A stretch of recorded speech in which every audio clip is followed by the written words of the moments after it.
Konami! I never feel like you can hear me well. Hey, Konami. Hey. Konami. Hey, hey. Hey, Konami. I'm gonna put that back normal. Oh god. Konami!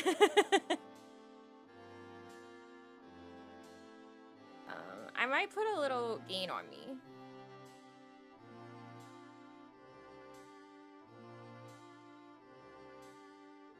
There we go. That should be a bit better. I'll have to remember to speak and project my voice. Or I could just turn the gain up. That's always an option.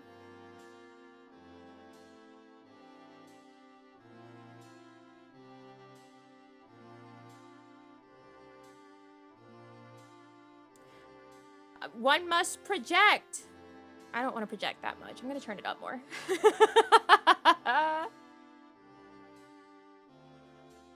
Projecting, fine. Feeling like I'm yelling too much. Is that better? Is this better for us? Are we good? Let me know if it needs more. This is about the volume I want to speak at. If I'm honest, this is about it. This is about where I want to be. Closer to normal? I mean, I can bump it up a little bit more.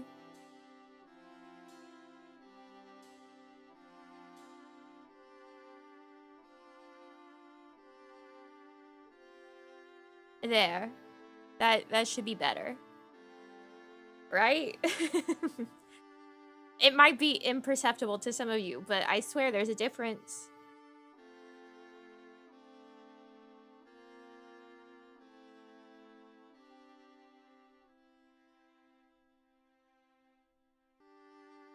There we go. Yeah! Woohoo! My eyes did not deceive me. I said, that looks still low.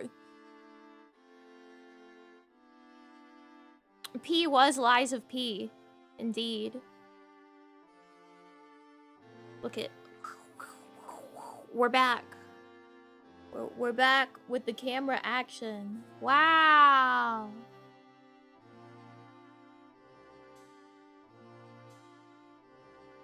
Camera. With my poor keyboard. Oh, do you want to see the crack on my keyboard?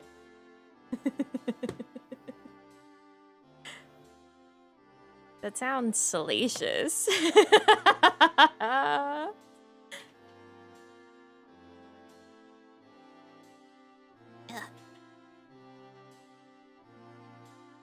You see it? There it is.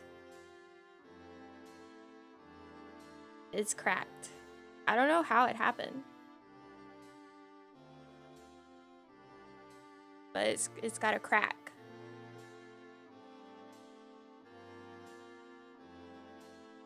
Oh god, I just opened fucking everything. Close. Close. Yeah, I don't know how that happened. I mean, I've had the keyboard since 2020. It's been through some moves. She's disgusting. Actually, I'm gonna put that away. She's terribly gross right now. Don't look at it. I live in a house with 5 cats and a corgi. And just don't look at it.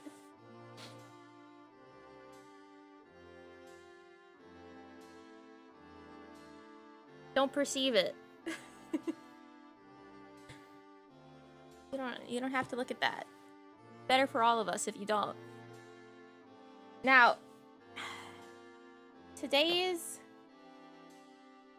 What does it have? I think I got reds. Cherry reds. Pretty basic.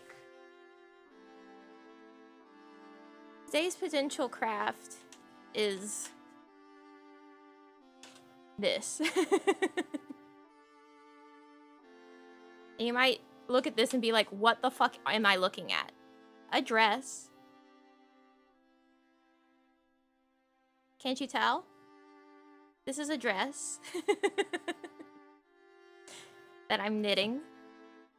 I might need to lift the camera more. I don't know. It is a pile of yellow, but it's because I'm working on sleeves right now. So see, these are the sleeves, and I'm doing both sleeves at the same time. And instead of having to wrestle the whole rest of the dress every time I have to turn it, I've just bundled it. I've just tied it up into a little bundle so that whenever I need to move it around, I just pick up the whole bundle. Rather than having to bundle it and then turn it. Lift a bit more. Okay, hold on then.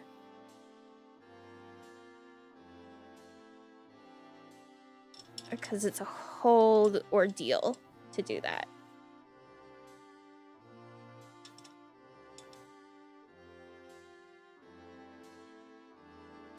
I don't think anyone wants a close-up of my forearm. I don't know, you might. Because that's what the view was. I know, so disappointing that you missed out. Oh, you're seeing my model freak it because my arms are all in the way.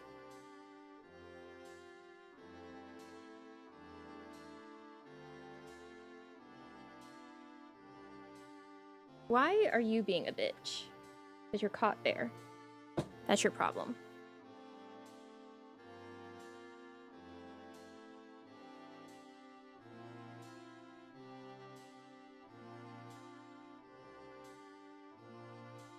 Tighten that, loosen that. Do the whole adjustment dance.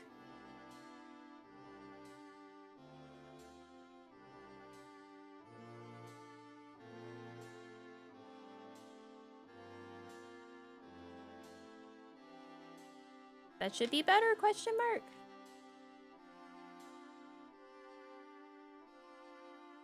Let's see, let me turn you back on. It's a little better. So see, this is dress. And these are sleeves. Oh, that's hanging in front of my face. I was like, why is my model not?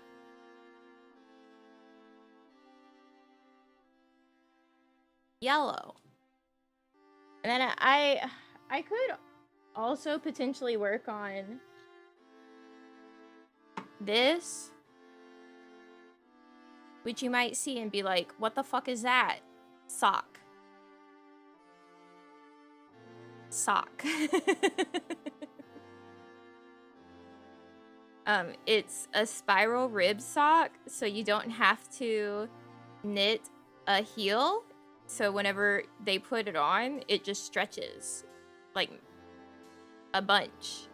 So it'll fit around the heel. So it's like a magic tube sock. See how stretchy it is? Pretty neat. Yeah, it's really stretchy. Pew, pew, pew, pew, pew. This is just one sock. I'm getting near the end of the one. But it's very stretchy. And that's just like laterally. Well, it's not so you have to worry about lining up the heel when you put it on. It's so you don't have to ask a person to measure their foot to tell you where the hinge of their foot is so you know where to start the heel whenever you're knitting. But yeah, sure, that too.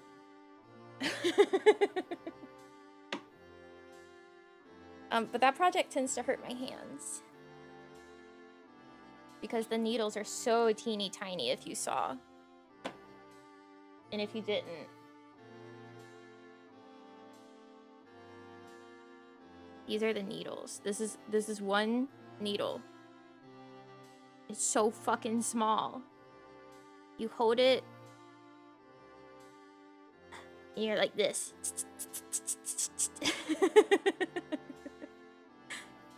They're microscopic. You go, ugh.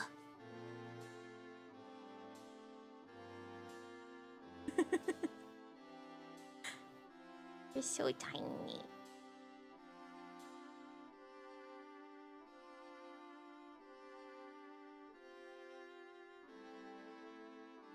We're doing the blue latex gloves today because I wasn't sure how much the yarn might stick to them or the other gloves that I normally use, and if need be, I can just rip off the finger. And unfortunately have to bear even a centimeter of flesh to you, but if yarn's gotta move, yarn's gotta move. What a horrific idea.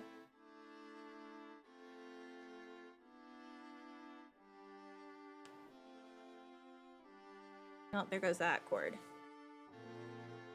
Oh no, my fingers, they're covered. I can't use my Touch ID. That's okay.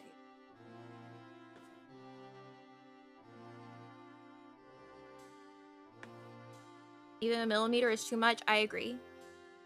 This is what I use to keep track of my work. It's just counters.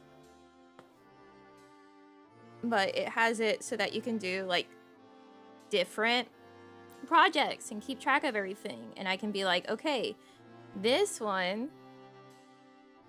repeats. So I can go in and be like, it's a 2-row repeat. You see that? A 2-row repeat. Cover the light some. Right? Wow, so neat. We love technology. Didn't realize this was a godless channel. I know. To imagine such disgusting behavior here. I apologize, sires. One should not be made to look upon a maiden's flesh prematurely. My deepest apologies. I'll do my best to avoid it. How do I want to set this up so it's accessible to me? I fucking guess. I hope it doesn't fall over. I need to get something on for my ears or I will die. My hands are going to be so disgusting sweaty by the end of this.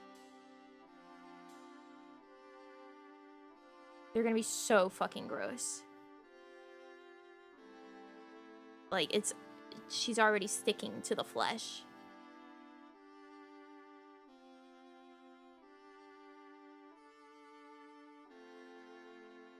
Knows me so well. She goes, I'll take over.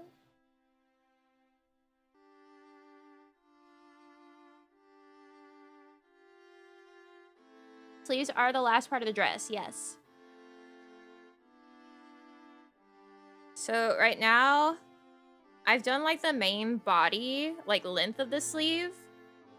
And what I have to do next is, that's an interesting line. What I have to do next is I'm doing the increase panels before it goes into the sleeve. Not the sleeve, the lace at the end of the sleeve bells.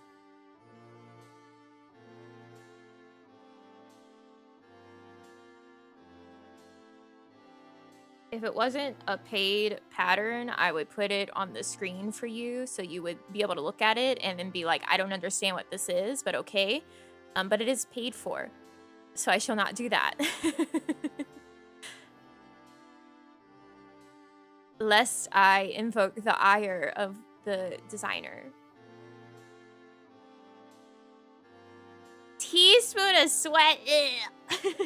Yeah. Gross.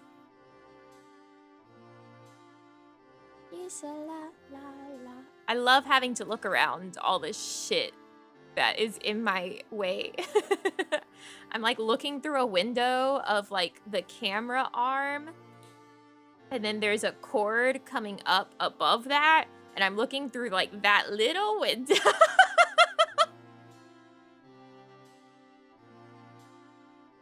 Punctured them? No, I don't think so. I've not done anything so dangerous, I don't recall.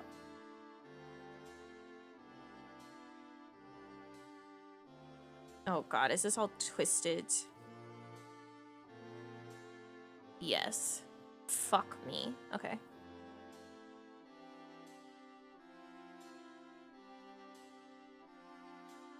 What you don't see is off to the side, I have a yarn holder with 2 balls on it. And I'm trying my bestest to keep it from getting all twisted up, where I'll want to kill myself later. Here, I guess I can show you that. Oh, let me get my pencil case out of the way. This is the one.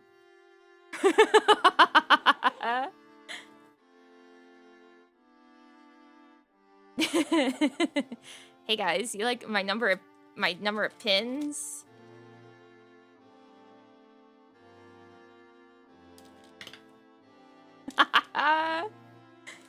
It's Sharpies and what is this? Triple antibiotic ointment?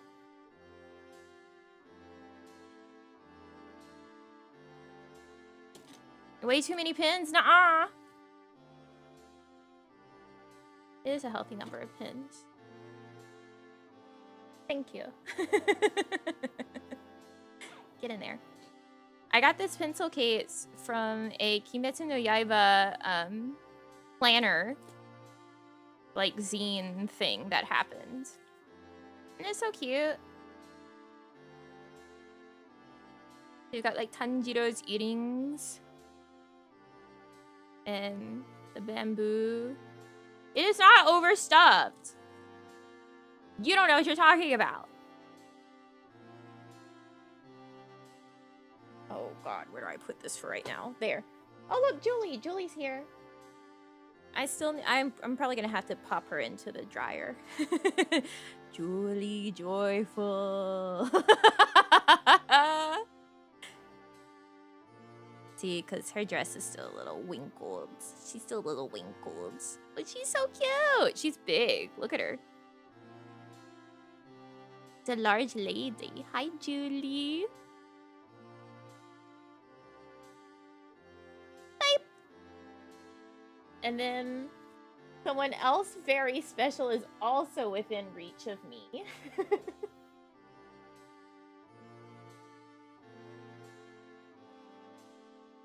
Don't fall. I would give anything for you to not fall. One, Baz. Facilio. Here, let me do it like normal style. There he is. There's Bazzy Boy. Isn't that beautiful?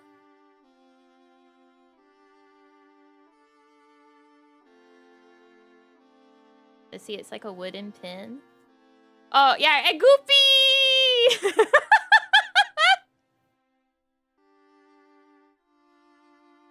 Goofy!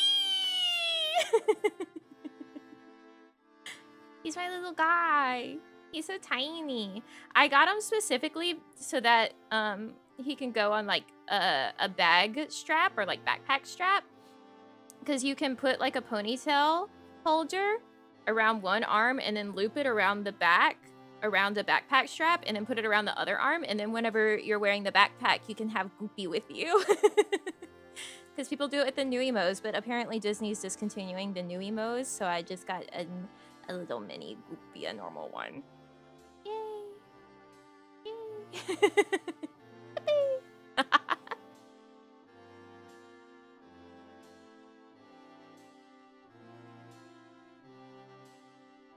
And I have an Abu pin. Monkey.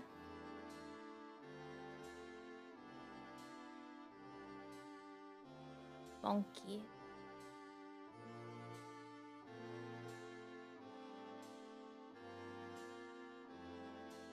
There, I guess Goofy can hold on to the Baz pin.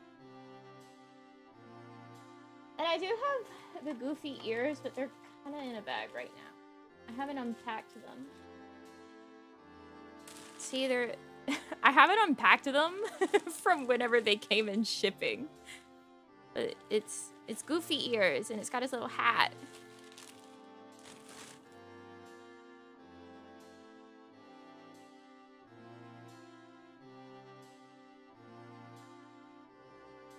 those are my guys that are within reach. There's other stuff within reach, but I don't want to touch it.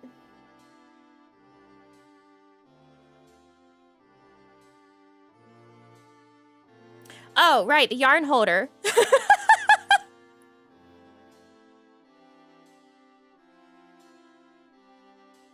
So it looks like this. Which basically it's just a base, a 3D printed base with kitty cats, meow meow meow. And there's a magnet, and then this pendulum has a magnet too. So it just goes boop. And it spins freely. It's very nice.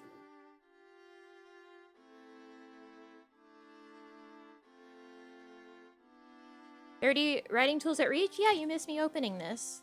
This is the pencil case of 80 pens. See? What color you need? I got pink. I got yellow. I've got green. I've got a different green, if that suits your fancy. We got a blue. We've got another blue, although I've used most of this one, as you can see. The mermaid tails they're just black. We got orange. We got a purple. We got reds. We got another pink. God help me. My hands are getting full of pins. We got another blue. My little baby hands. I got some metallic Sharpie.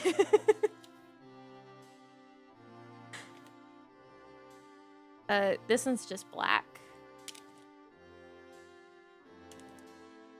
I don't think I can force these into my hand.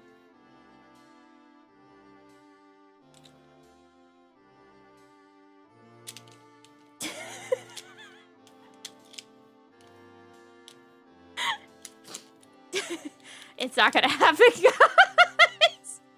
I lost the cap on one of these. Oh, look, see, it came with like these little sticky notes. Hold on, let me get my hands less full of pins.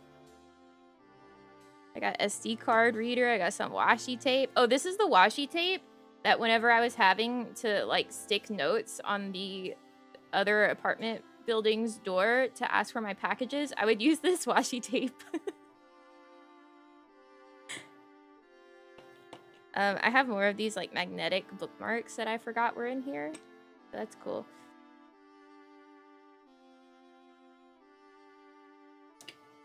There's another washi tape. Yep, that's the one that I would use so that they would know that a weeb was asking for their packages.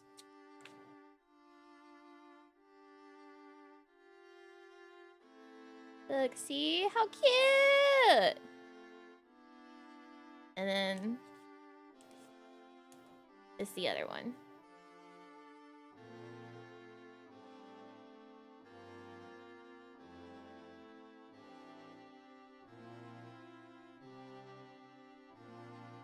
Sorry to disturb you. May I please have my package?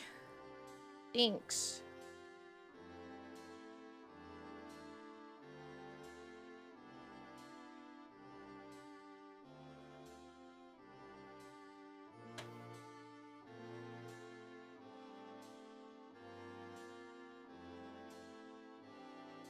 There's our show and tell, I guess. Mandatory show and tell time.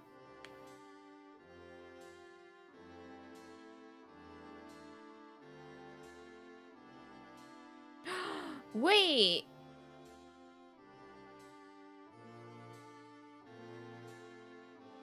Shuffle. Yes, thank you. Hold on. There's another show to tell. I had to reach forward for it.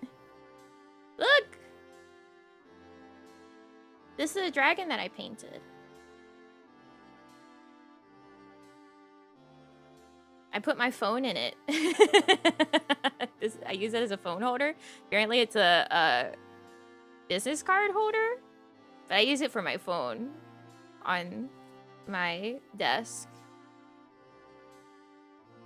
So this was the ceramic that I painted. Isn't that fine? I did a lot of like under and over painting and dry brushing and flooding and yeah, I hit it with the like miniature paint flow. There we go. I think that's it. I think that's it for real now. I love that little peak of Leona. He's there. He's gone. Okay, so I am on an increase row. Okay.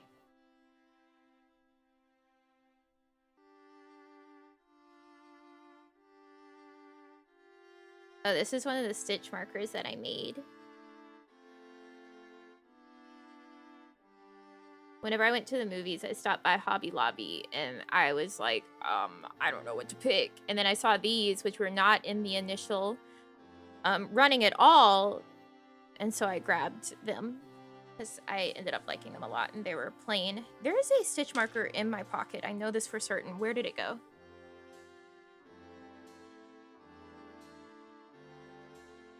Which pocket did I put it in?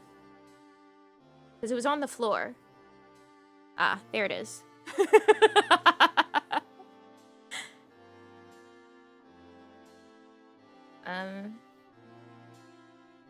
Pardon my reach, sirs.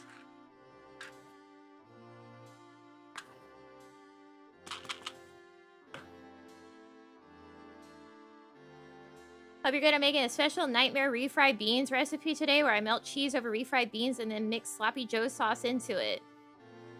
Actually very tasty and also cheap. That doesn't sound the worst. Are the beans the only protein? Are you gonna have it like any... I mean, I guess cheese has some protein. Like, is there anything else that you're having with it? Please consider your macros. I might have to bring you a little closer.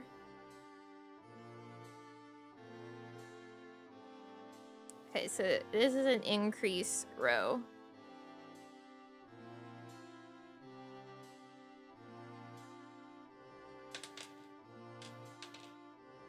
Should I zoom in?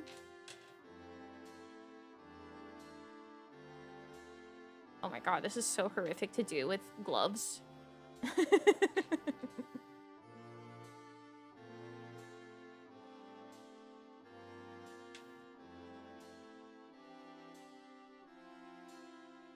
Burrito with it and some Spanish rice and breakfast potatoes. Okay.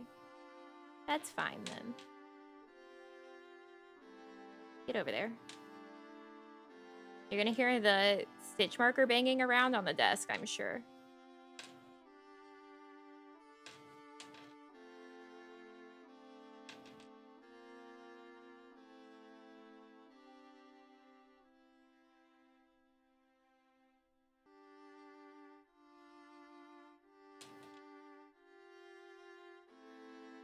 Fiber tortillas? What do they put in them?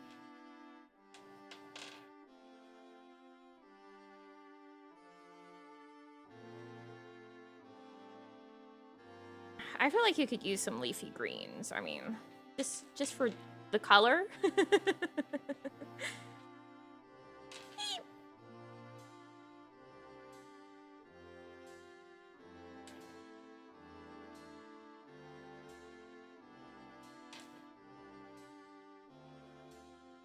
So I was watching my horror movies last night. I watched Unfriended. It's not good. Like, the best part of it is the literal last few seconds of the movie. And then I watched Megan, which It's not that much of a horror movie, in my opinion. And then despite being warned not to, I did watch Megan 2.0. Hey, what the fuck?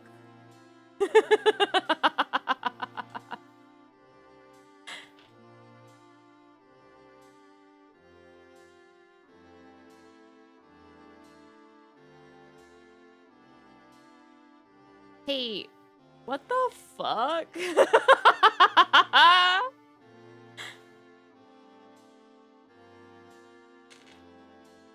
Unfriended's so stupid. Like, why are they talking in iMessage if they're on Skype?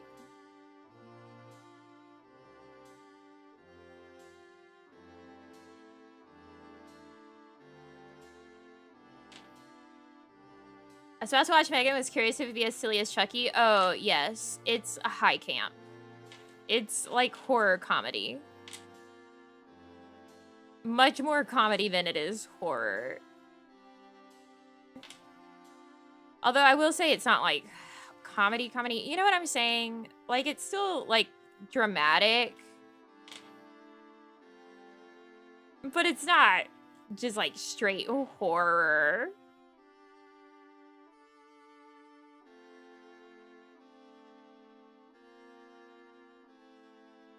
That's perfect then. Yeah, it's very like modern Child's Play. I say as someone who will not watch Child's Play. Because I was very scared of Chucky as a child. And it was very traumatic for me. So I will not watch it. Yeah, the second one, they were like, what if we brought her back? What if we brought Megan back and made her have a redemption arc, and this is just like a sci-fi action movie? And it's like, what? Huh? What do you fucking mean?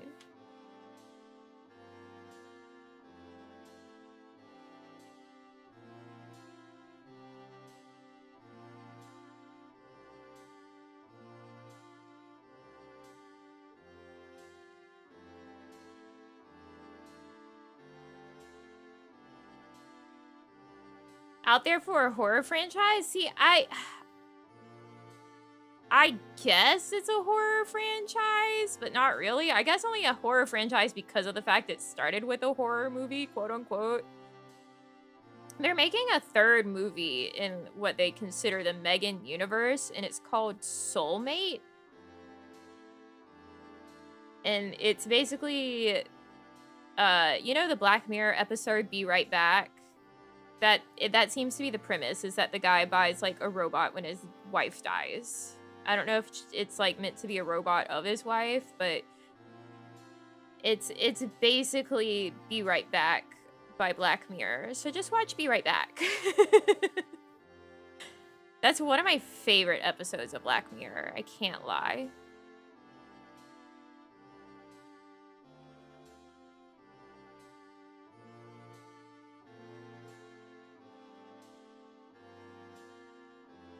Saw that Black Mirror episode? Yeah, Be Right Back is really good. Like, the fact that I remember the name of it, yeah. That tells you how much I really liked that episode.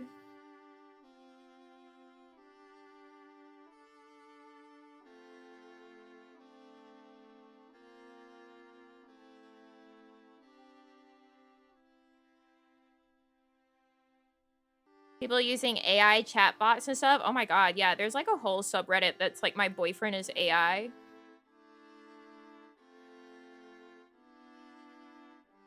They call them Wireborn.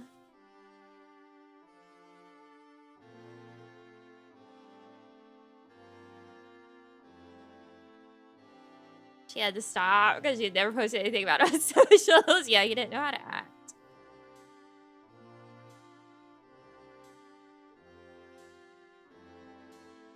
Wife needs to be connected to an app to keep living? No. Oh yeah, 15 million merits in the entire history of you, for sure, for sure. That in fuck, I can't remember the name of it, but it's the one with Bryce Dallas Howard. Right? Was that her?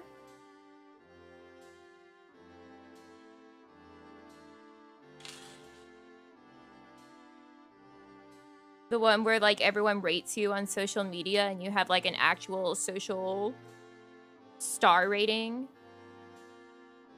That one. I can't remember the name of it right now. That one's really good.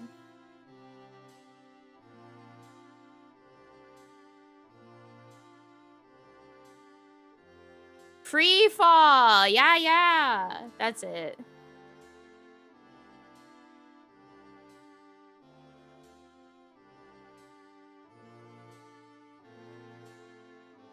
That's it. Man, Black Mirror used to be so good.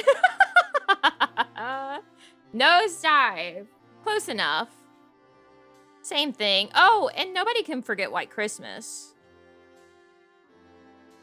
White Christmas is so crazy. Hits like a truck.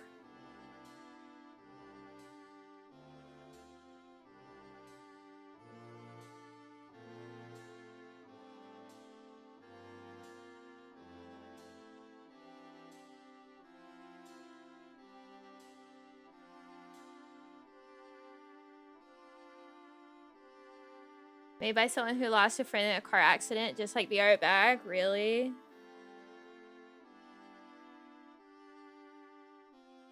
Life imitated art? That happens all the time. Apollo loves to hit people with the gift of prophecy.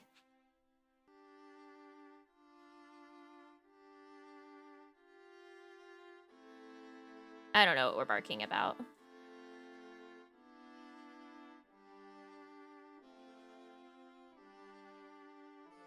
It's so weird to knit with this so far away from my body.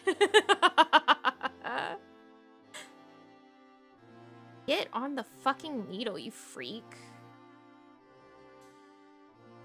I hate doing magic loop.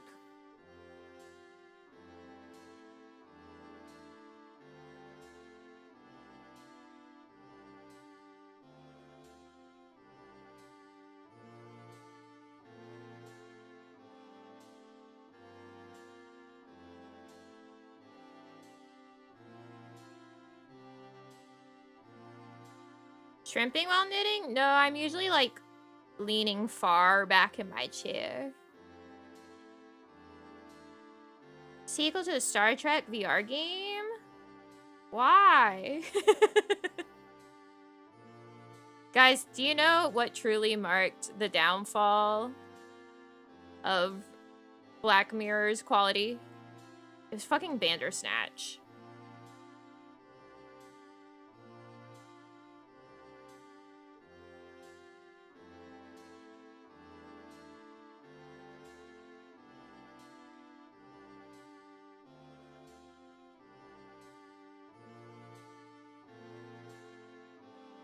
When it wasn't made by Brits anymore? Yeah, I mean, true, but yeah, Bandersnatch. Gone forever now? Is it really? That's for the better.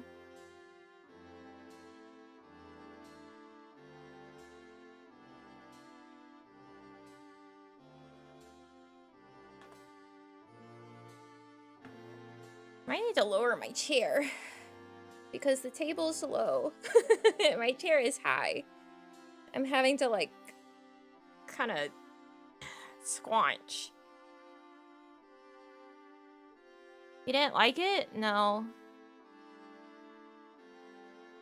Everything about it was just the gimmick of the choices. I don't think it goes down any lower. Fuck. It went down a little, but not as much as I would like. Ow.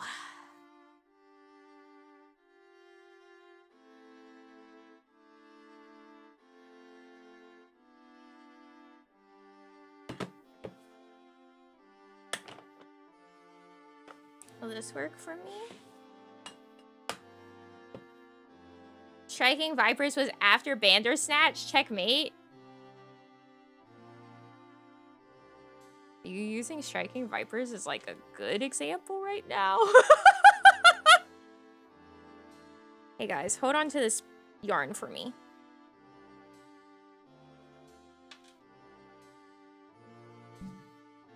Yeah, hold on to that.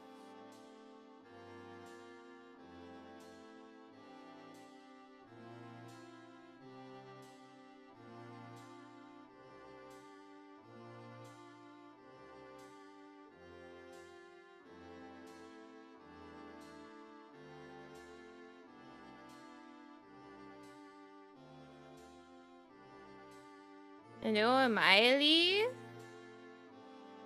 Or she's the AI?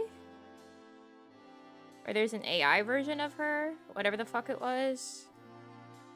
She gets stuck in like the little AI robot. Something like that. I don't remember. It makes me laugh. When you and the homie go way beyond no homo because of a VR fighting game.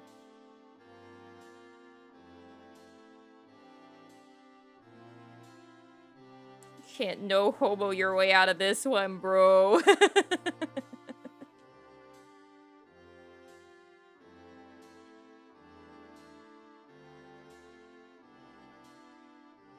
Yo, my mom just texted me asking if I'm up to teaching her a knitting refresher course. Little did she know, I was already planning on it. Whenever I was at the store earlier, or last week, whatever day it was, I was like, should I buy some yarn for teaching Namiji? And I was like, no, I have plenty of yarn that I can teach her with. Oh my god, I forgot! There is another show and tell I can show you guys. It's the beads that I got to use eventually. I think I found what I want to make with them. Someone's made this pattern, or like multiple patterns for shawls, where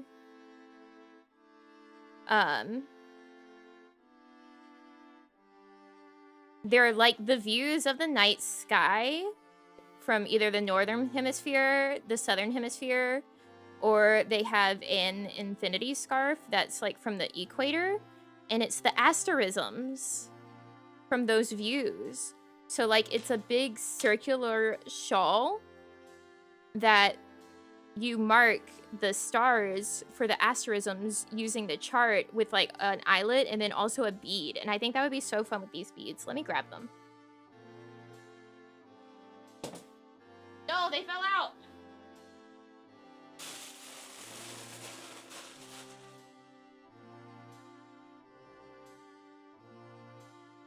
Here they are. Aren't they so pretty? I saw them and I said, I don't know what I'm gonna make with these, but I gotta get some.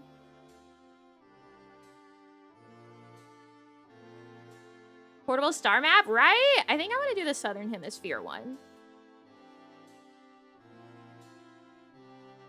I saw some people add like beads in as well for the Milky Way, which is so fun.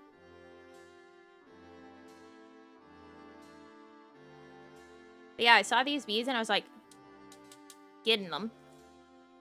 And they were half off.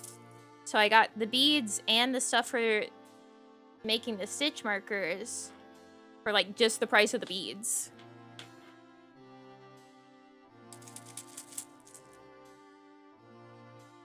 I guess I'll put them there. Let me answer my Namiji.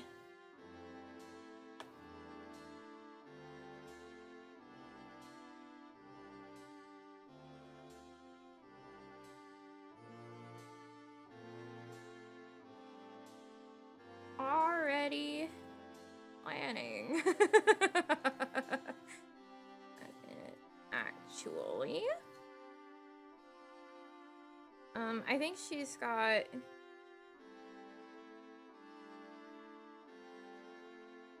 Okay, that's a DK. So that's a DK yarn for needle size. You need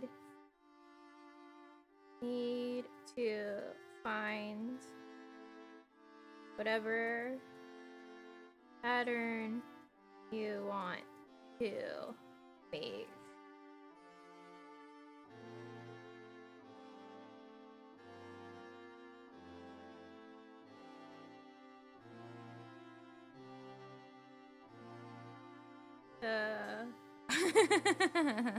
We look rivalry.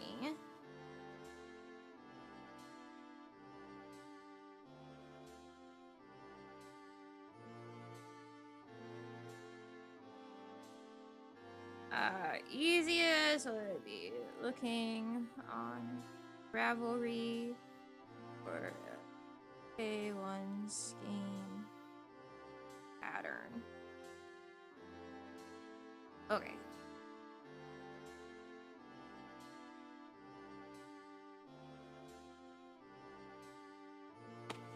Southern Hemisphere is cool. They also just have like a lot more asterisms on it. Like, even though some of them are like real tiny little ones, there's just more of them. Okay, you guys are holding on to that yarn. Gotta put this on here. Now comes the fun part where I get to flip this thing. So that was one row. So now to restart, I need to take it all up, take this yarn, pull it underneath,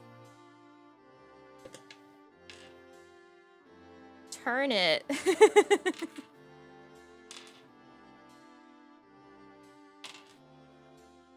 and do that. And then take the yarn back that you guys were holding.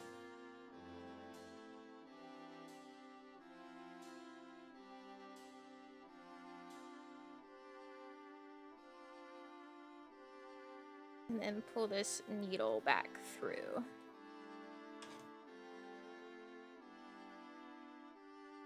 This magic loop is a nightmare. But that's how you do 2 at a time sleeves, so I don't have one sleeve done and then have to do the other sleeve. It's just both of them are being done at the same time.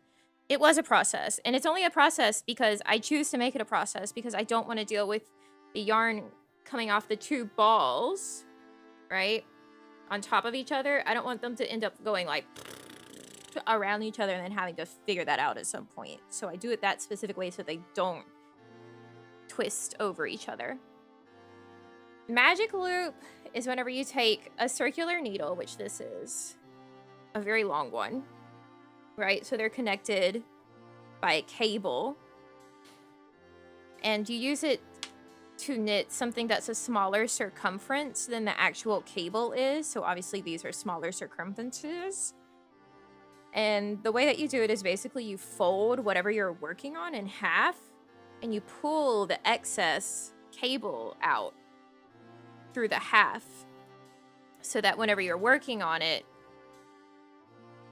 you can just pull this needle through and have enough slack to actually work. But you still, like, you have this. So it stays folded, so you can work on, like, half of it at a time. Because otherwise, the cable has to be small enough to fit in the circumference. And that's including the needles. So it just allows you to work on smaller circumferences with the same set of needles, instead of having to get like a whole bunch of different needles or cables specifically for smaller circumferences.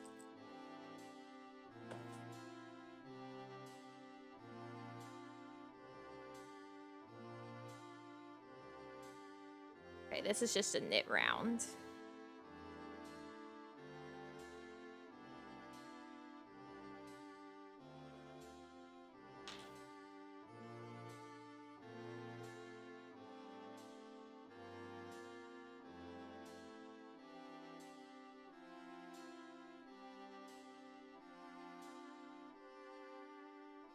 Yeah,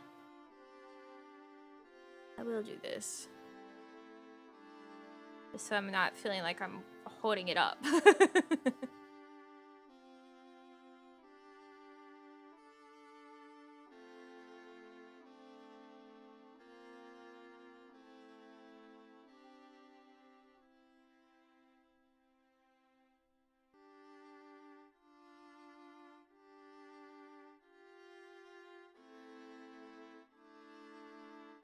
Zoom, enhance. I think I could go further, actually. Get real in there. Don't look at the holes. They'll block out.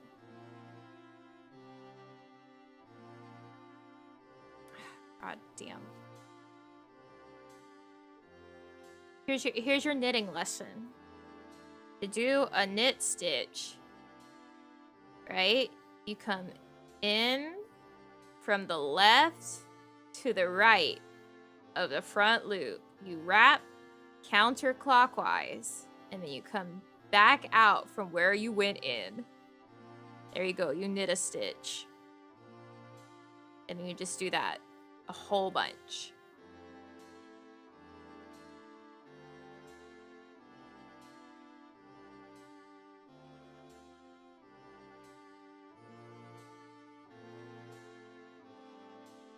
I mean, that's not the only stitch in knitting, but that's your knit stitch.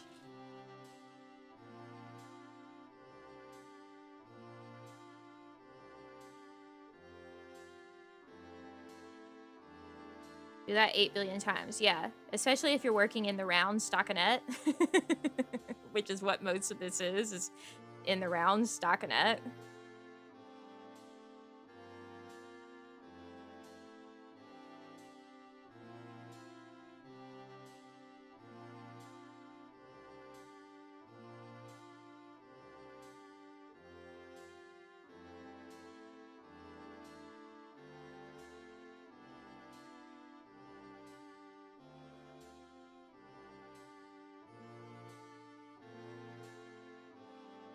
Like here, I can show you a purl stitch. We'll undo it immediately. But for purling, you bring your yarn to the front, right? And then you go in from right to left of this front loop here. You still wrap your yarn counterclockwise, and you go back out the same way you came in.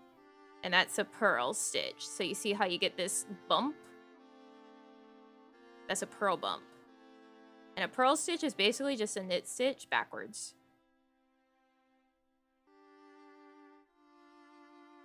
Then, no, this is actually it's a DK. And it's 100% wool. She's warm. She's a little toasty. Whenever I've tried it on, even before the sleeves, I was like, woof. Toasty. Like, in the winter, I will be able to wear just this. Maybe some leggings, but definitely just this.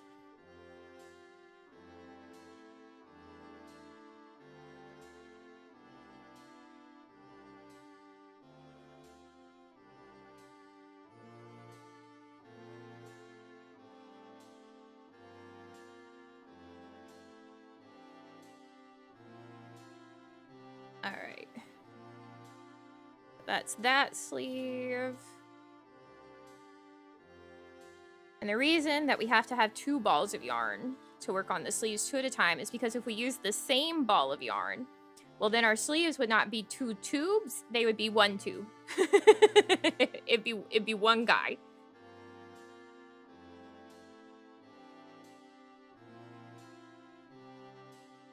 So we want 2 distinct tubes, we need 2 distinct strands of yarn. You can do the center and the outside of the ball of yarn to do it, but I just did 2 balls because I had 2 skeins left of what I had purchased, so I might as well.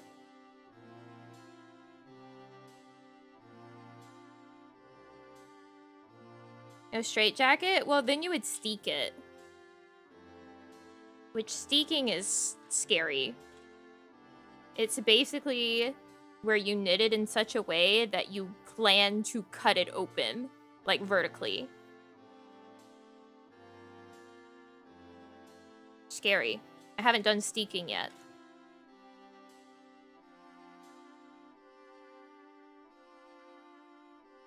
But it is a thing. So you could knit both of your sleeves together as a tube and then steek it and then seam them. I don't want to do that. I don't want to do all that. Plus, this has the lace trim at the bottom.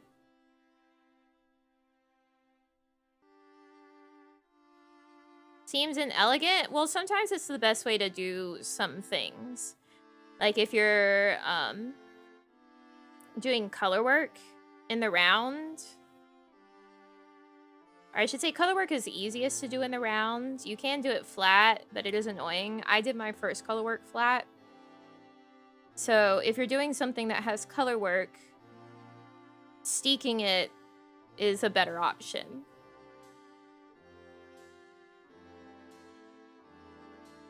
Because then you can work it in the round. Plus, if you're using wool, there's not really that much danger of it unraveling because wool felts, as long as you're not using like superwash. So whenever you prep it for steeking, you can felt along the edge that you're going to be steeking, so you know it's super secure because the fibers are felted together. Color work is whenever you work with more than one color.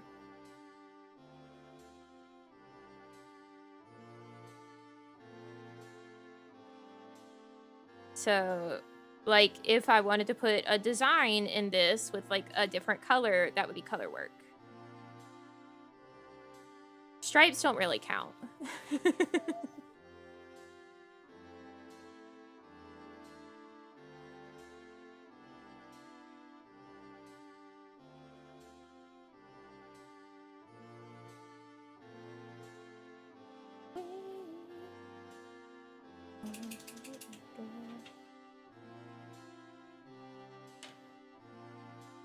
I guess when we get to our increase row again, I'll show you how I do my increases. Is this one...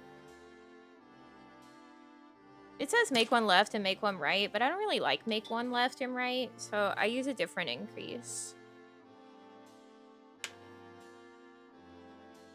Oh, here you can see, like, this is some lace. It's all crumpled up. But this is the lace trimming. So see this? This same pattern of lace is going to be on the edge of the sleeves as well. Unfortunately, we're not near doing lace. So you won't get to see like the really interesting bits of how this is done.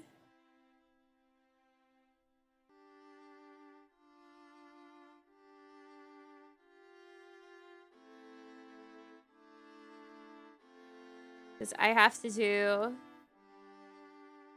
18 repeats of these 2 rows, and this is the 3rd repeat. So it's gonna be a bit. It's gonna be a little bit.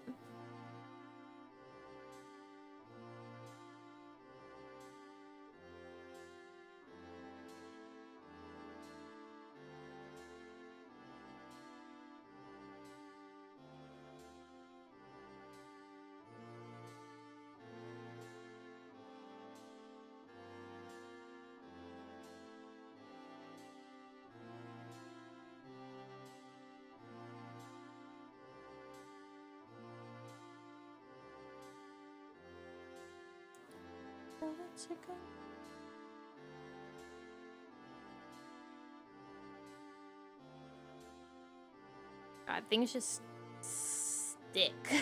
So much war with the gloves.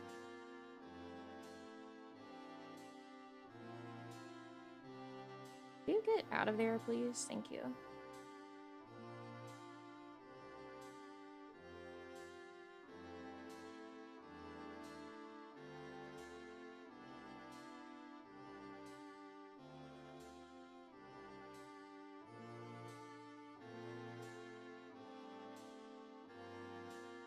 I feel like my tension's gonna be crazy for these rows.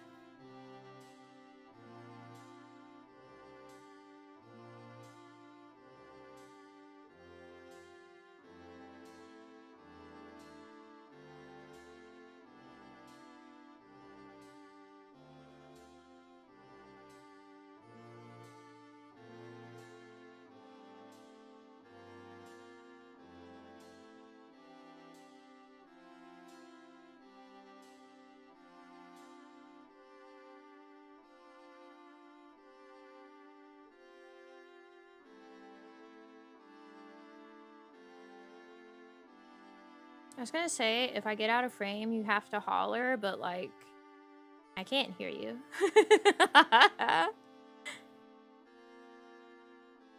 That won't stop me.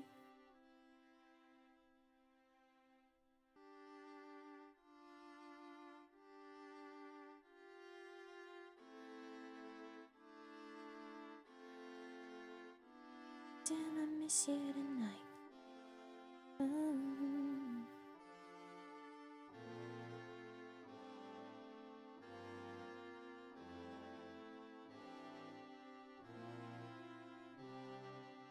Go through. Hiding my feelings, feeling lonely. A little more close. Losing faith. So hard you had no deal. I'm gonna say it.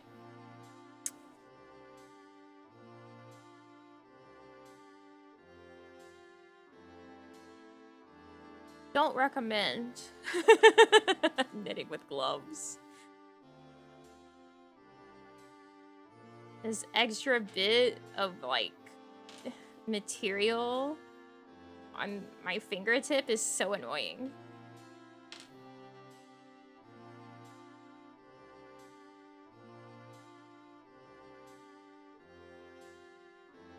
Because the yarn will like catch it every time I wrap.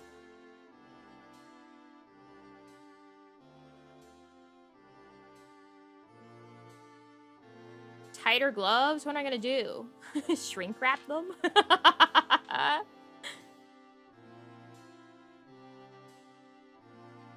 Scissors. If I'm gonna do anything, I'll probably just bite it off. La la la la.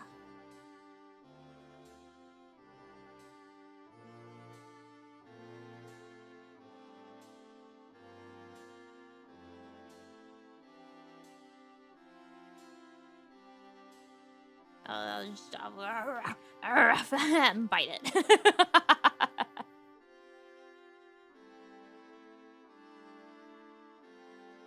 the only one who knows, sweet babe. So hard to hurt in my feelings, can't deal.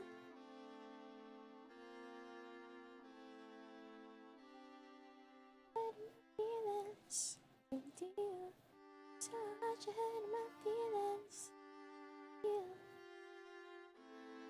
There we go, another row done. That's our third repeat. Which means now it's time to do our increase row again. Which means you guys need to hold this yarn for me. Great, good job.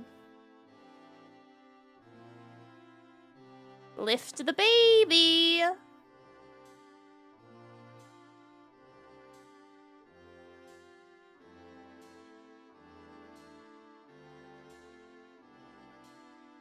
Baby lifted. Up wisdom. To the basement, people. To the basement. Any surprises await you. To the basement, people. In the basement.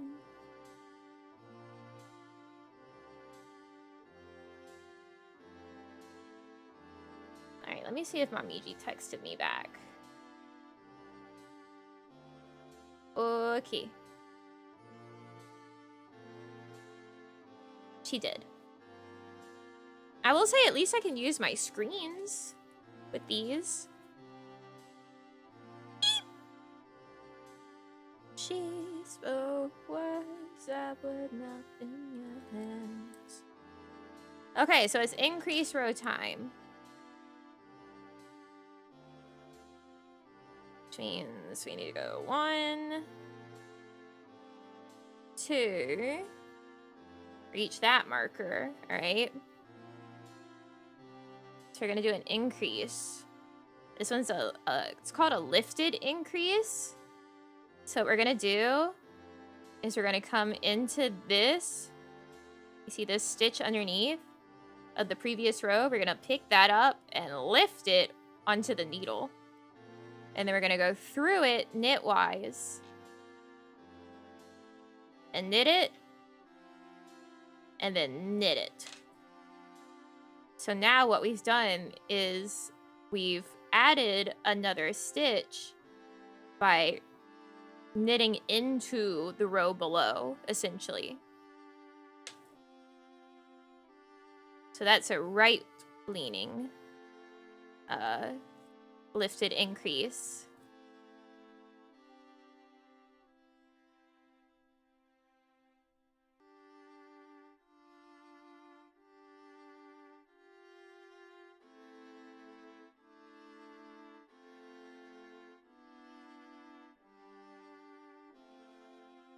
And then when we get here, so we're gonna do knit this stitch. So we're gonna do the left leaning one now.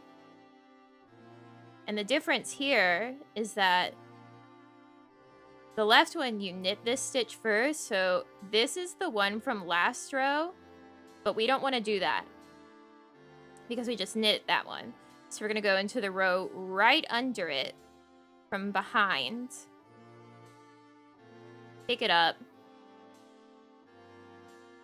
knit it, and ta-da. Just increased again.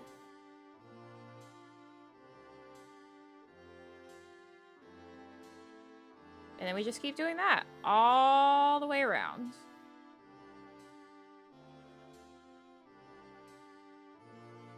At least where we're meant to.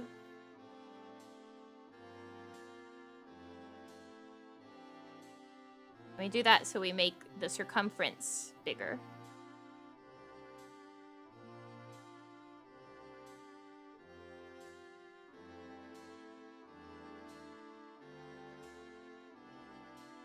Because we're making big bell sleeves.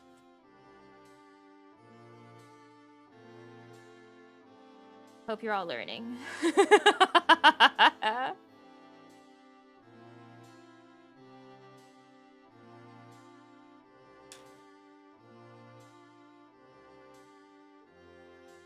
That would make it bigger because you're adding a stitch. Oh, I definitely twisted that one increase. That's okay.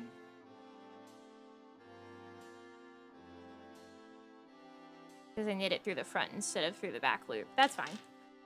I don't care.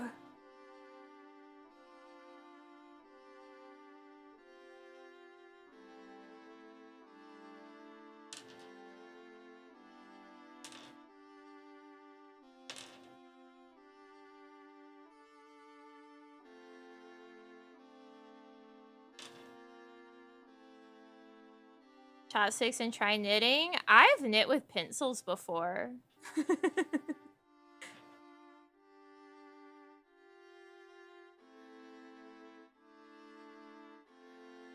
If there's a will and two sticks that are relatively the same, like, size, there's a way.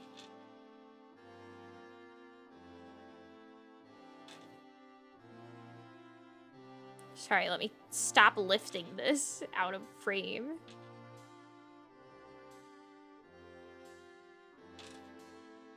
I completely forgot. I mean, it's very easy to pick back up. I think a lot of people think of, like, knitting and such as way more complex than it is. It's not.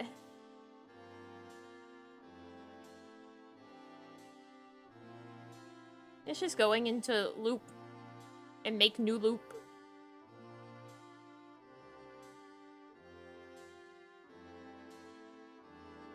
Every surface with every stick they can find. So the way that this, like, the increase makes the circumference bigger is because when we increase, we're adding in a new stitch. So here, I'll show you. You see right here, that's where we just did an increase. So it was just this stitch, but now it's 2 stitches. So if you're going around adding a new stitch, well, this whole circumference is just made up of however many stitches it is. So if we had 50 stitches here and then we increase to have 52 or 58 and then 64 and such, it's going to get bigger and bigger and bigger. As you can see. Right? You see how it's starting to fan out from here to the increase panels?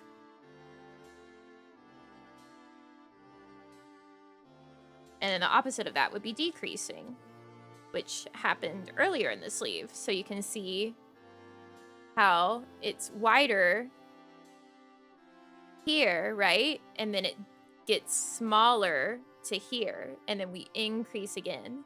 So it's shaping.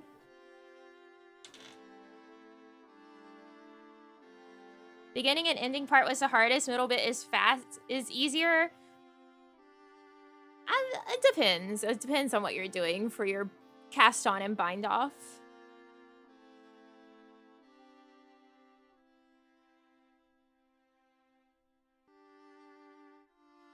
Personally, I'm not the biggest fan of the long tail cast on, just because you have to estimate how much yarn you need.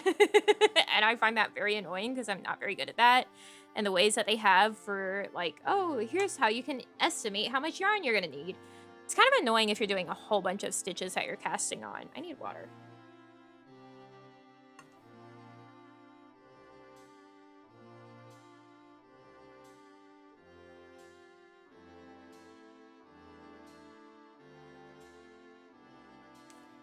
How do you know when to switch it up? Are you keeping track of each row? Yep. So you can see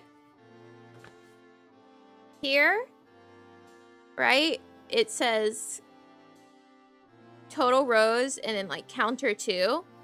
And then it has that tiny 3. So counter 2 is keeping track of my repeats of these 2 rows. So we're working on the first row of this 4th repeat. So you can see that we've done 3 repeats of this. And then the pattern tells me how many repeats to do. Adjustable dressmaking dummies to help you fit it? That's not how knitting works. You fit it on your body. Because knitting is not like taking existing fabric and putting it together. Knitting is you are making the fabric as you make the garment. So you just try it on. You put it on your human body and you go, yep, it fits. Or, oh, I need to make it a little longer here. It's not like I need to piece all the things together and then like it can be tried on. So I need to have it around some simulacrum of a body. No, the fabric is being created in the shape of the garment as you make the fabric. So your tailoring has to be as you're making it. So even though you have a pattern that you're following, you know, obviously it's not going to be to your exact measurements. So you're going to adjust to make it fit more. So like whenever I was doing the waist shaping, I decreased it more. And I honestly could have decreased it even more because whenever I tried it on, it was still a little bigger than I would prefer, but that's fine. But like I decreased it more than it actually said in the pattern so that it would fit a bit more around my waist.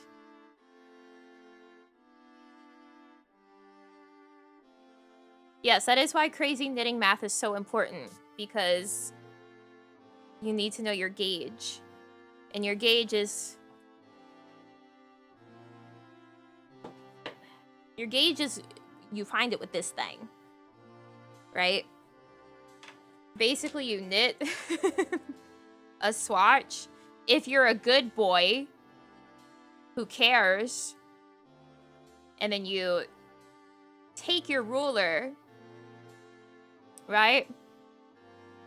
You take your ruler, and then you count the number dog hair, the amount of dog hair that's in your knitting, I guess.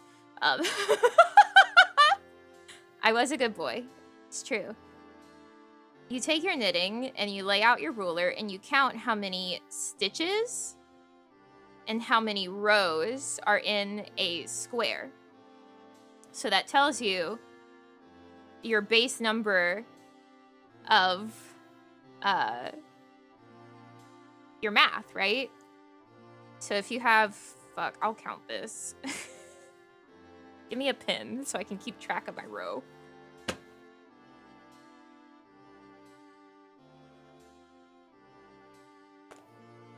Use a mermaid pin.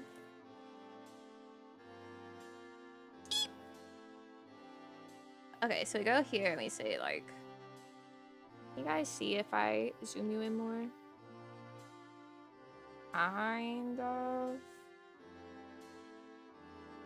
We'll try that. We're gonna count and go 1, 2, 3, 4, 5, 6, 7, 8, 9, 10, 11, 12, 13, 14, 15, 16, 17, 18, 19, 20. So you have 20 stitches to 4 inches. And then we can count the rows as well. I don't want to do that for finding out your length. But if you know you have 20 stitches for 4 inches, well, that's 5 stitches an inch. Pre-blocked. It will grow and change as you block it, which blocking is just soaking it in water and then laying it out to dry in the shape that you want it. So whenever something has lace, you'll definitely want to block that because lace gets all crumpled whenever you're knitting. So until you block it, it won't be nice and stretched and open like it should be. But you would knit your gauge swatch, block it so you know what your blocked end would be like, because you want to treat your gauge swatch exactly as you would your finished garment. So if you're planning to block it, you need to block the swatch. But say we have 20 stitches for 4 inches, so that's 5 inches, not 5 stitches per inch. So if you need to make something that's a circumference of like 30 inches, then you know, take the 30, multiply it by 5, that's how many stitches it needs to be.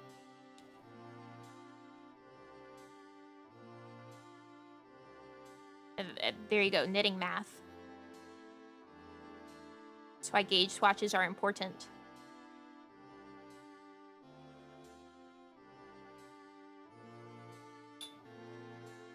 Because otherwise you will spend a lot of time unraveling or frogging it, as we call it. And re-knitting things to try to make it fit you. Because you were a fool and decided, well, I don't need a gauge swatch. You need a gauge swatch. Everyone needs a gauge swatch. God, my yarn.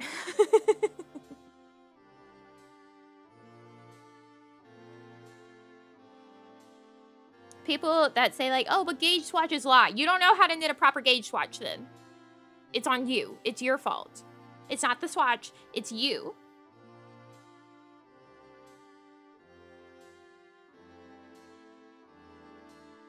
I don't know why we call it frogging. We just call it frogging. If you are just going back a few stitches and like unknitting them essentially, because you can do that. Like if I wanted to unknit this, I would just go in and unknit it. We call that tinking because it's the word knit backwards.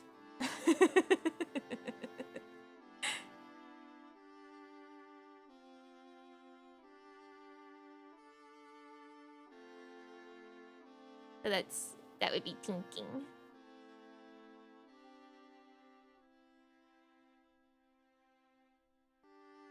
Next hat, it's not a swatch, it's you. That's not. If I were a knitting channel.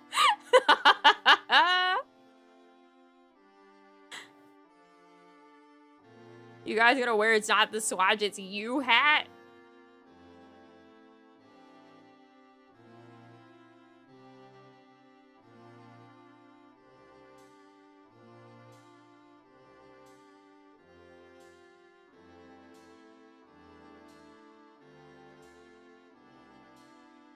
What the fuck? I didn't knit it.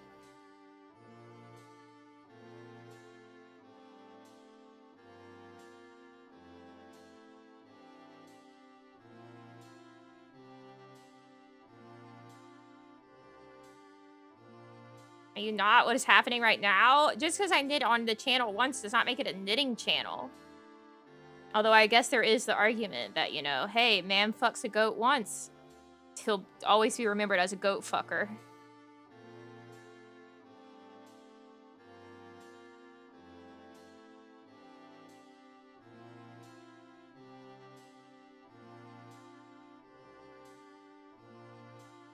But that's not applicable for this.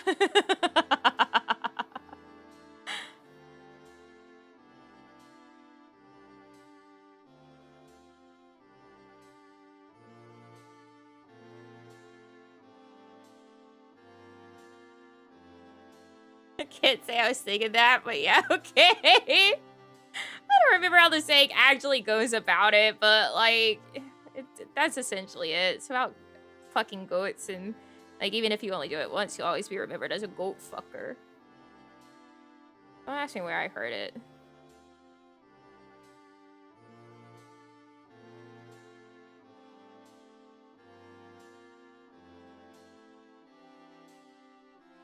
It is something like you can do something 1,000 times, but that you fuck a goat once and you'll always be a goat fucker. I don't remember what it is. Like you can build 1,000 bridges, but you fuck a goat once and you'll always be known as the goat fucker. I need to stop saying these words. I think. I think maybe I should stop saying these words.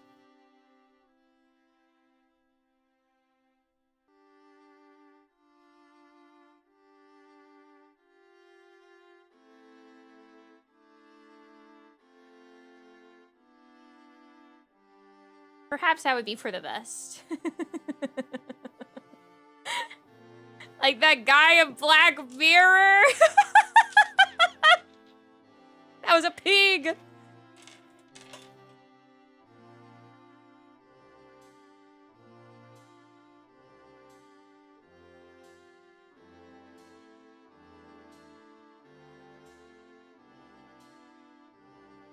Namiji sent me a message back.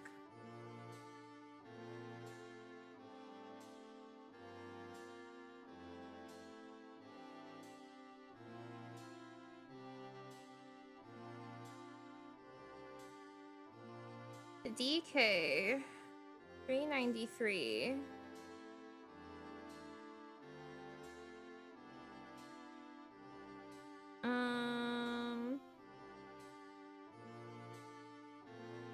You only have 250 yards, and that pattern does 3, 3.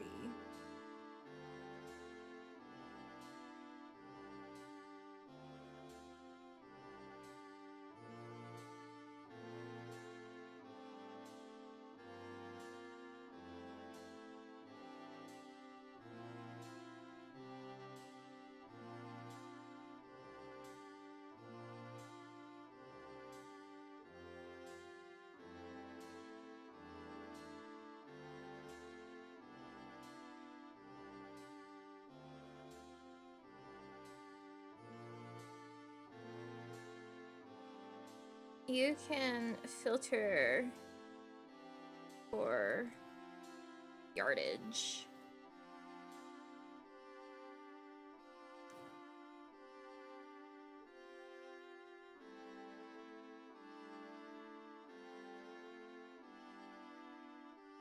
Let me send her how.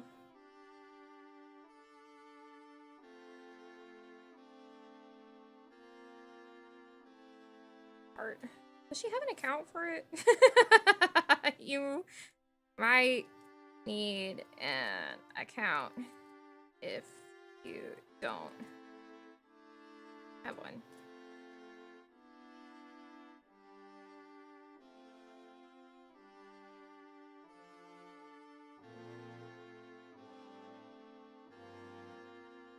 Plans, Namiji's probably going to cut the grass, and then she said something about popcorn and ice cream for dinner. I have tofu and I have turkey defrosting, so I'm going to probably make mapo tofu. for dinner, for actual dinner. Okay.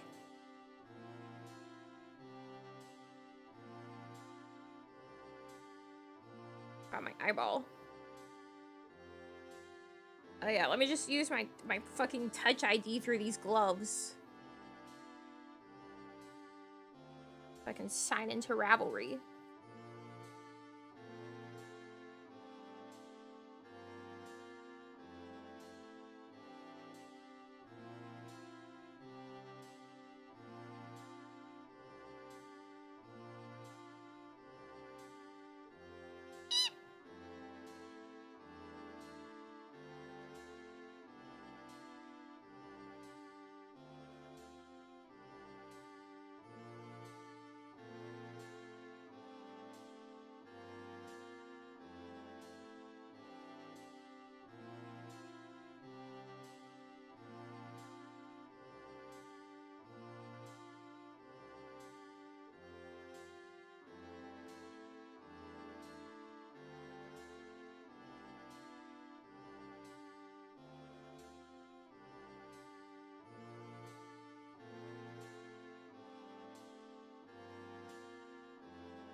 Don Valley Parkway.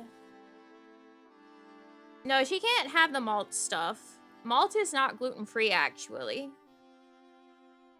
If you did not know.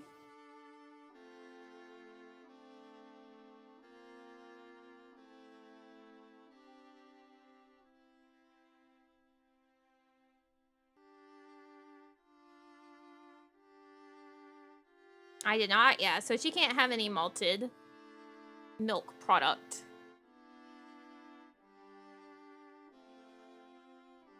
But she can try banana matcha. She still has some of her pistachio left over, too. Did not know that. Yeah, there's a lot that's not gluten-free that you don't know unless you need to not have gluten. Like, you would never think of it to be like, well, it's not gluten-free. It's not gluten-free. But she also can't have most beers.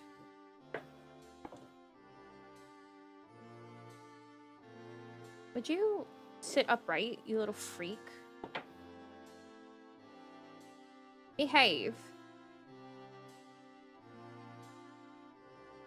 It's not behaving. It's not behaving.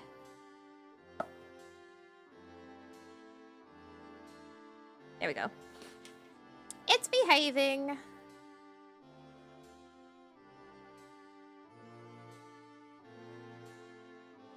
This is an increase row. That was such a long pause.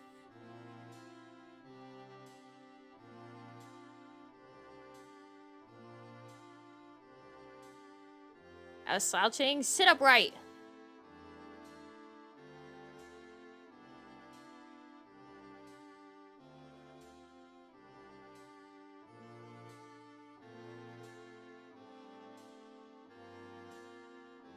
Behave.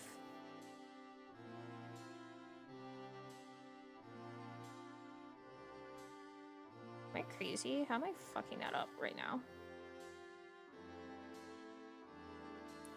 I don't get why you haven't had enough. Second by second, where's you when you're gone? Da, da, da, da. When will you say she's gone? Wrap around her little finger. When will you just say she's gone? Wrap around her little finger.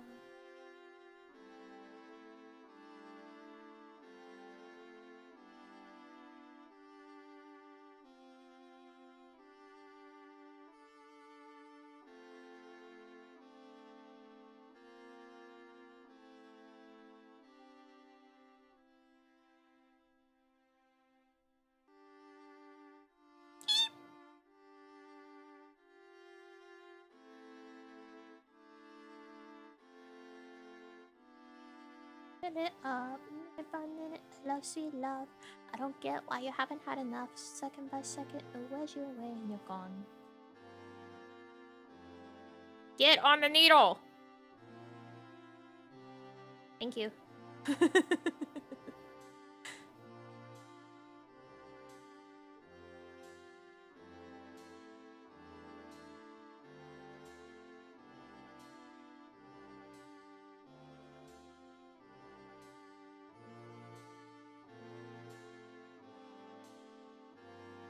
Why are you being a freak? Oh, 'cause you're shit. Unscrewed. Get out. Get out.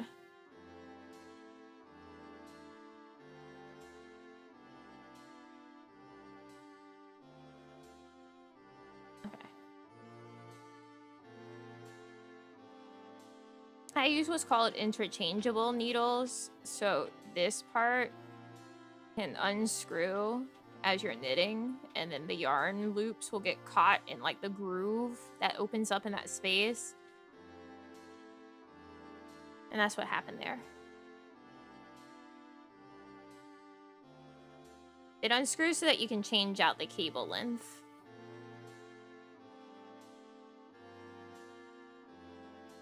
You have one set of needle tips, but lots of different cables that you can use with them.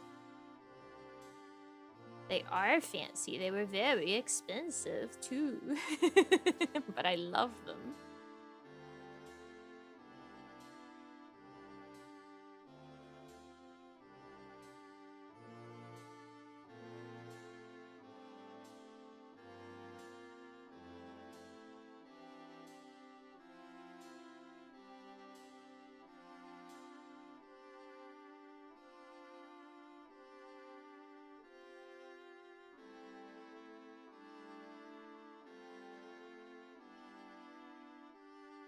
Can you guess how much a set of interchangeables goes for?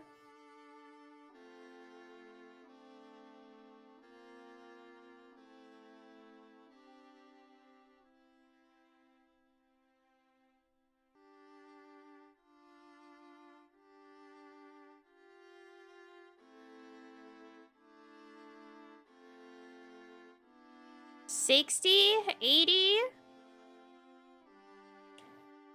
Let's see. Let's look up exactly how much this set that I have goes for right now.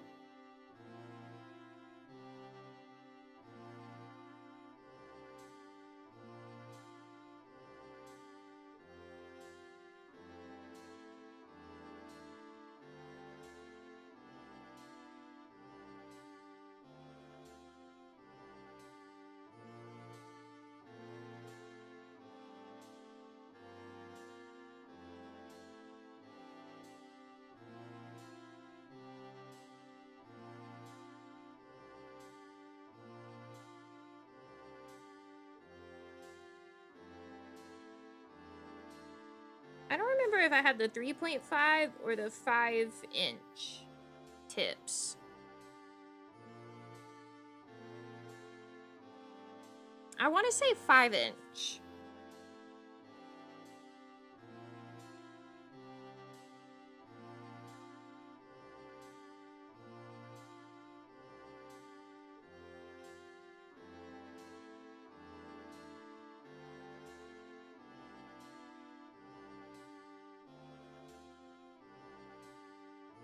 That's how much.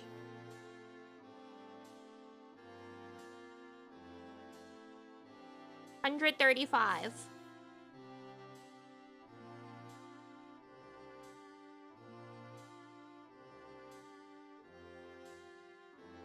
Knitting is not what I would call a cheap hobby. If you want to get quality items.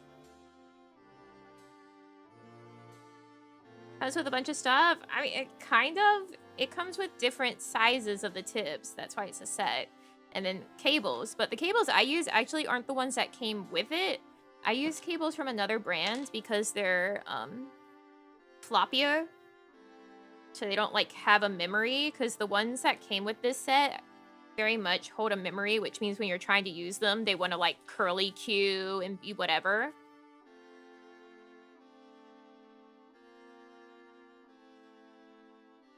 So I got different cables. So that's another cost. Basic needles are more reasonable. It depends what you call basic. See, the thing is that if you get decent, like say you like using circular needles, right? And interchangeables are circulars. You're pretty much, if you think about straight needles, which are the ones that are just like straight sticks, nobody uses those. Very, very, very few people use them, I should say. Don't get them. Because they can only be used for back and forth knitting. Meanwhile, circular needles can be used for back and forth knitting and in the round. So circulars are much more practical in terms of long-term usage in knitting.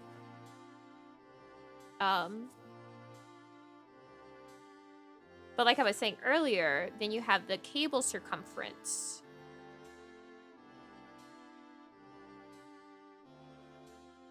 So if you buy just normal circular, like fixed is what they call it, fixed circular needles that aren't like interchangeables, they have just the one cable and the one cable length, and that's all it'll ever be. So then you also have to buy each individual size of needle, and they all have their cables attached, and that sounds one like a nightmare to store. And then two, you're pretty much always relegated to either getting a really big cable and always using magic loop, or you're going to have to buy multiple sets of needles of the same size at different cable lengths. So interchangeables really are more economical over time if knitting is something that you really are into doing.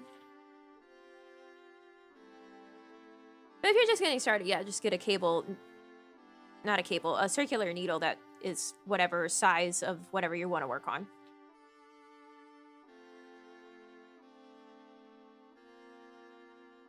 But then comes the problem of like, then you need to do your gauge swatch. And if your gauge swatch with the recommended needle doesn't meet gauge, well, then you need a different needle size. But then you have to buy a whole different needle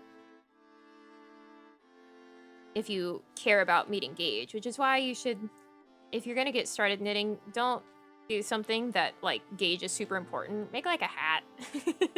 I know everyone says make a scarf, but I think scarves are terrible starting projects because one, scarves actually take fucking forever to get to be an actual scarf length.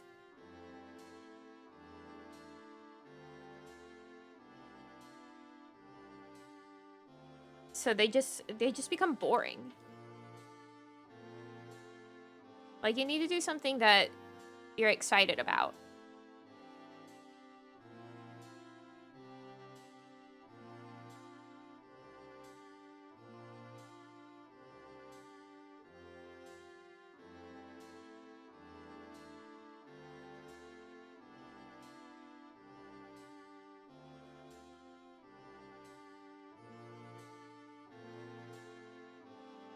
Or something that you know that you'll use and you'll want to use.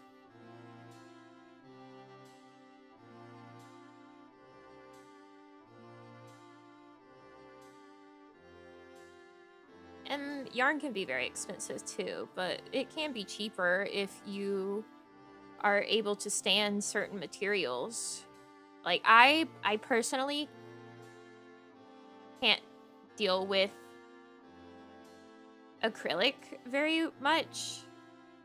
Even if it starts off feeling really soft, and even though people say like the opposite usually of like, oh, it starts off scratchy and then whenever they wash it or block it, it gets really soft. For me, it'll start off soft and then the more I work with it, or like once it's been washed, it gets more scratchy to me. Like I have a whole cardigan that I made out of acrylic once upon a time, and I just stopped being able to wear it because it would irritate my skin so bad. Even though acrylic is hypoallergenic, it just felt awful to wear. Plus, acrylic is not breathable. So you get like super sweaty wearing acrylic. Tempted by socks? See, socks intimidate even like experienced knitters. And by that I mean beginner going into intermediate, not advanced or master knitters, of course, but like people that have knit for years but they've never actually done socks. Socks can be intimidating. Why does the needle size matter or affect that much? Because the circumference of the needle determines the inner circumference of the loop. The size of the yarn itself also determines the ultimate circumference of the loop. But let me grab... Oh. Hey, this is... No, that's cumbersome. Let me grab my set.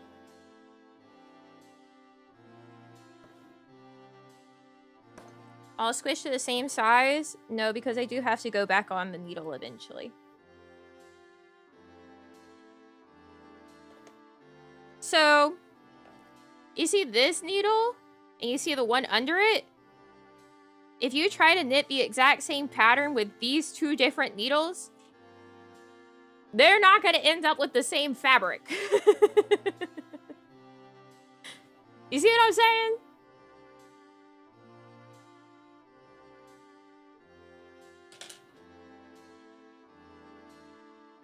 If I wrap the yarn around this, and I wrap the yarn around that, they're going to be vastly different size loops.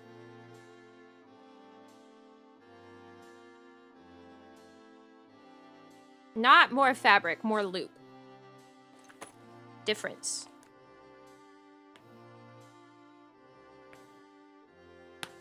In fact, usually bigger circumference loop means airier fabric, right? Because there's more of the yarn in each loop, so their spacing is wider.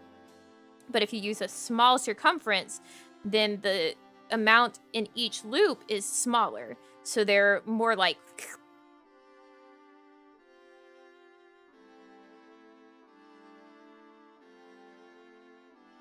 So see, like, how dense this is, even when stretched in comparison to this. Teeny tiny needle. I mean, the yarn sizes are different too. This is a much thinner yarn. But even then, you know. So it affects the actual drape and, like, openness of the fabric. So it matters. It matters a lot. And then it also, the different needle size, again, determines the sizing of your stitches. So like whenever I did my gauge swatch, I used the recommended needle size, where my gauge was too tight compared to what the pattern prescribed. So I had to go up needle sizes to get the same number, or around the same number of stitches in 4 inches that the pattern calls for, because otherwise you have to do way more math to follow the pattern, but at a different size, and then probably use even more yarn. And I only have so much yarn. So we go up a needle size to try to get close to the gauge that it calls for. Don't compress or get smaller because the stitches around it hold it in shape. I mean, yes. Because it's... Yes, the stitches nearby can steal yarn from its neighbor. Like if I were to go in here, right, and say like, oh, this loop, and pull it. You see how these snugged up? But if you pull on the fabric again, it'll even out. So let me demonstrate that again. Like you see if I pull on this loop, these around it get tighter, right? But if I let go and just do a little bit of that, it goes back. So the amount will even out over all the loops, which blocking also helps with doing that.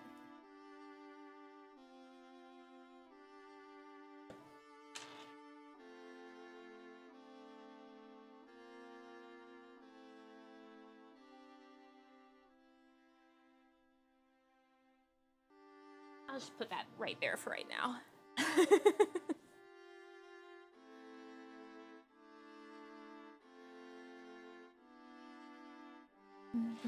I don't know where. You guys need to hold this yarn again.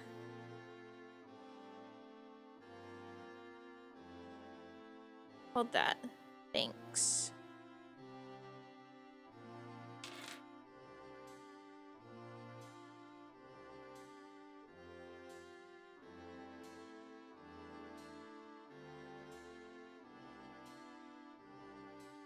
Something happened where I don't need to lift the baby and I don't understand, but that's fine. That's fine.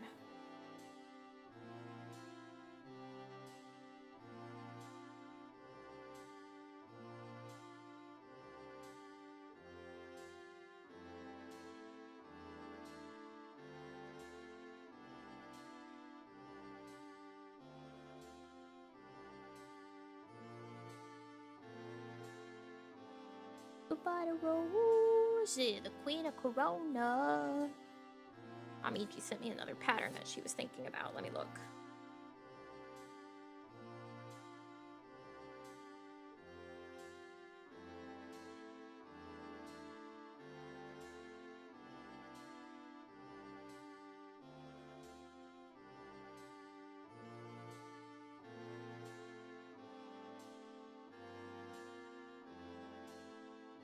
That one is doable.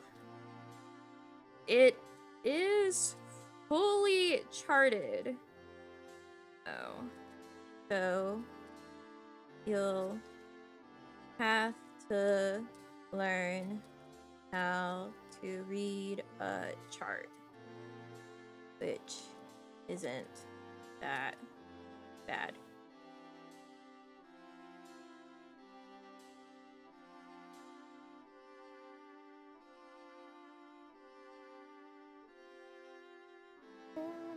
I go here. Konami! Update on the beans recipe. Oh my god, this was 30 minutes ago. How did I miss this? Turned out pretty good. I added barbecue sauce to the beans in addition to sloppy joe sauce. That sounds very sweet. Yeah, pretty sweet and a bit tangy. Thank you, Davina. Thank you.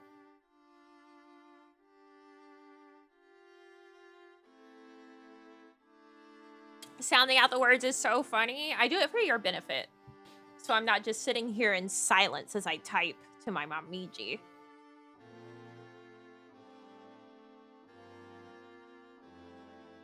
Because it's not like I'm saying state secrets or anything.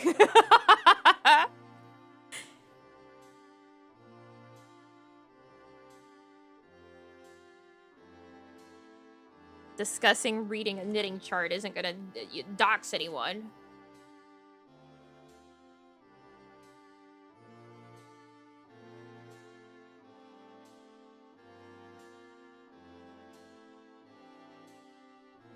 But those boys don't understand.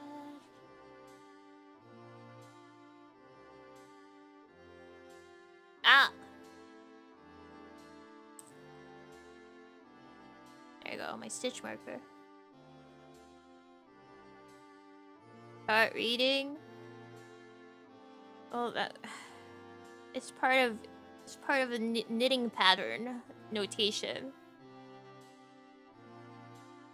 Because there's written out instructions that you can have in a pattern, and then there's also charted instructions. In charts, like a written instruction will be like knit 5, purl 3, knit 5, repeat until beginning of round or something like that. While a chart will just have a chart. So like almost a spreadsheet where it'll have blank boxes are knit, boxes with a dot in the middle are purl. And then if there's other like stitches that you have to do, they'll have a legend and it'll say like, oh, this means knit through the back loop. So it'll have that key, that icon in that box for that stitch.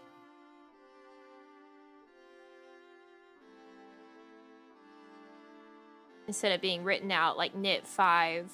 And when I say written out, it's written like K5.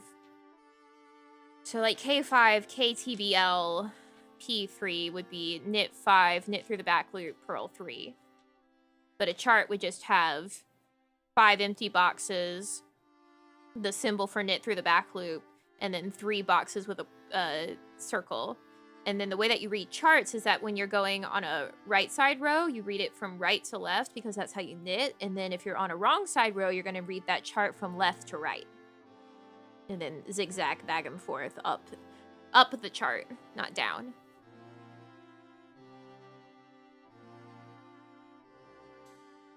Yeah. Yeah, make your chart jokes now.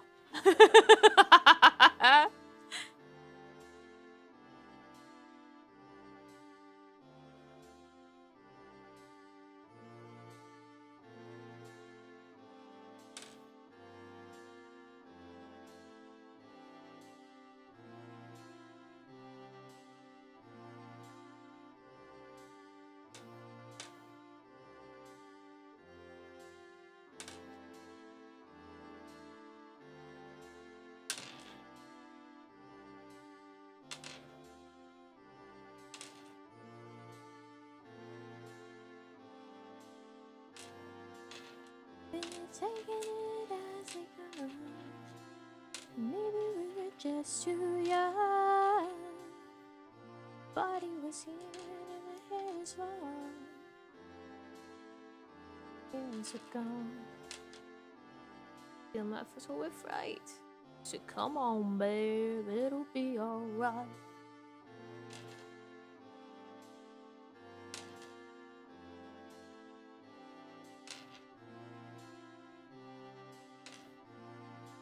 See, Namiji, she crochets. She thinks that knitting is very difficult, and I'm like, it's not.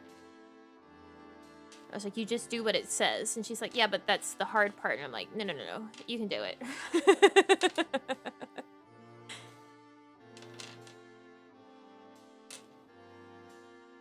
I will say crocheting is way easier than knitting.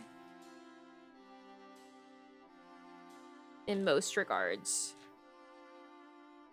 Mainly because of the fact that crochet is just the one hook. And there's not a whole bunch of different things that you really do with it. It's just like there's doubles, singles, half doubles,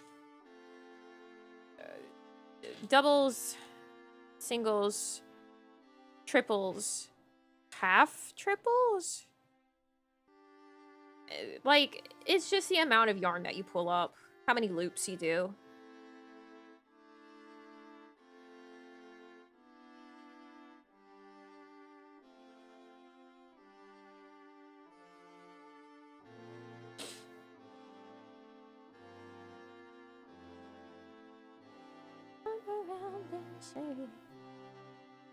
Crochet back in the day, it looked way easier than this. It is way easier.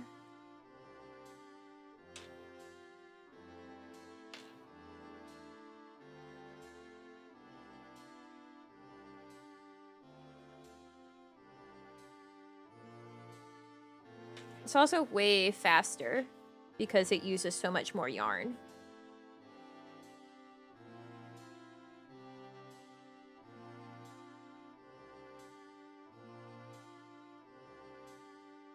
But then it also uses so much more yarn.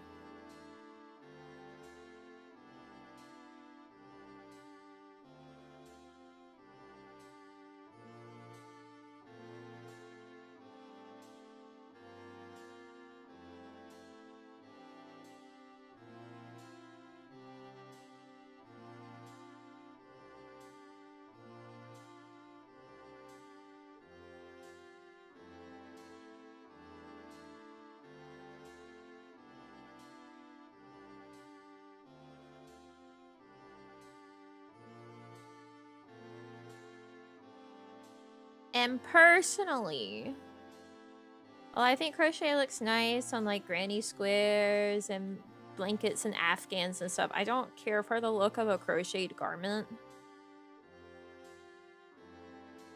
I also just don't care for how bulky crochet is whenever it comes to the idea of a garment. And if it's not bulky, then it's like really holy. And then sometimes it's really holy and bulky.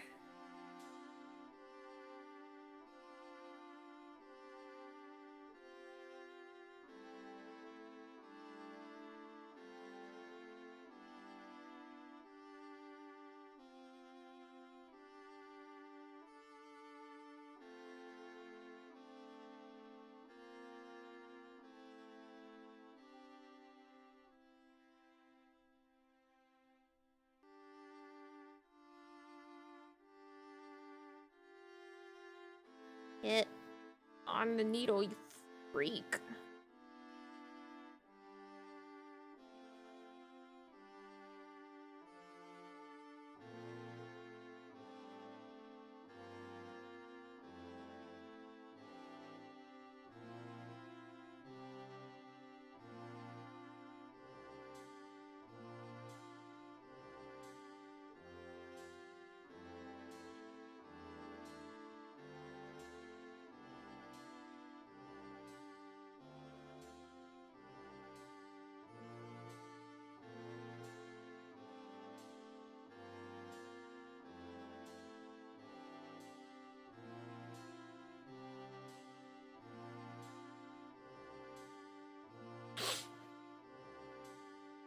But you're really my dearest friend. Jenny, take my hand, cause we are more than friends. Whoa, don't fall off, little doggy.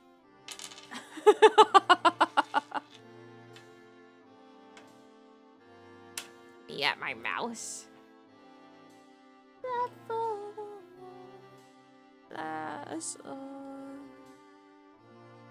I don't think it was gonna fall off, but she was a moving.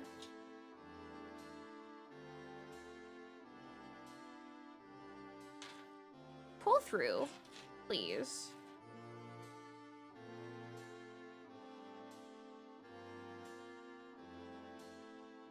Thank you.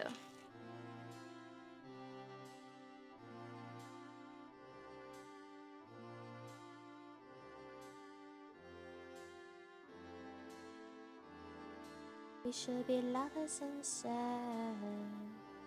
I don't know how to say this.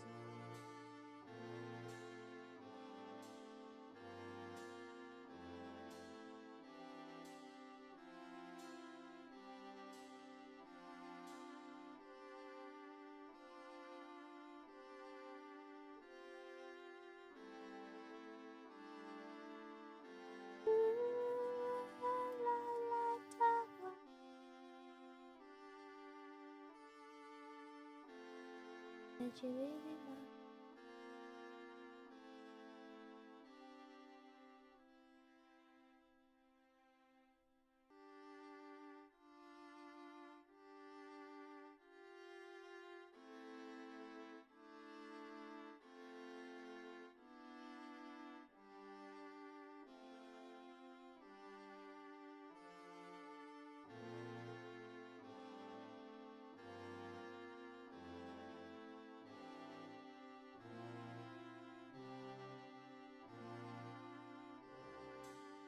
Please.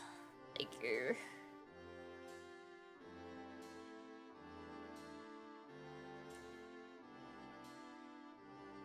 Hoo-ha, hoo-ha.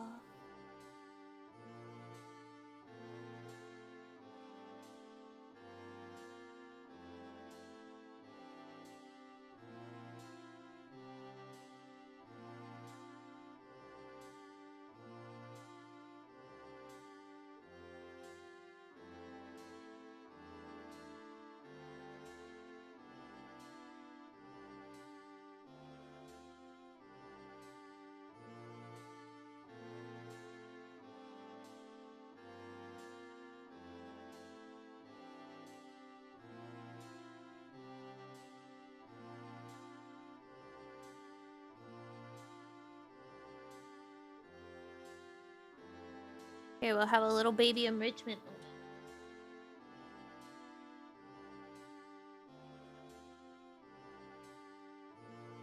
Look, ooh, a new color on the screen. Wow.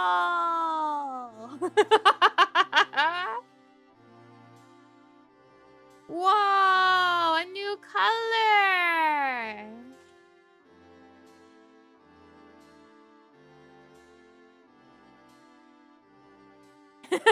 By enrichment.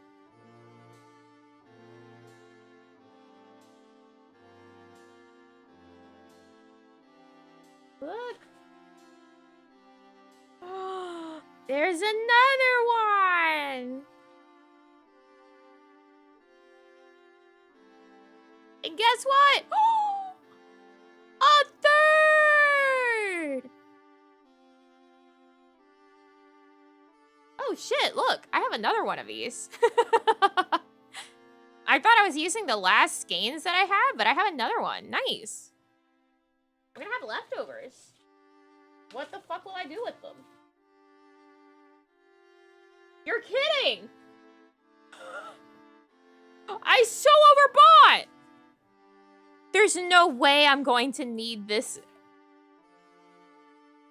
What? Alright. I don't know what I'll do with them, but I'll figure something out.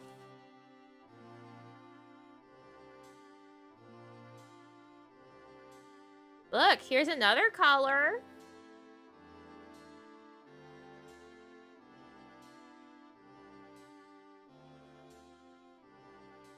And, look, here's another color. Whoa! Colors!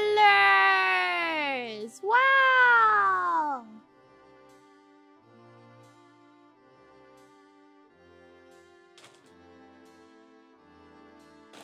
I can't believe I have 2 more skeins. These, actually, I'm planning to make something to go with the dress. Specifically in a Disney bounding context of, I wanted to make this dress, 1, because I like the pattern, 2, yellow because I like yellow, and 3, Pooh Bear. So I'm planning to make like a little frilly like blouse on top, like, or blouse to wear over the dress for like a little Pooh Bear vibes. Pooh Bear. Like a shawl? No! It's gonna be like a cropped tank top almost, but more airy, and then I'm planning to do like a ruffly bottom on it. So, on top, Pooh Bear.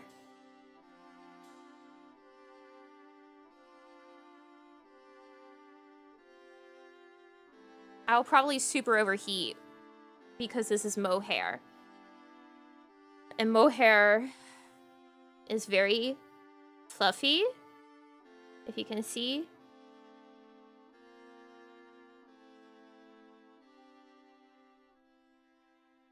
It's very fluffy.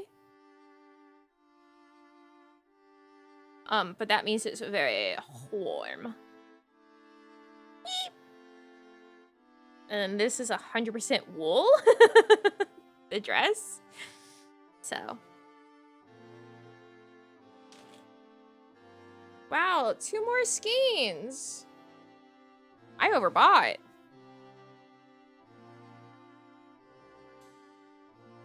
I'll have to find out if I have any patterns that I saved for some DK that only take maybe 2 skeins. I don't know how much I'm gonna have left of the skeins that I'm using right now for the sleeves.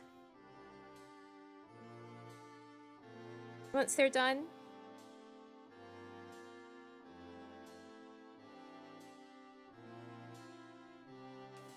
In Florida, well, it would not be like during summer. It'd be during winter, which still is a balmy winter. But wool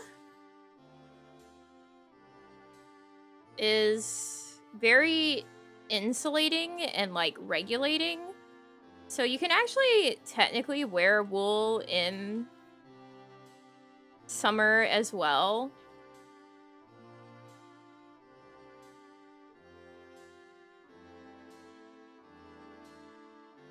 It just depends on what you are like. But the mohair, yeah, that's just warm.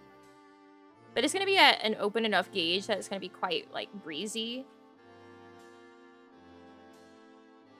So we'll see how it goes. We'll see how quickly I die.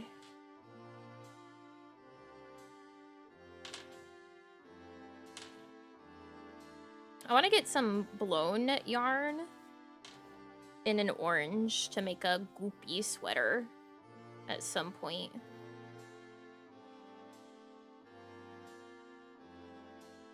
You know, because he wears orange. I guess I could maybe use the leftover yarn from this to make a matching, like, vest for a goopy sweater.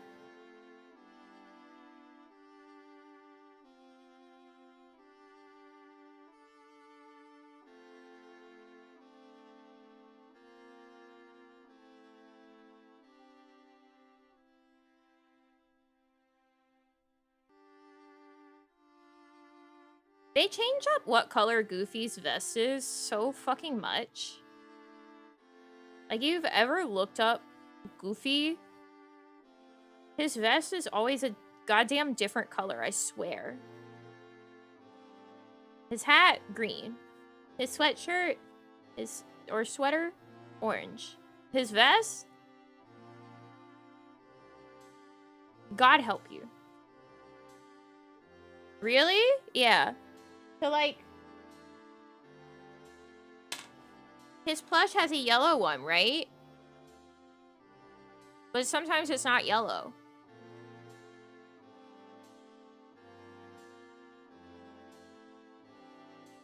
There, he can hold Baz.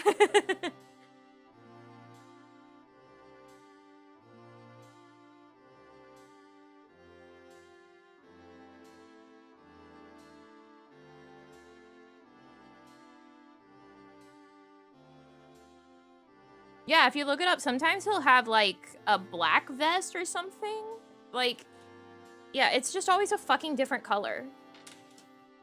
And it's like, what color is his vest?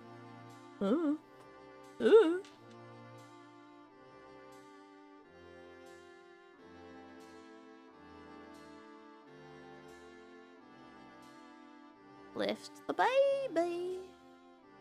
Black and red? Yeah.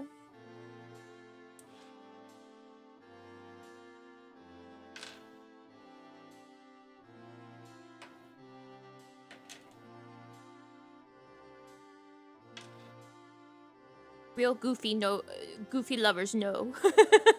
Its best is different colors. I think though, like, perhaps the most official color right now is the yellow. Because I think his costume at the parks uses the yellow, and then on, like, the plush, it's the yellow. So I think those other colors might have been from, like, previous years in the past.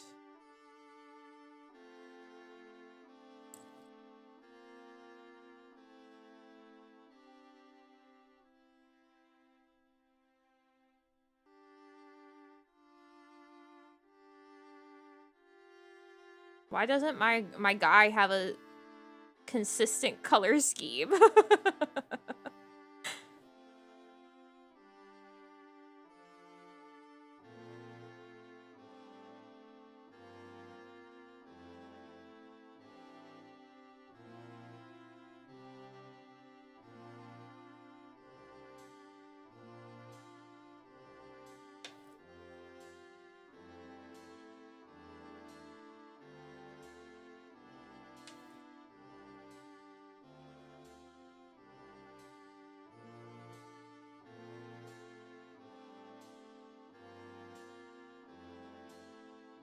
Last time Namiji was at the parks, she stumbled across this thing where Goofy was like, I don't know, it was like some dance party or whatever. Goofy was there, dancing. He tried to invite them to dance, and they wouldn't go dance with Goofy, and I said I would dance with Goofy. I would go dance with Goofy.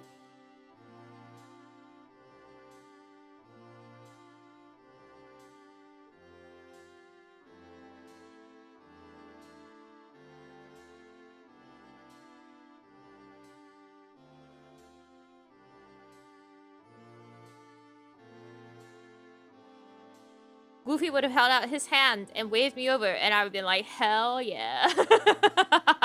Actually, I probably would have spilled my spaghetti, but still went over.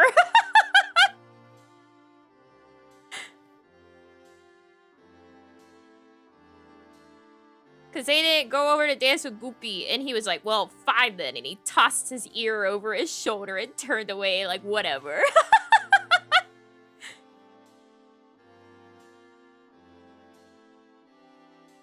So sassy.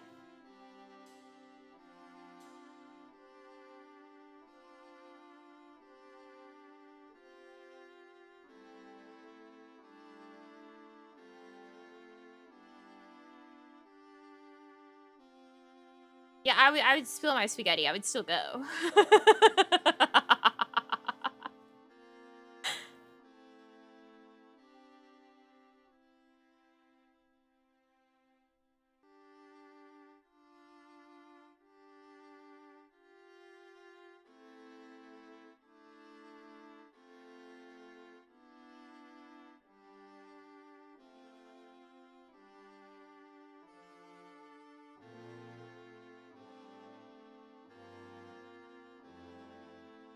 Oh, yes.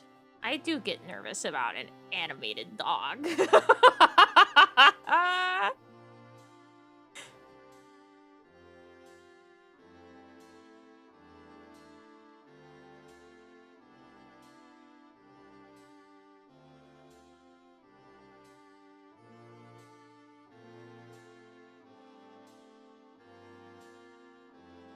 Not getting the cage pose. I think I'll be mortified about that for the rest of my life. I think I was just so busy being like, wow, Goofy, so dapper, so dapper, so dapper. And then he drops down in the pose after pointing. I'm like, what? Huh? Thank God for Namiji being like, oh, it's Kingdom Hearts. I was too busy being like, Goofy, he looks so cute in his costume.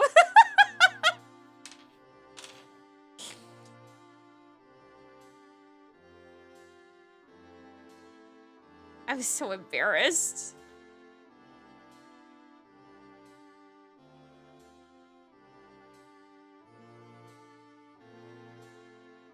He would not think I'm a poser.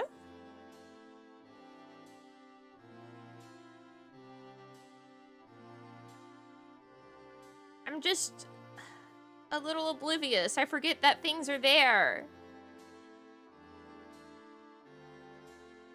Like, if I were to be wearing a blue hat, you guys would be like, oh, I like your blue hat. I'd be like, I'm wearing a blue hat? Like, I just forget. I forget it's there. So I'm like, huh? What are you pointing at? My object permanence is very low.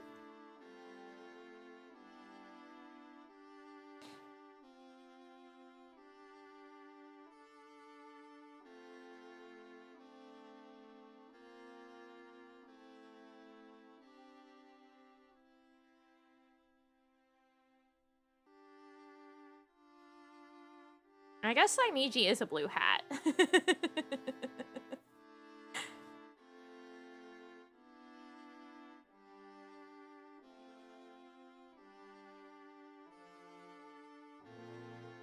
Now I'm invisible. Peekaboo!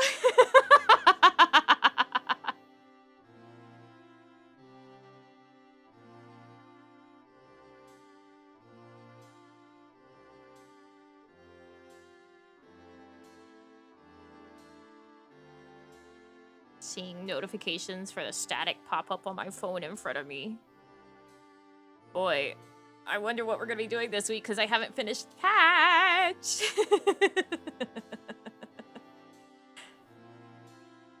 I'll be running to do that as soon as I'm done here. Well, actually, I'll be running to dismantle all of this, and then I'll be doing that.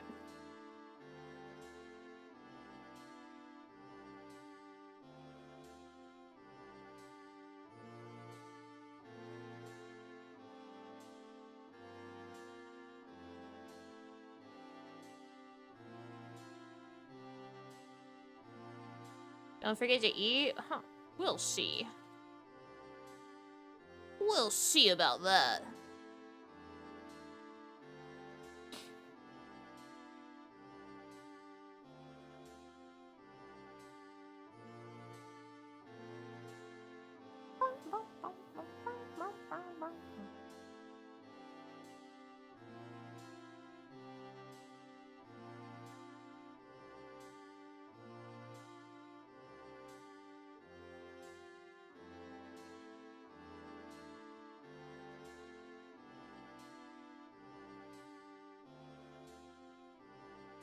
Well, I mean, how can I eat if my nose is itchy? Don't you see the problem? The dilemma?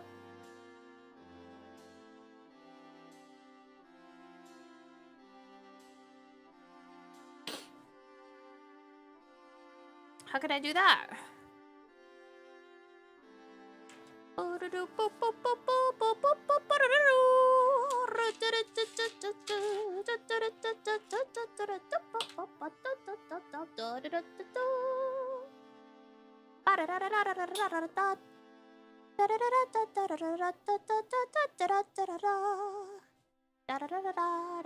Quite the dilemma, I know.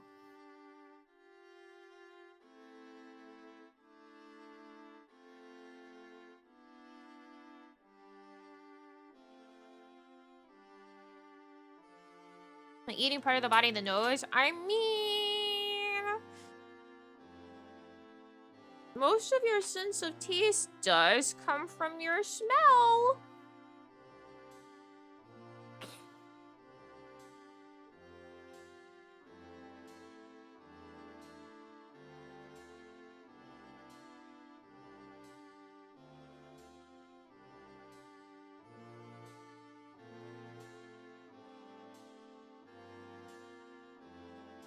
I'd argue your nose is an eating part of your body.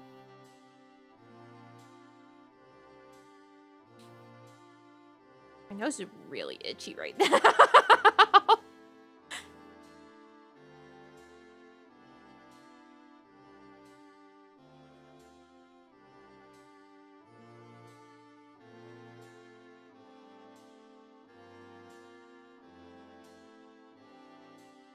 I think it's the gloves. Not like doing anything physically, just mentally.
Get on the fucking nasal.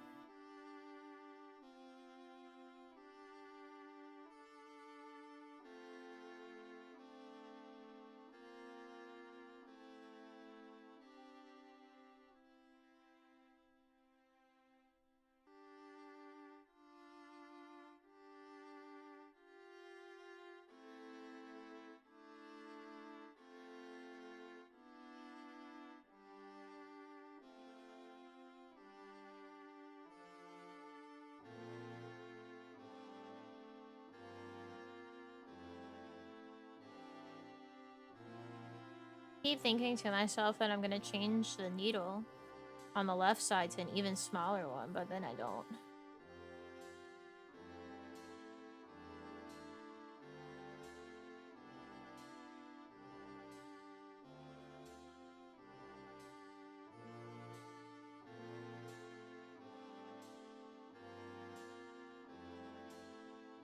Because if you're knitting in the rounds, the stitches are all only ever being sized by your right needle.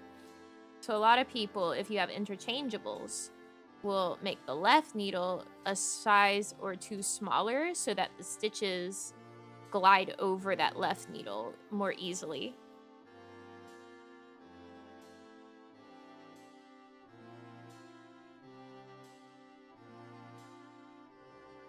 So this one is a 9.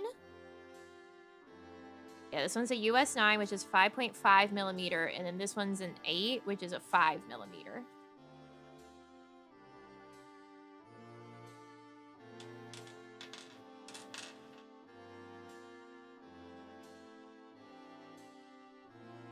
Did I increase? No.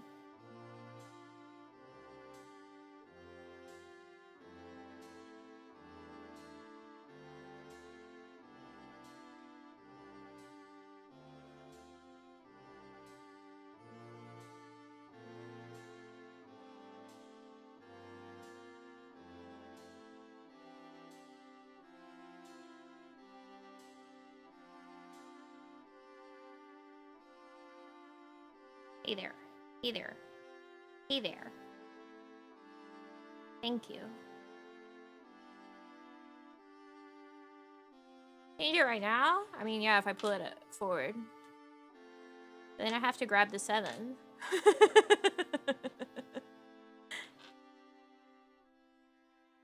Oh, but I got a house with it.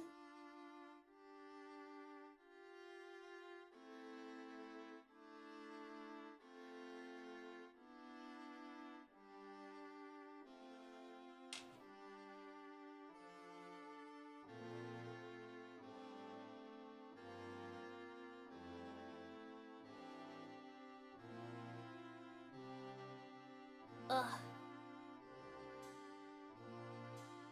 The hardest part, hello, a 3? Hardest part is remembering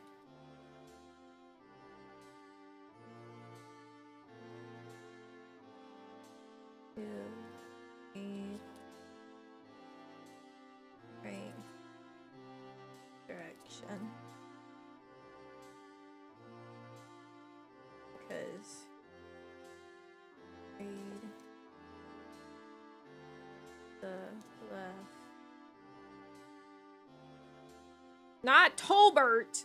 2 left with a space.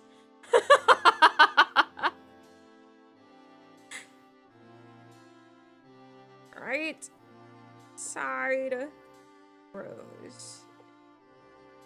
Left to right. On wrong side rows. Fucking Tolbert.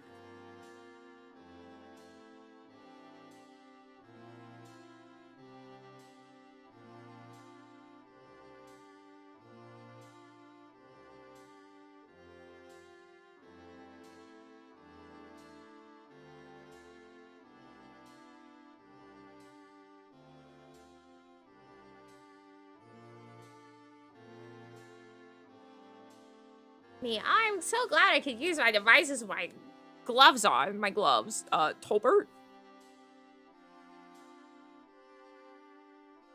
You're typing Tolbert, right? No. I don't believe I am.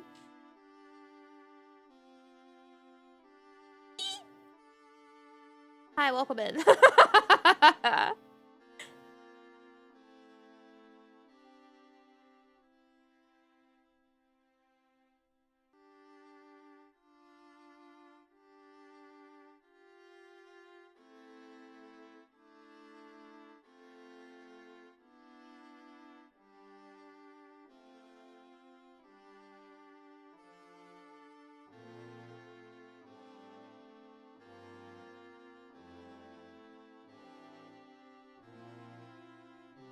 Yeah, who the fuck is Tolbert? I don't know.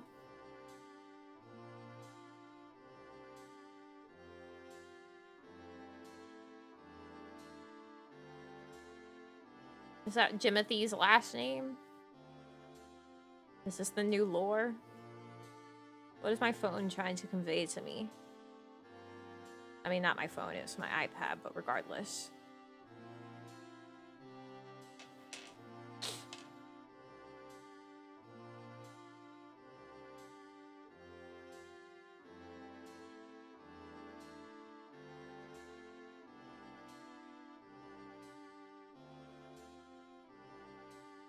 You don't get your fucking ass on this nasal.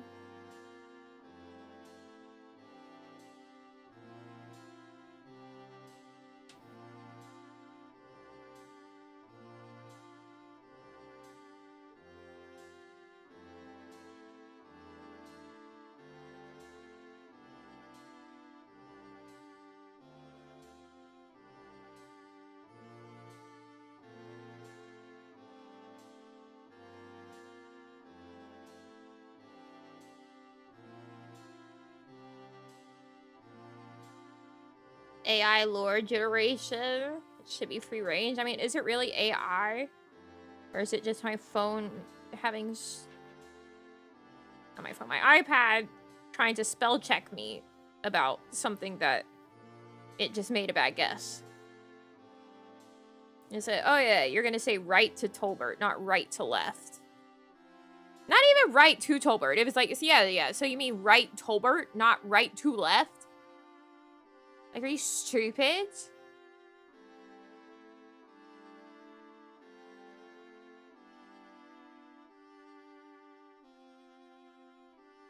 Why are you stuck?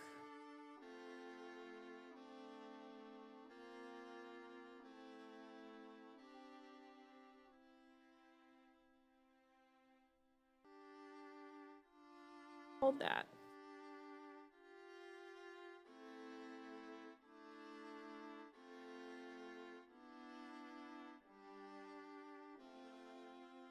Account for the Sekiro anime came out to say they don't use AI and it's all hand-drawn.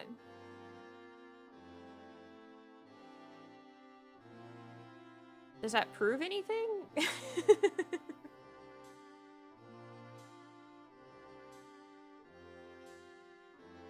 They had a frame where the man had 6 fingers. Like, are we supposed to be like, oh, good, he had 6 fingers because of human error?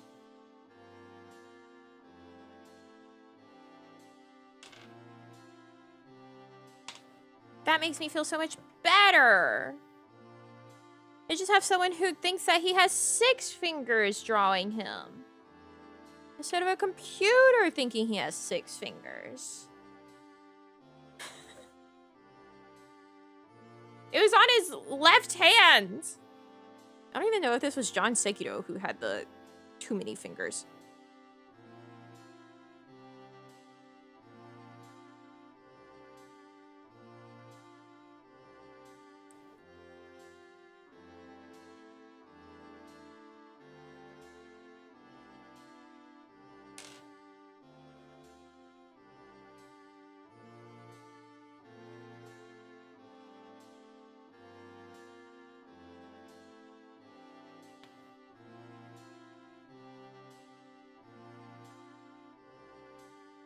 But it's definitely a flesh hand.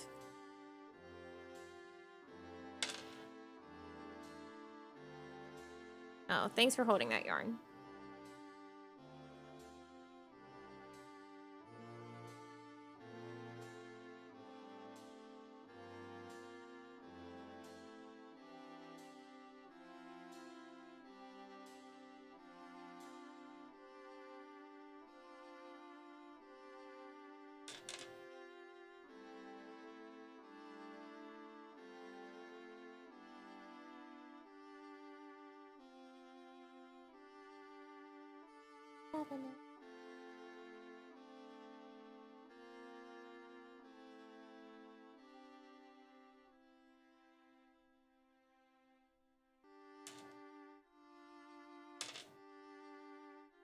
I got you. I'd say I can always count on you guys, but I can't.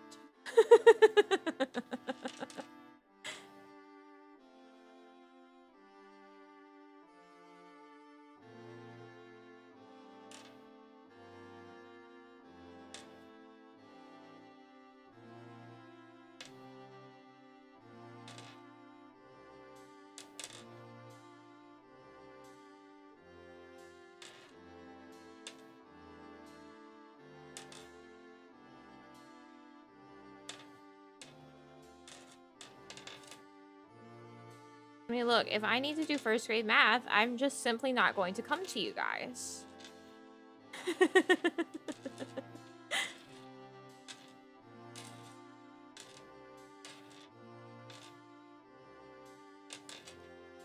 I need news about a new basketball spin-off vampire series, well, you'll lie to me.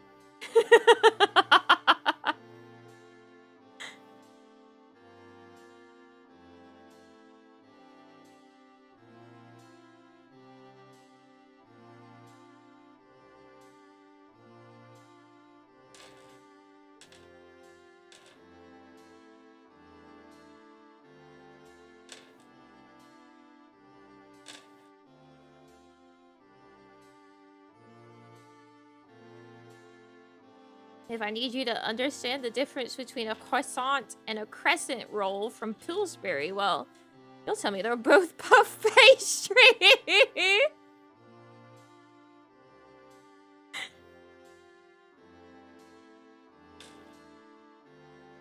Because you swear you can see the little layers of the crescent rolls.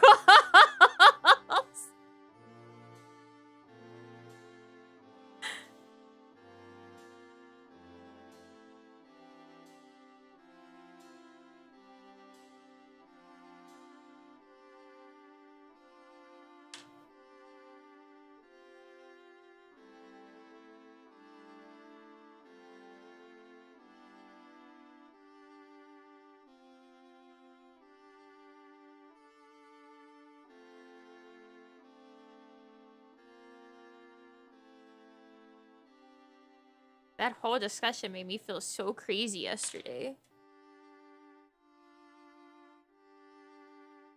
As someone who enjoys baking,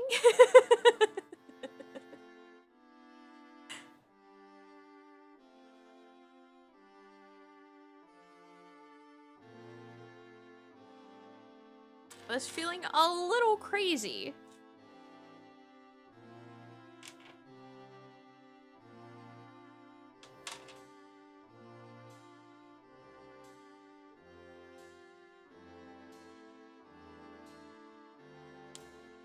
How is Riley? Because they're not the same. They're not even remotely the same. One's a roll, the other's a pastry. The dough is different.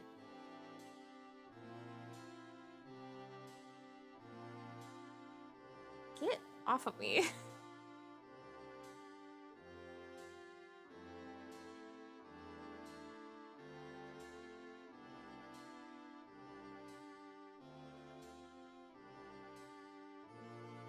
If a crescent roll was truly the same as a croissant, you've never been like, man, why are people toiling away for croissants and laminating their... Doing this thing called lamination? Just go get a Pillsbury crescent roll can. Crazy, crazy, crazy. Insanity. Why are you so wrapped up, you freak? Asking about that, by the way, turns out my dad always just bought puff pastry and made them small, but my grandma used the Pillsbury stuff. So you were gaslit!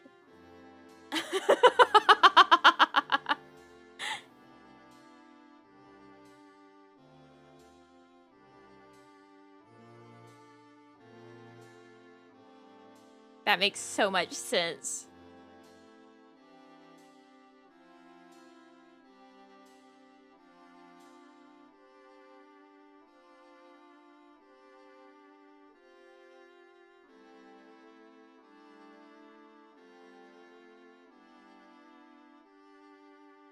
Should have known the difference. It's been like 6 years since I've had either. I guess I'll have to forgive you on this one.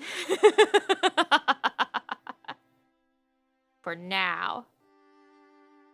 How did they end up with similar names though? Because croissant does basically mean crescent. Because that's the shape that they are. And then Pillsbury said, yeah, we made rolls in the shape of crescents too. They're called crescent rolls. I mean, I'm sure it wasn't Pillsbury that invented the crescent roll, but... I also thought I was going insane!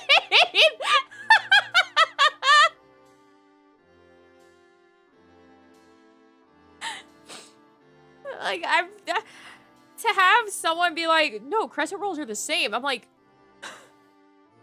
what? No!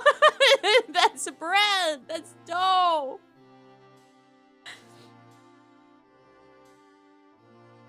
That's not laminated, there's no layers!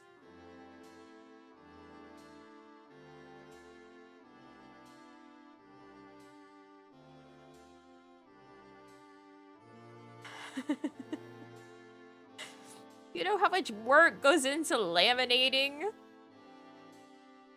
croissant dough? You know how many hours go into it?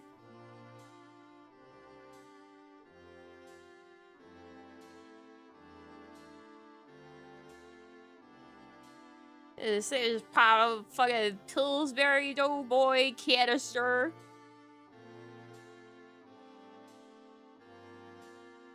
Stop getting stuck, you freak.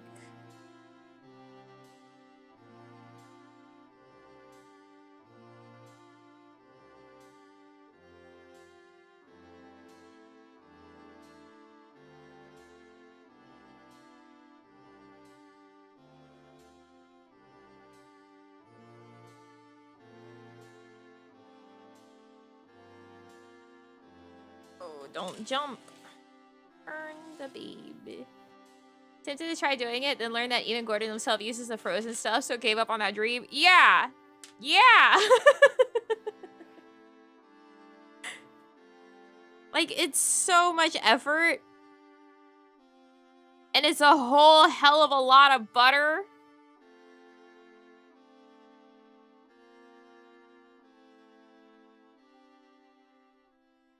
Like, unless you're a patissier, you're not doing fucking croissants. Like, that man's just a chef. He's not a patissier. He's not laminating shit. And all he's doing is wrapping meat and duxelles in it.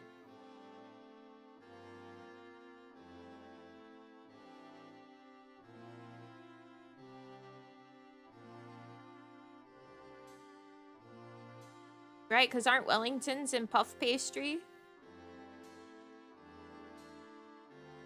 I can't imagine he's doing anything else with puff pastry for many reasons other than his signature Wellington.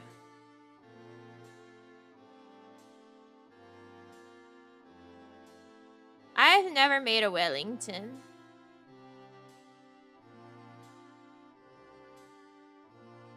Patisserie, I'm not gatekeeping. I'm just saying. Unless you are a patissier, that you have no reason. You have no reason to spend your life laminating dough.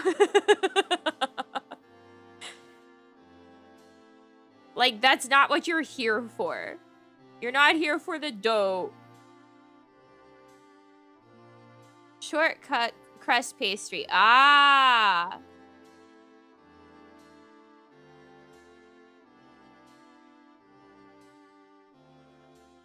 Like, he's a chef. He's not a baker.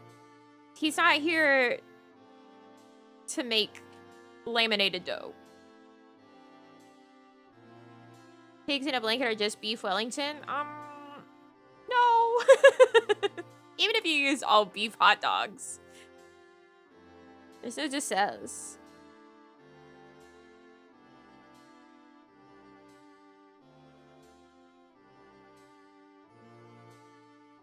You'd have to have your Your mushroom mints.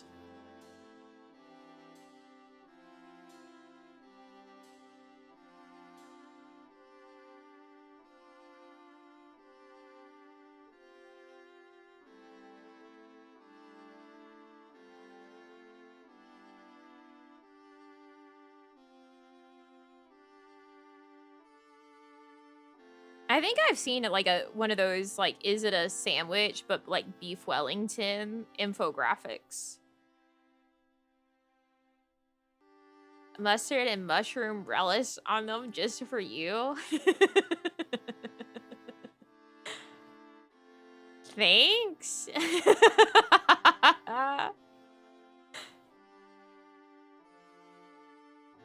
No, I don't think it was about beef Wellington being a sandwich. It was about, like, is it beef Wellington?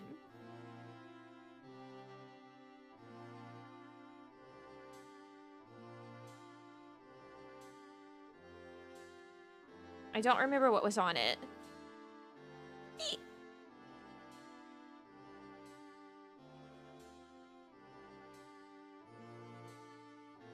Because you could argue that a Hot Pocket is quite similar to a Wellington, actually.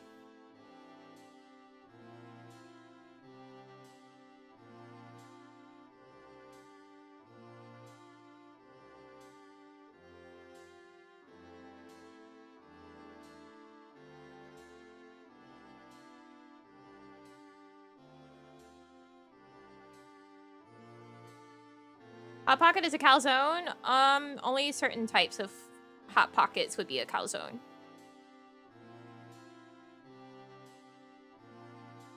I take offense to that? Yeah, but can you deny it? Sure, you can be offended, but can you dispute it?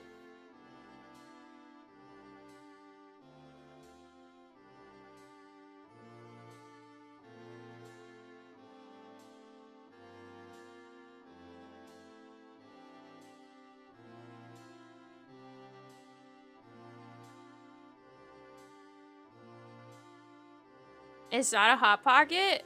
I'm not saying a Wellington is a Hot Pocket. I'm saying a Hot Pocket could be a Wellington.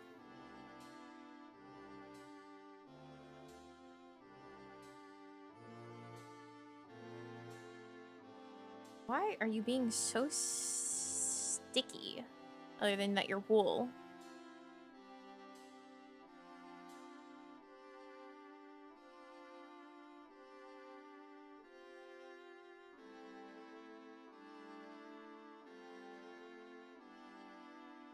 Like, if they had a steak and mushrooms Hot Pocket...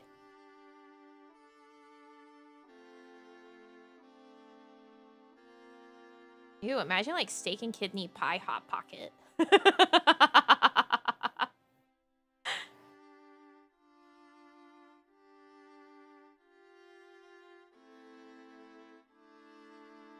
Has it friction?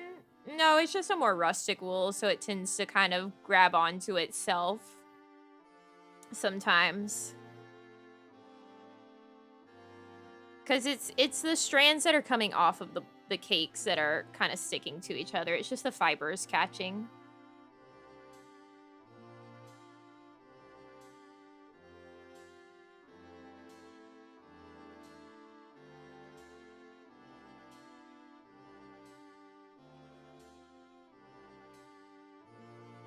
Shepherd's pie? You're gonna say ew to steak and kidney, but you want shepherd's pie?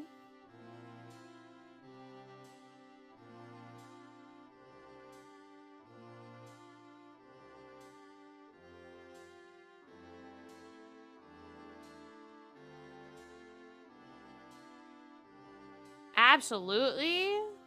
Whatever, man.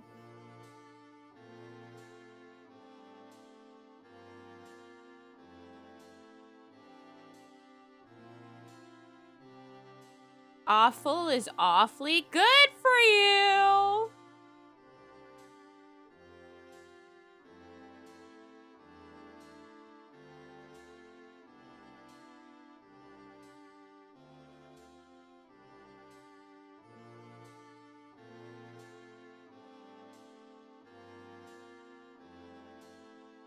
I'd rather not.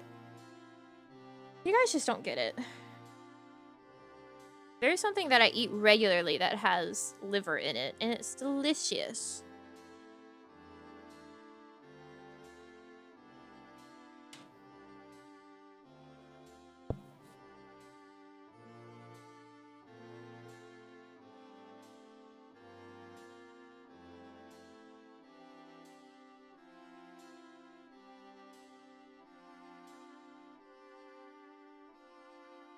No way it is. Liver is just disgusting. No, it's delicious. I mean, it's not just liver. It's got other pork in it. But yeah, it's got liver in it. It's yummy. It's one of those things that you don't tell people it has liver until they've eaten it. And they're like, yummy. And you go, yeah. Actually, it has liver in it. And they're like, huh. Tastes good.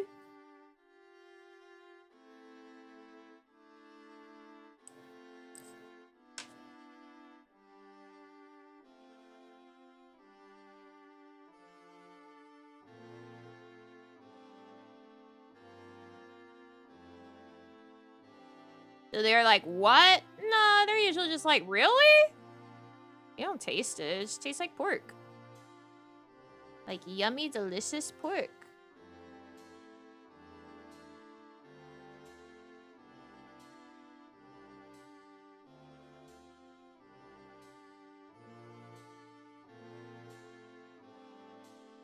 Although I've never had just like straight liver, so I don't know. Maybe you do taste it. I just know it tastes good. Knowing that there's liver in there does not turn me off of it.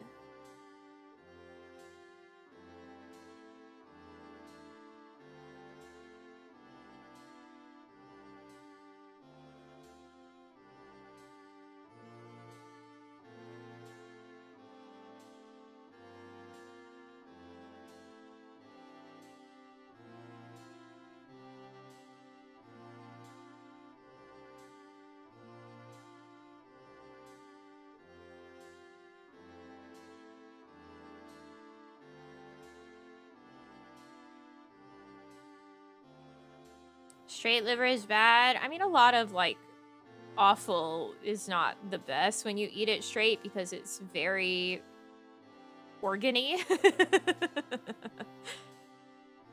Like it'll taste very irony.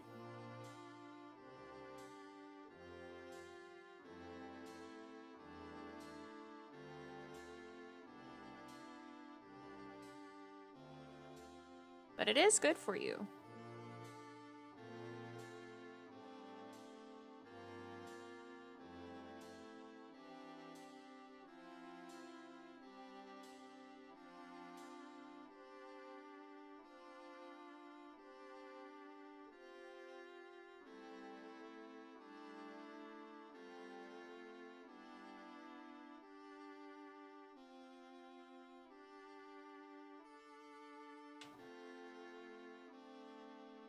Tripe? I've had tripe in like pho. I think. I don't know, there's like, here's some meat, and I go, yummy. What's in the pho meatballs? I don't know. They taste good.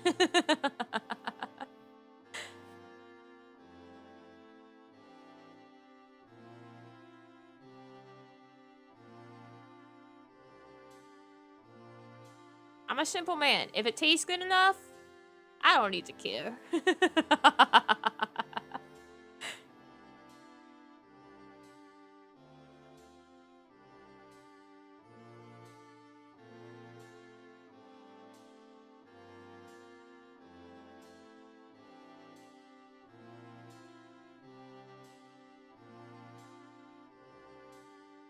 Is it? Ooh. Isn't tripe quite chewy?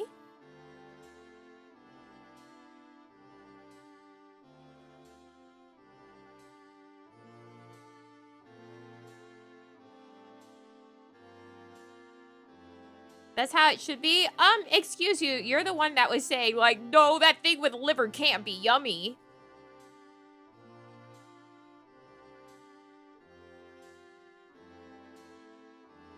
What do you mean that's how it should be? Huh? Huh?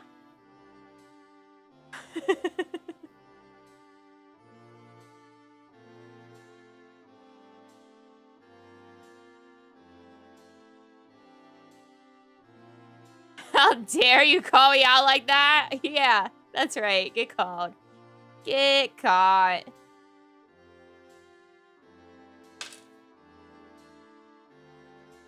Can I remember what I said 2 seconds ago? No. Can I remember what you guys said 2 seconds ago to call you out on it? Hell yeah. Might as well be walking on the sun.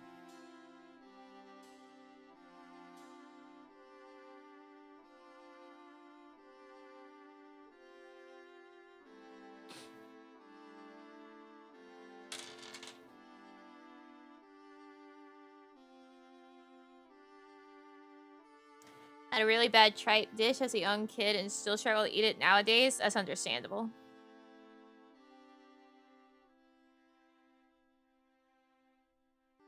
I was discussing ketchup yesterday, I think it was, with Paladin. I was saying, like, even as a kid, I didn't like ketchup.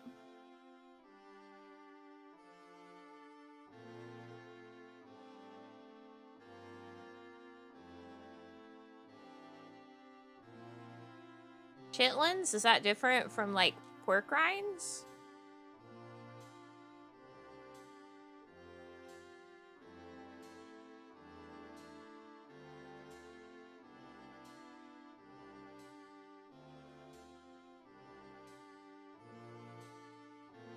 HP sauce / brown sauce? Sir, that does not exist here.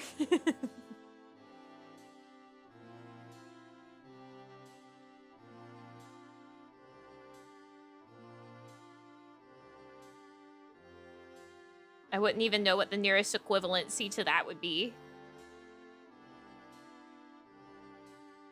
They're cooked differently? Oh. I guess, maybe. I don't know if I've had them. Call it steak sauce? The steak sauce that we have here is A1 steak sauce. That's what people use. Are you telling me you guys put that shit on, like, other things?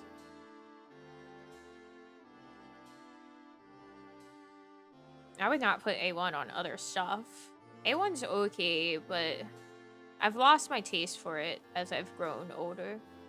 I used to like it more.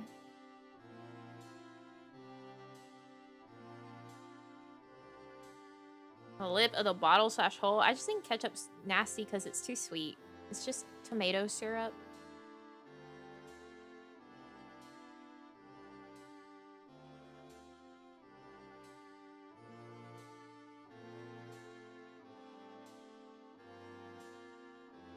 Oh, hell yeah. Paul Simon in my ears.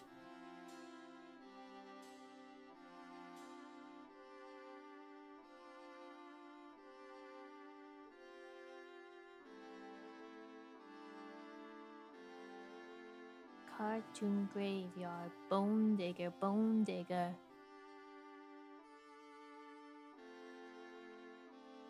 Just a fear, baby.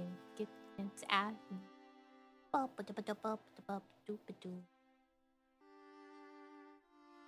I can be a long lost pal. You better you call me. You can call me out. So accurate? Yeah, it's so gross. It's too sweet. I love a tomato. But ketchup? And most tomato sauces? Just too sweet. Roly poly little bat-faced girl. And you can't escape fucking ketchup. You can't escape it. If you can get bodyguard, I can be your long lost pal. Story behind this song is interesting. Yeah, being at a party and being called the wrong name.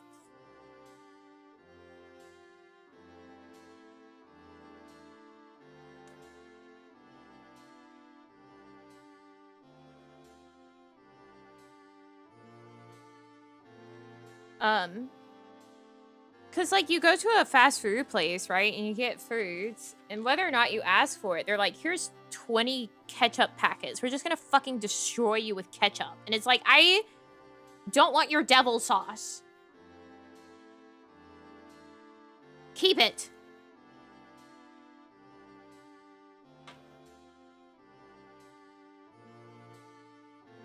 I know the average American bleeds ketchup, but I am not one of them.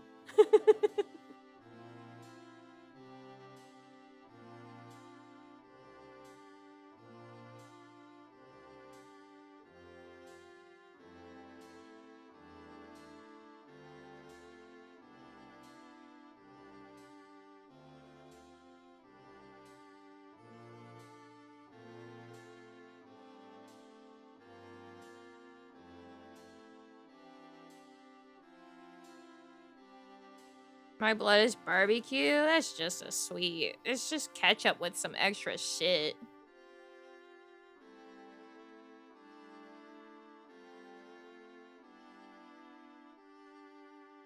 So... Isn't Ackle and his siblings? I don't know. Maybe.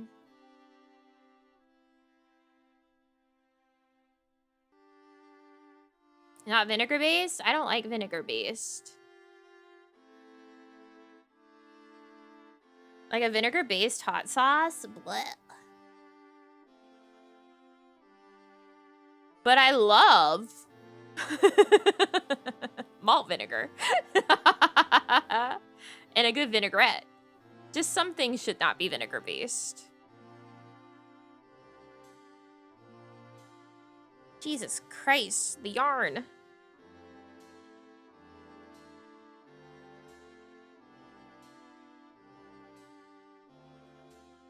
Yeah, I like salt and vinegar chips. It's not against vinegar itself. Tartar sauce? Yeah, I like tartar sauce. Yeah, you can get malt vinegar at Five Guys. I have a bottle of malt vinegar.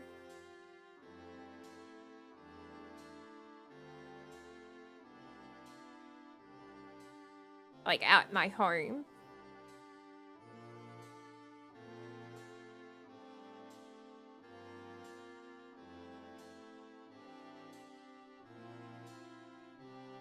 It's not Heinz, but it's still good. I like the Heinz malt vinegar more.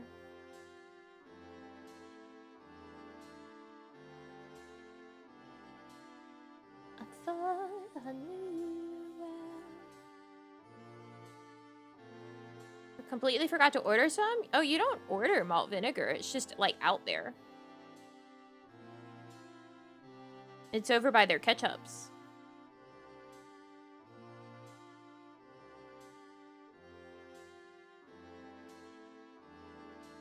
Feels like a waste of time. So what if I know?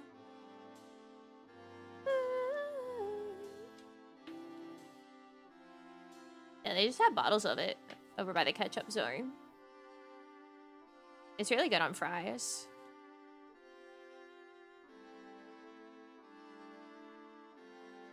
Some people will put it into their ketchup. I guess that would make the double sauce better. Give you some acid to cut through that sweet.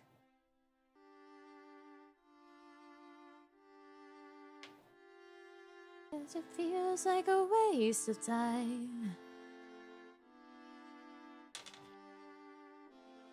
Oh, what did you have in mind?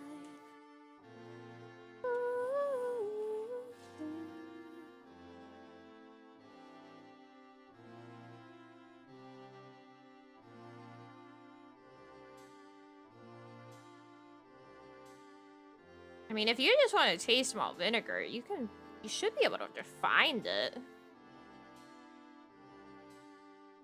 The bottle's not gonna bankrupt you.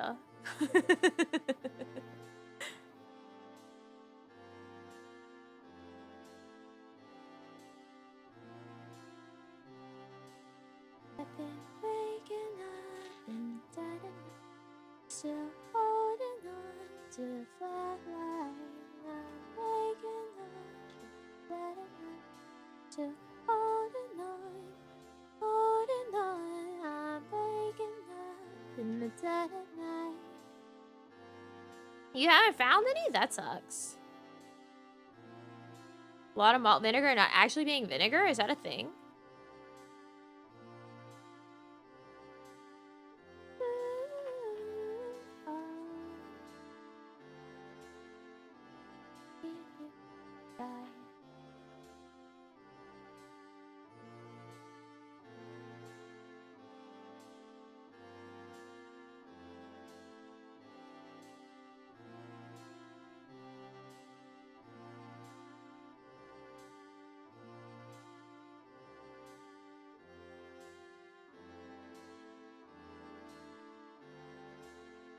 Found something to import with Amazon. If you can, get Heinz.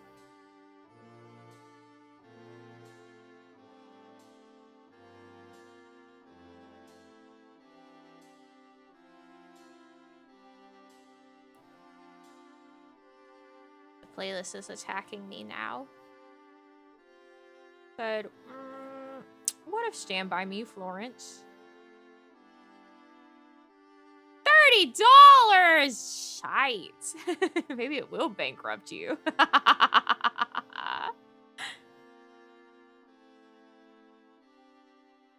A British thing where they don't brew it. It's just acetic acid and water instead.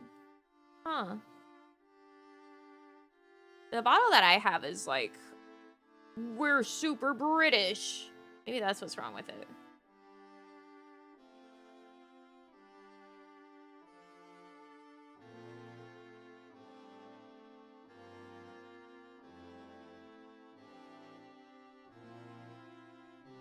Somebody must I know.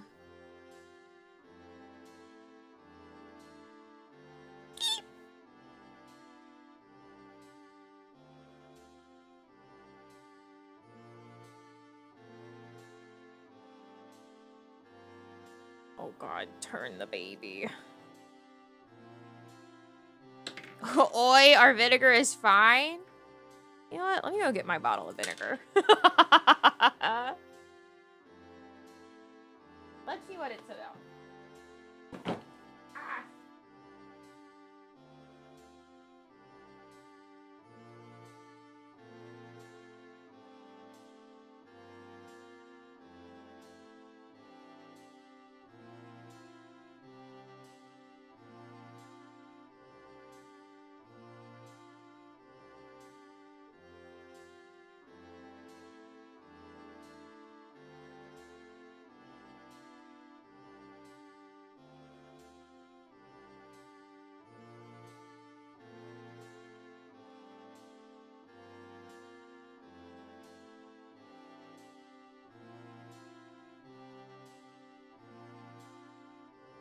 This is the one that I have. Original London Pub malt vinegar. Traditional British flavor. This was all that the store had at the time that I was looking to get some malt vinegar, so this is what I'm stuck with. For a while. Because it's still rather full. Is it imported? I don't fucking know.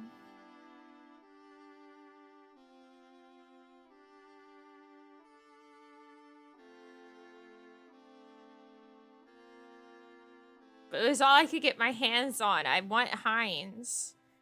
But it's still a rather full bottle. Like, it's still a rather full bottle. Ah!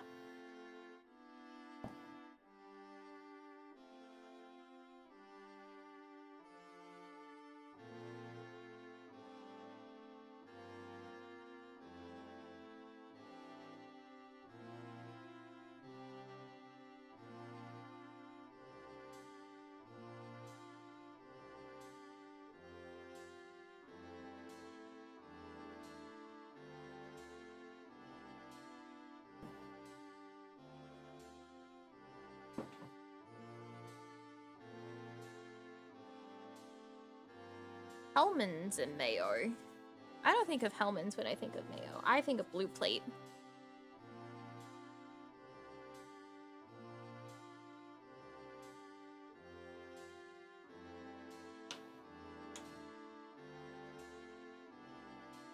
Every day I wake to feel the same.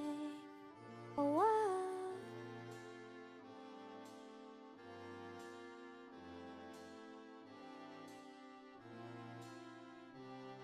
Hey, as long as nobody here likes Miracle Whip, you're valid.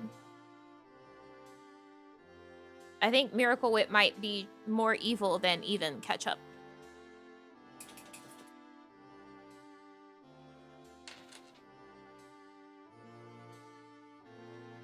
Hey, do you like Miracle Whip?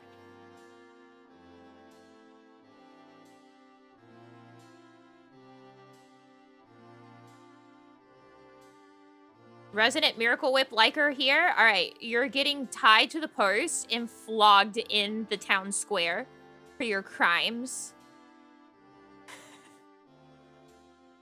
Until you learn to be better.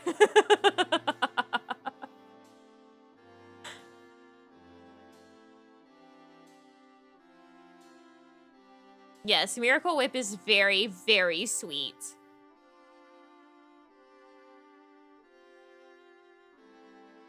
I will not. You shall. To the whipping post. Tang! It is not tangy. It's full sweet. You're crazy. I made a sandwich with it because we were out of mayo once. I couldn't eat it. Right? It's not something you'll try more than once. To try to substitute mayo with it.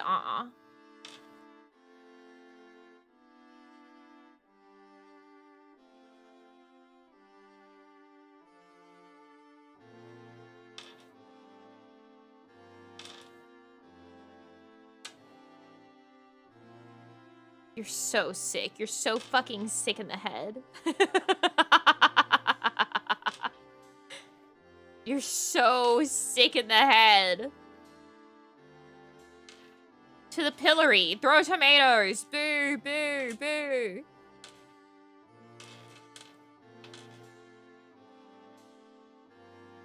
I love Kewpie. Grandpa likes it, but he also likes well done steak. Well, your grandpa may also be the age in which Miracle Whip was like the option, because I'm pretty sure Miracle Whip came from like the Great Depression, where they had to make do and couldn't make like actual mayo.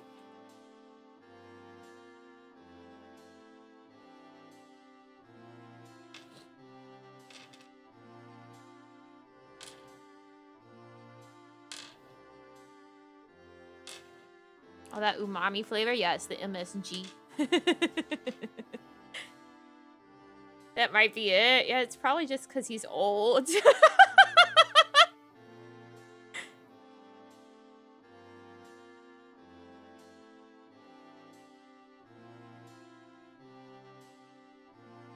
Tamago sando with normal mayo. It was sad. I can only imagine.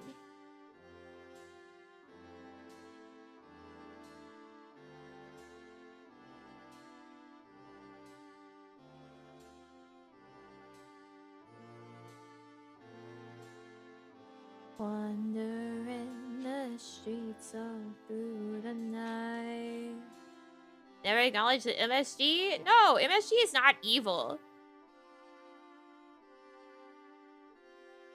MSG is just another seasoning, and it gives umami. MSG is totally okay. We say thank you, MSG. I love you, MSG. It's what we had growing up, and I enjoyed it. That's what's wrong with you. It was your only option.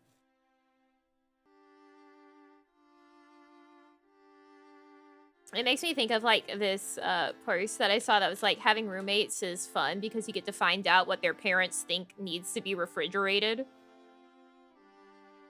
Like, there are people out there refrigerating their loaves of bread because their parents always did.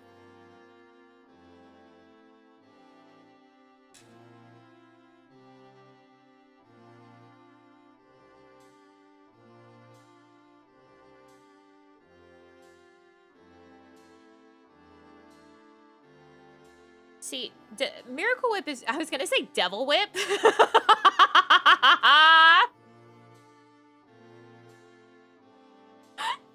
Whip is truly worse than ketchup, because if something comes with ketchup, I won't ask them to take ketchup off. But if something were to come with Miracle Whip, I'm not fucking eating that. You cannot make me. It's not happening. My mama said Miracle Whip is the devil.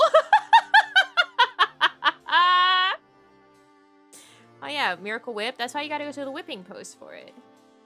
That makes sense. Can't eat a lard fast enough for it to not mold, but if I could, it would stay out.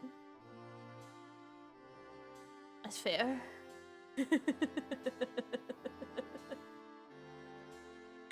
Devil Whip.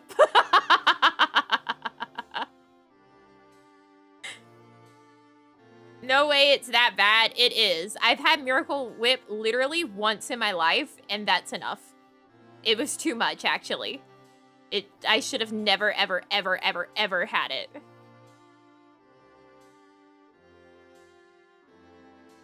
Not even once. It's like heroin, except like you don't want to keep doing it. It's just once is too many times. Is it really that bad? Yes.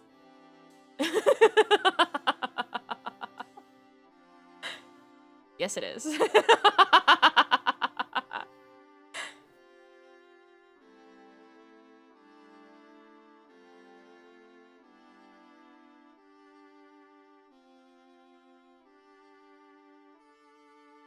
I knitting with the right thing? Yes.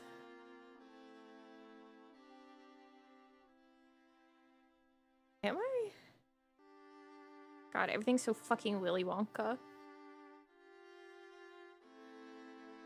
Yes. Somehow it got all...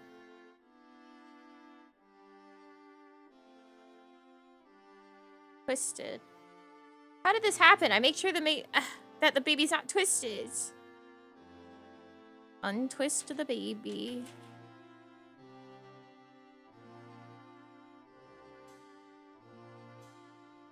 Baby, you stay away. Okay, baby untwisted.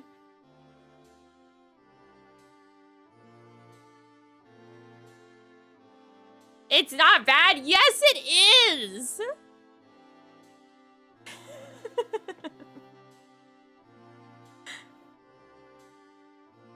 We are not ridiculous. It is truly disgusting.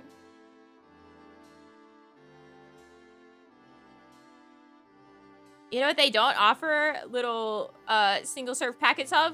Miracle Whip. Anywhere. And there's a very good reason for that.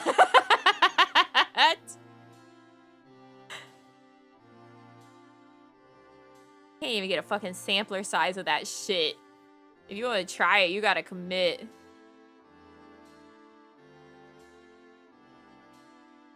I guess go to Pira's and ask for some Miracle Whip.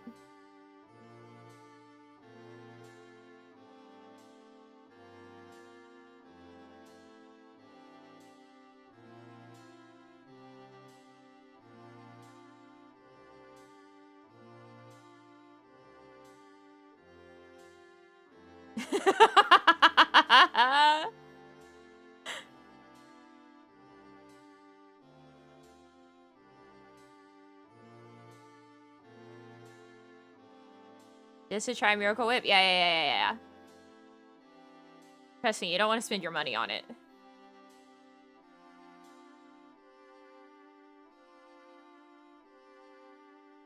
Like, Miracle Whip is so sweet to the point that you might as well just put marshmallow fluff onto your sandwich and try to tell yourself that it's mayo.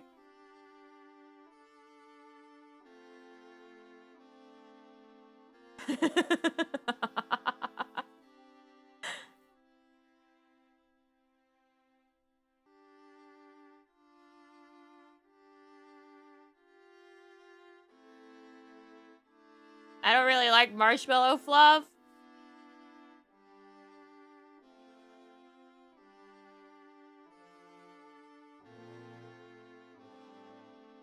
Marshmallow fluff on the right sandwich would be delicious. Yeah, I bet it goes hard on like a Nutella sandwich. I bet it would be good with peanut butter.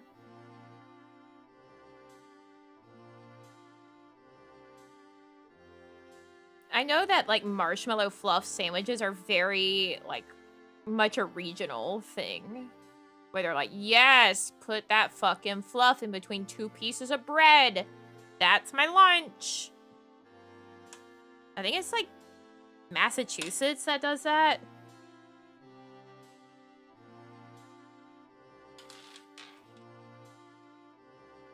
Something right with them.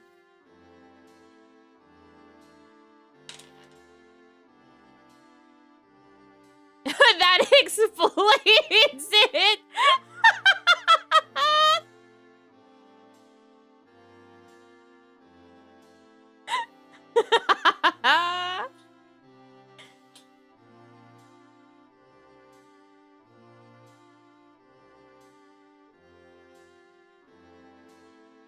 I'm sure there's something regional everywhere that's like something right with them. That if you're from that region, you're like, yay, yummy. I don't know, like fucking Scrapple.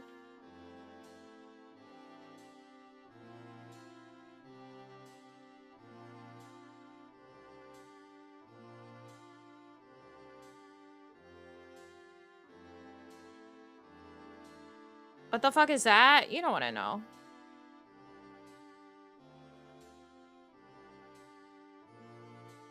Scrapple is scary. Yeah, see, you don't want to know. If you don't know Scrapple, you're better off not knowing Scrapple. This looks like prison loaf.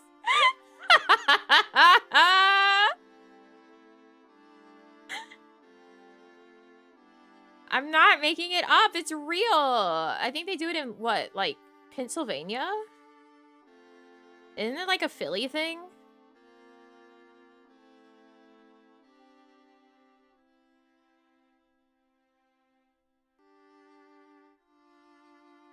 Eastern Pennsylvania, yeah. Scrapple.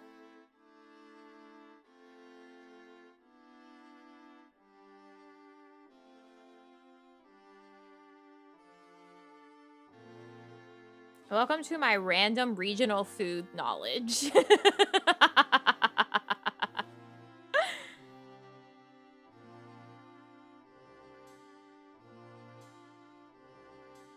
Sure do love watching Food Network. He made me eat it. I said I've had enough. Hey, is that person still your friend?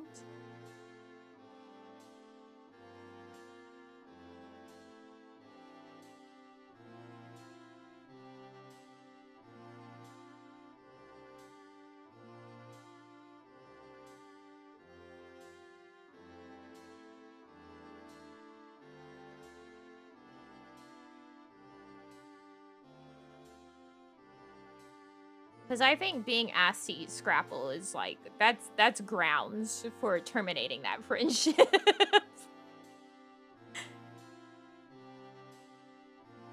He didn't like it either? Ah.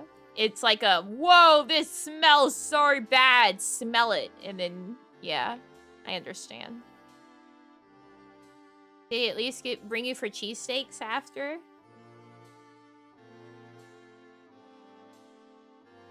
The good ones with the whiz. I'm a cheese whiz truther.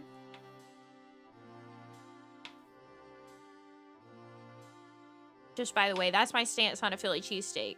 Cheese whiz.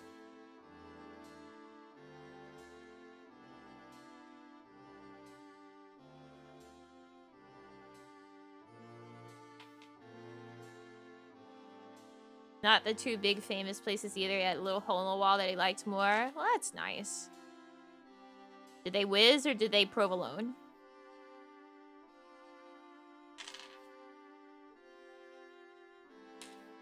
It's true. Whiz is the OG.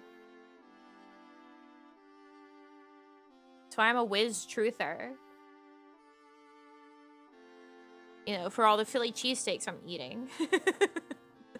It was Wiz. Let's go.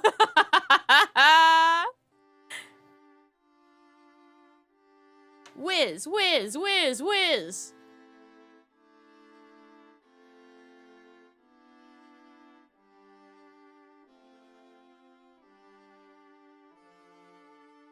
It's only a matter of time.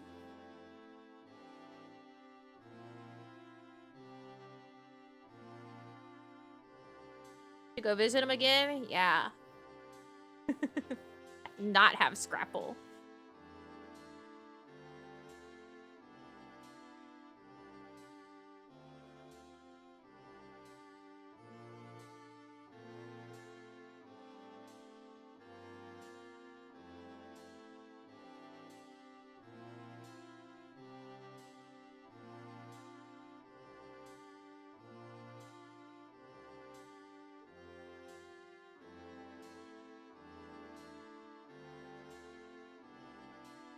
Like, the name Scrapple sounds like it could be so delightful, right? You're like, oh, like maybe like a scramble, like apple thing.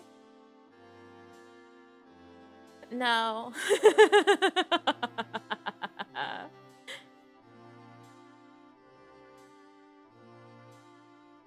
Get some whiz and make my own Philly cheesesteak? You could.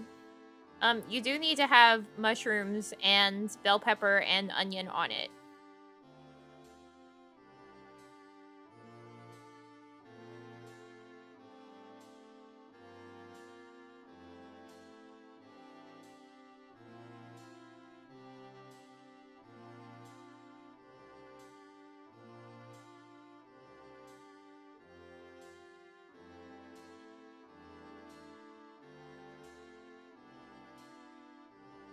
All properly griddled / caramelized, of course.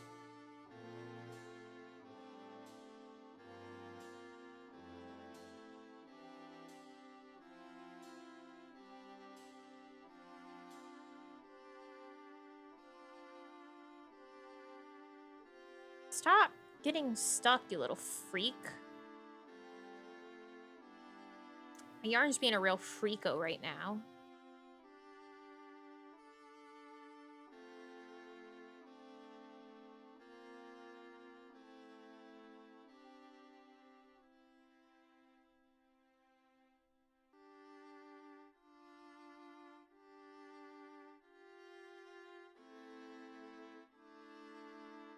I'm used to mine. To smoke 'em if you got 'em, 'cause it's going down. All I ever wanted was you. The sake of drink of heaven to turn around.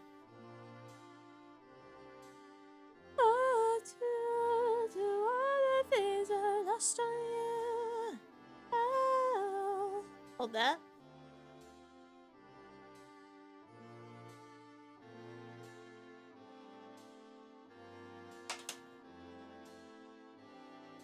Everything I lost on you is I lost on you.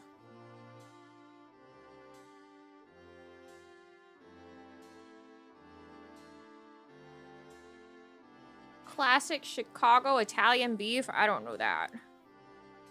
The only thing from Chicago I want to try is a Chicago-style hot dog.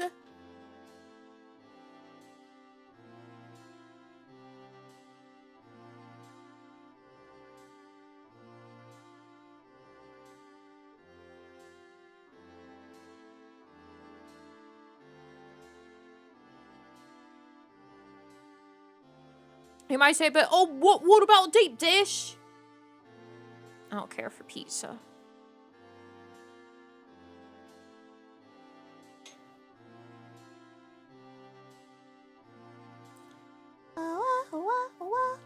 I don't know why the person asking about the deep dish is British.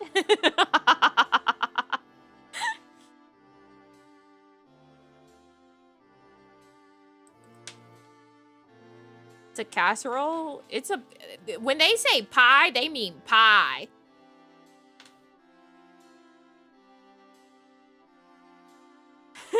Out of towner.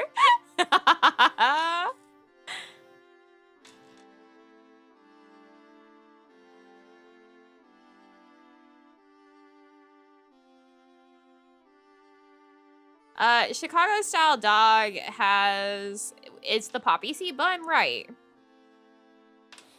And it's got relish? I don't remember everything that's on a Chicago style dog.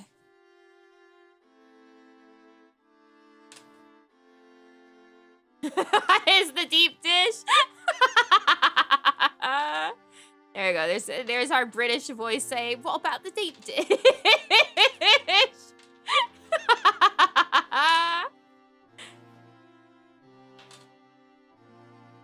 Yeah, the hot dog chart. Hot dog, get your hot dogs here.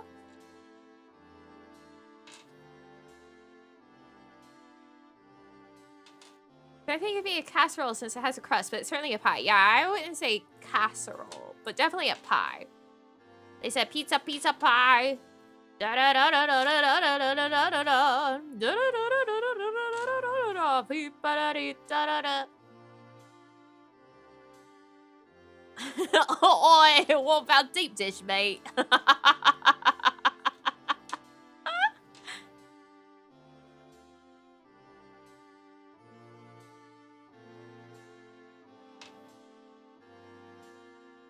Ask each other, do you want it? Do you want me? I want it. It's you. Poppy seeds, yellow mustard, bright green sweet pickle relish. I don't know about the sweetness. Chopped white onions, tomato slices or wedges, and dill pickle spear. Yeah, okay. Yeah, that's what I thought was the Chicago. The things that... Sorry, I'm totally off frame. I was like bringing my knitting to be like, oops. I was just talking about hot dog for a second. The thing that would probably turn me off would be the sweet relish and the onions. Just because I know they're raw. If they were like caramelized, it would be delicious. Or like grilled at all. It'd be delicious, but I know they're raw. Ketchup is never included on a Chicago hot dog, as it should be. Why would you put ketchup on something that already has beautiful, delicious tomatoes?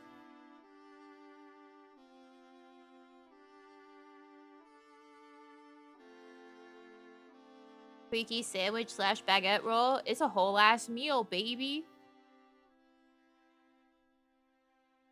Chicago said we heard you like food. Would you like a lot of food? And then created the Chicago deep dish and the Chicago dog. Hey, how much do you want of your food on your food? Yes? Gotcha.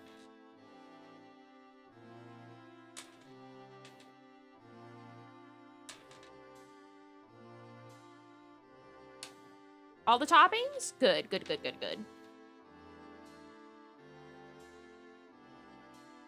Swimming pool of sauce? We got you, baby.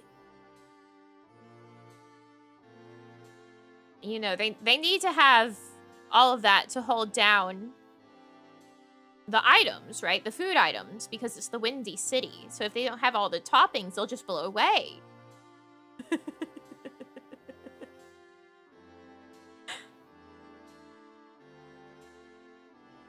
Right? That's Chicago, the Windy City.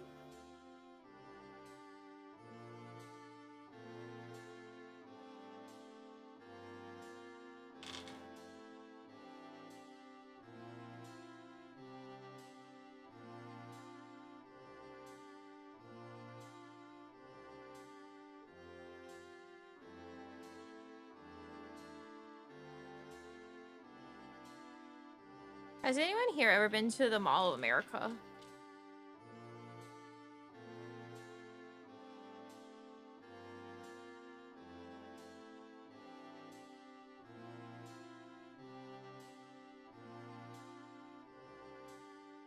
I'm not the one you want, babe. No.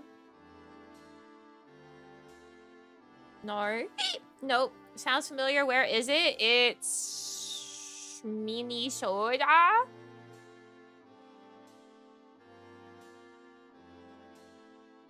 Mall in America? No, you would know if you went to the Mall of America. There would be no doubt in your mind that you've been to the Mall of America. They got roller coasters and shit in that thing.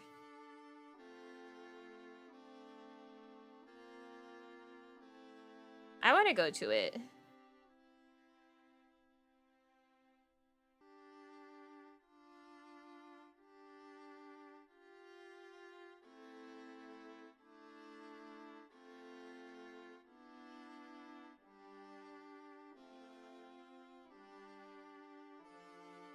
Consumerist pilgrimage site? You better fucking believe it!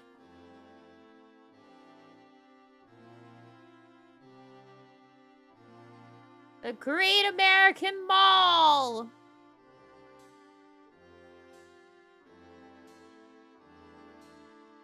I forget about... How could you forget Minnesota?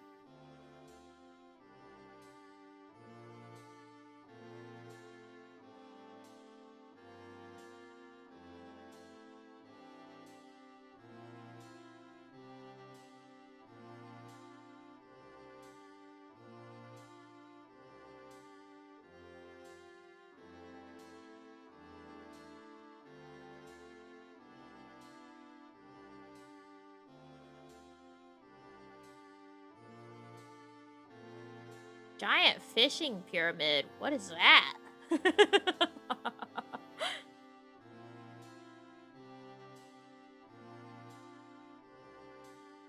Is that at the mall?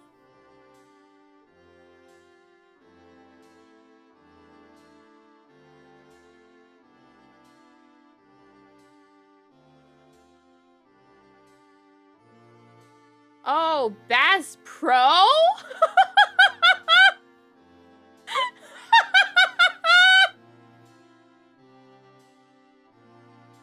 Bass Pro?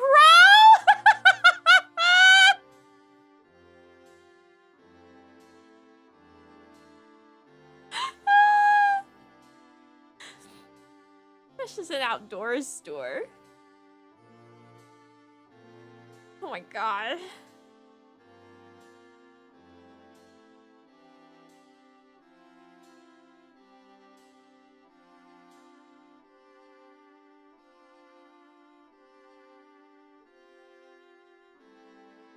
It's a fishing shop.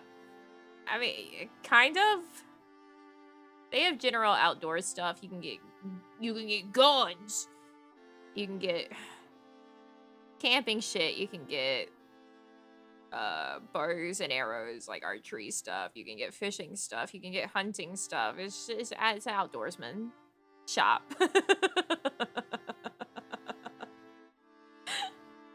Giant fishing pyramid.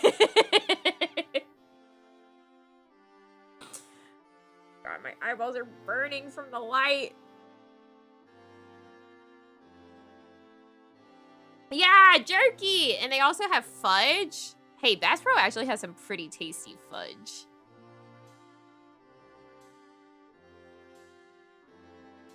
Oh my god, my eyeball.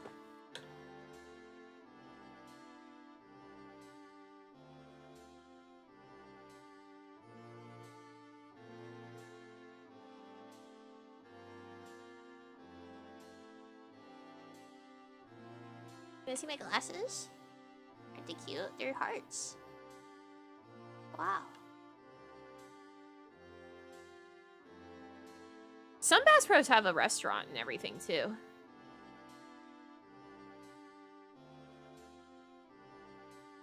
But they also usually have like ranges, like shooting ranges and archery ranges, so you can try stuff. Bass Pros are pretty cool.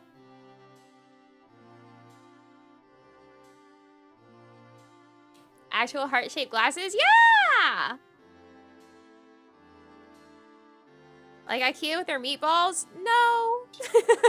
It's like a It's like an actual go sit down restaurant, not like a food court situation.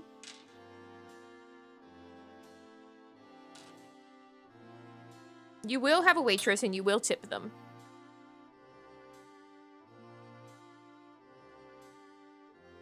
Bit pink? No, they're normal.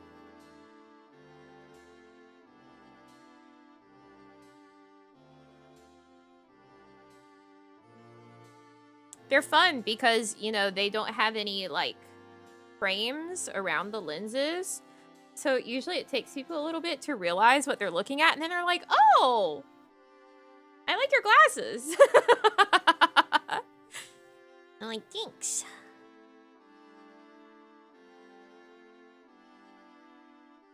Oh, my headphones, they're getting low.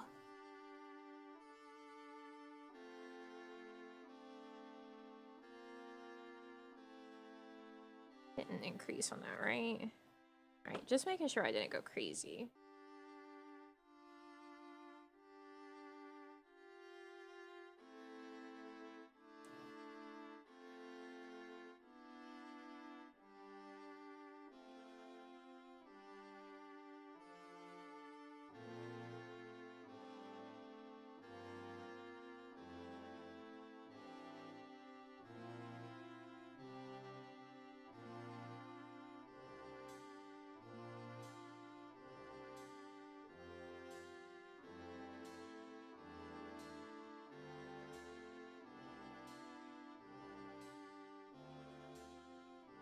Are you guys Fudge fans?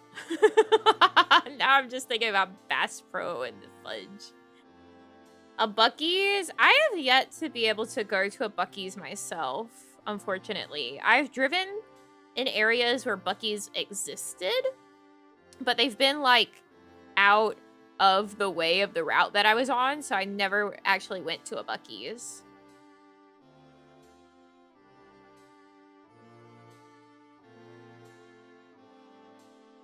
Because I would much rather have gotten where I was going. Latte cream fudge? I don't think I've ever heard of that sort of fudge. I bet it's yummy.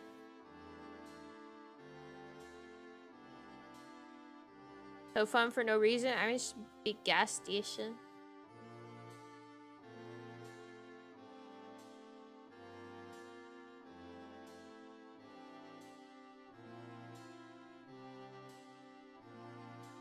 Your diss for me now have moved to brownies. Fudge is something that it's like you have one bite of and you're like, all right, I'm good. That is enough sugar.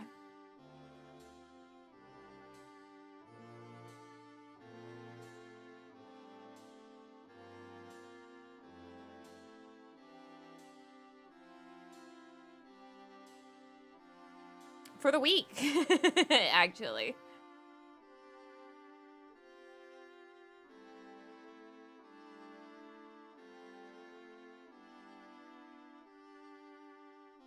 La da da da da da da.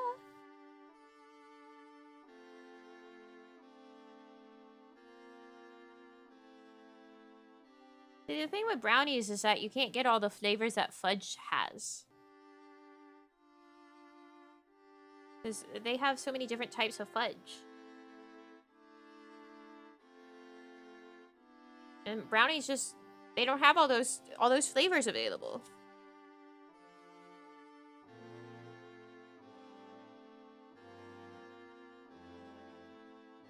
I mean, sure, there's blondies, but it's not the same.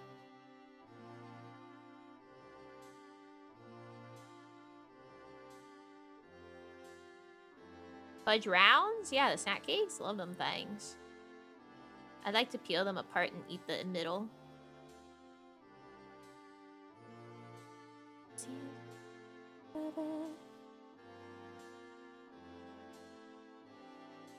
Maybe later we can parlay.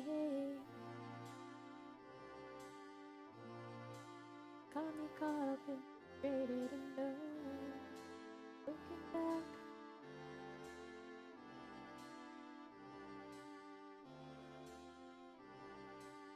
I swear I have cat hair on my tongue all the time. Just from existing.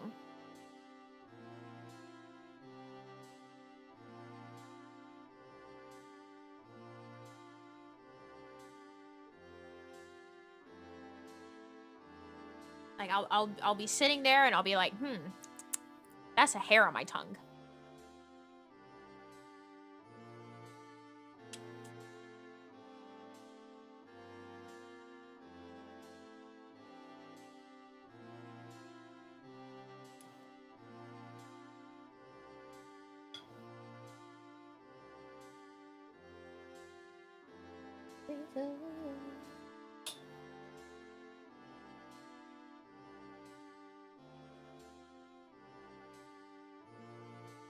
Gosh, you know what I could go for right now?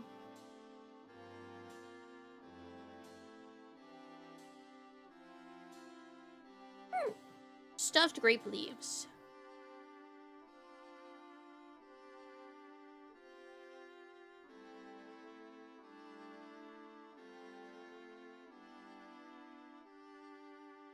Milkshake? No, that would be easy. If I want a milkshake, I could go make one.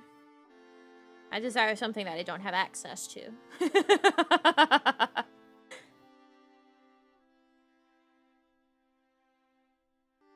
That's how it usually goes.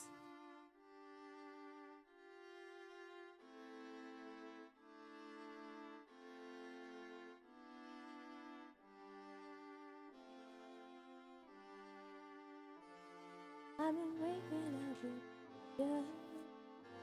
What's that made from? Stuffed grape leaves? Grape leaves?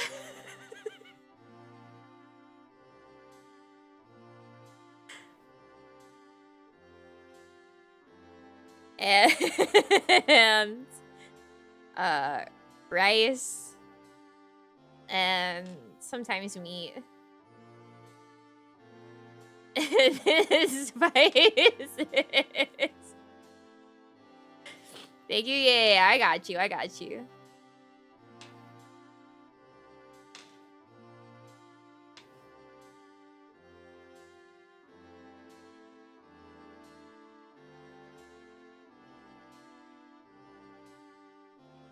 They're like a Greek Lebanese dish.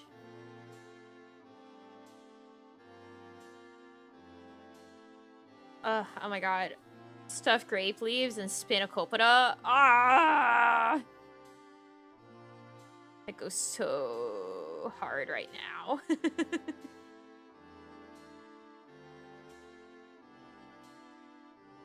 As much as I love gyros, I can also be so happy with like a vegetarian plate at a Greek Lebanese place. Like some delicious moussaka and spanakopita and stuffed grape leaves.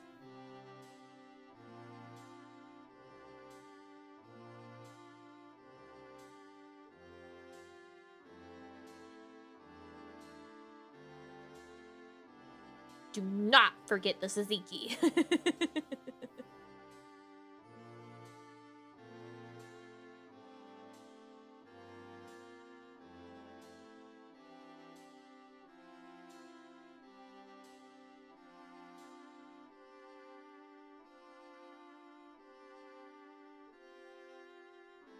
I love gyros.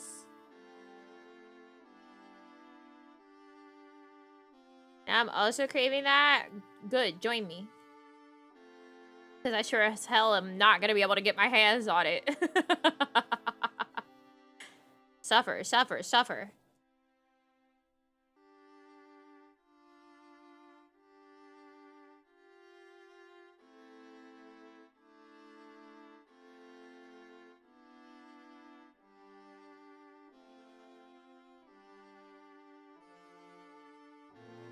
But Matt, are there no gyros near you?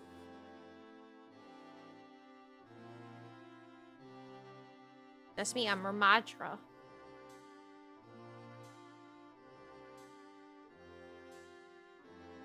Cookie as a coaster, baby. How?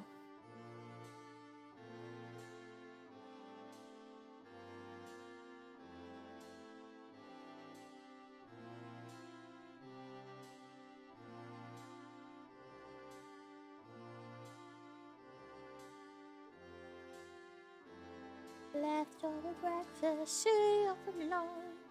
She's broken, but she's fun. My girl eats mayonnaise from the jar while she's getting blazed. Liquid TV afternoons.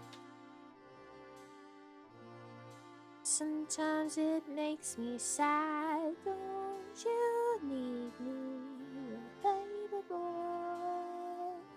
'Cause I'm so happy without your noise.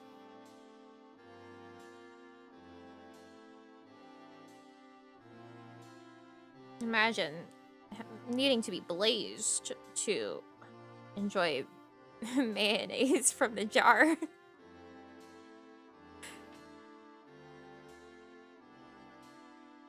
I could do that anytime.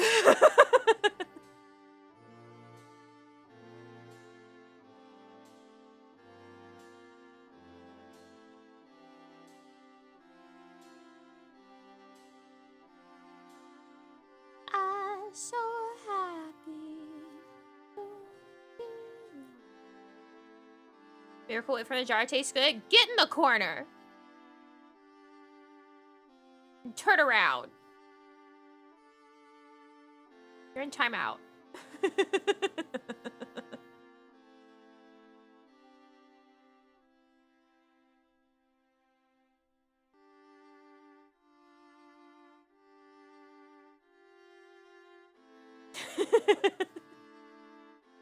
Class, point and laugh.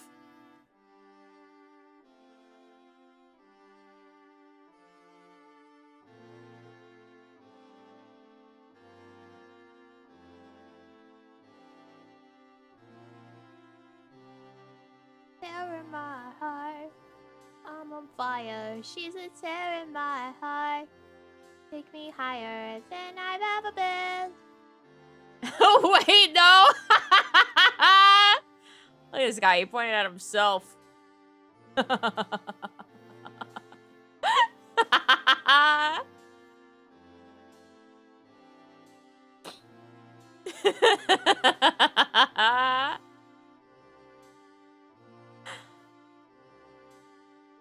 Classic.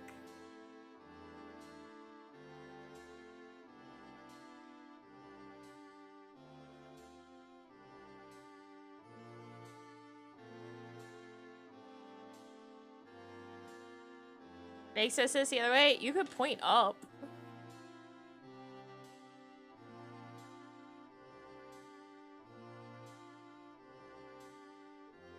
The message was above yours.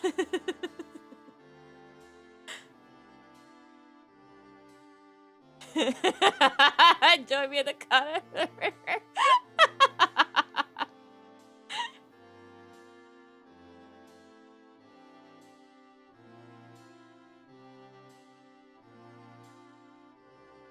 But not directly, and that would make no sense. No, it would still make sense. If everyone points up, then it, you know, then it's very clearly who you're pointing at.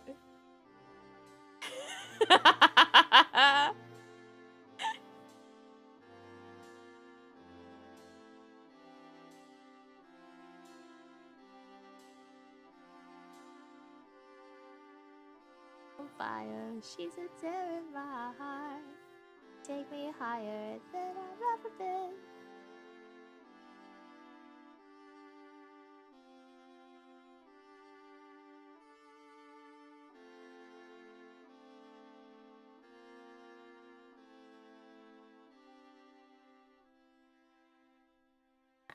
Actually, considering the context clues of the provided directive, it would have made plenty of sense to blade upwards.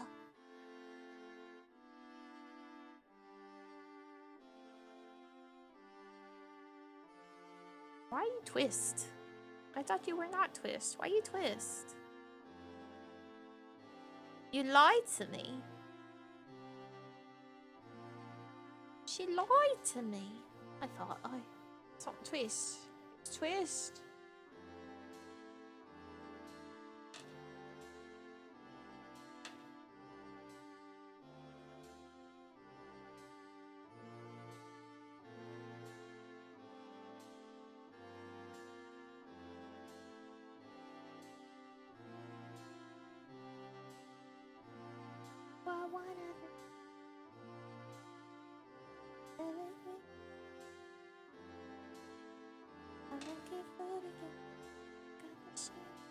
Would you work? Damn you.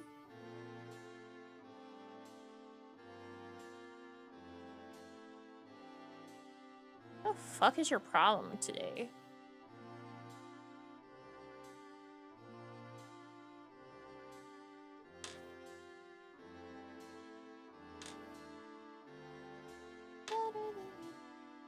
Buy you a drink, Shamo.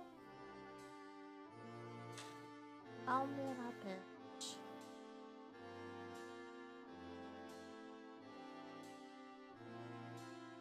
In our bitch.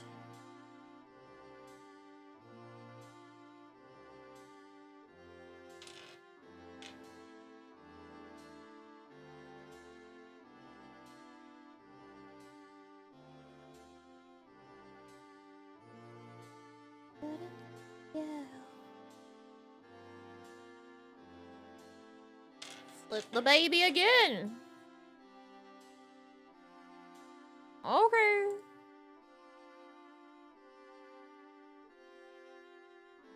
If you say so.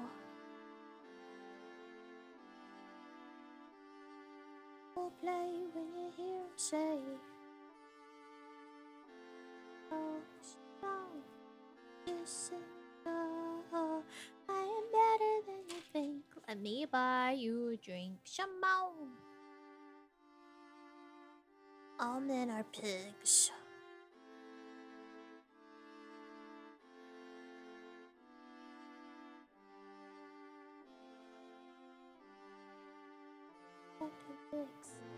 Look at the tricks.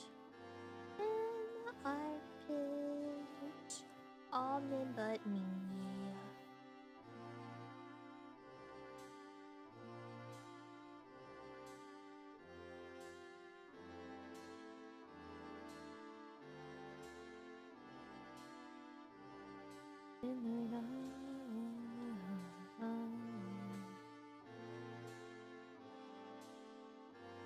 Pick you up. Typical. You are just cynical. I am better than you think. Me buy you a drink. Jamal. All men are pigs.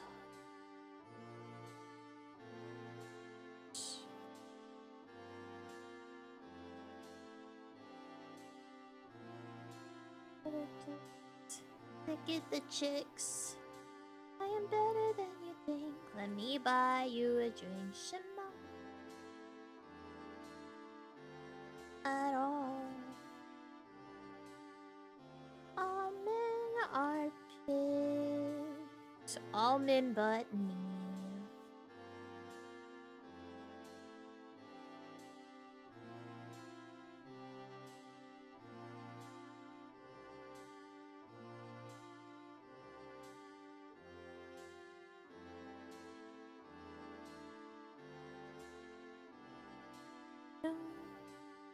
That way, fall apart twice a day.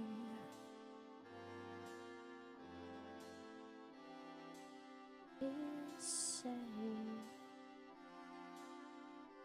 don't never tell, but I know it too well. Gotta know that you wish you could sell. Your teardrops could be bottled. These swimming pools filled by models. Hold a tight dress is what makes you a whore. I'm hungry. Is that a bug? Tell the mirror what you know she's heard before. I don't wanna be you anymore.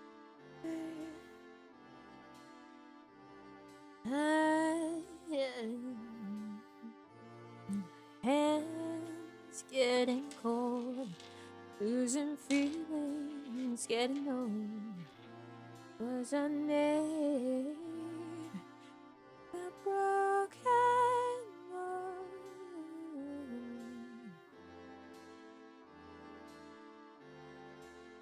We've made every mistake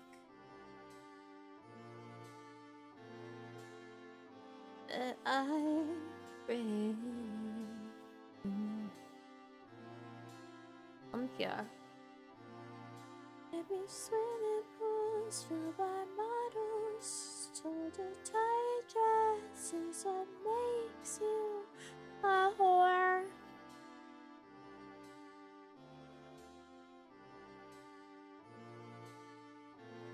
You're breaking if you're honest.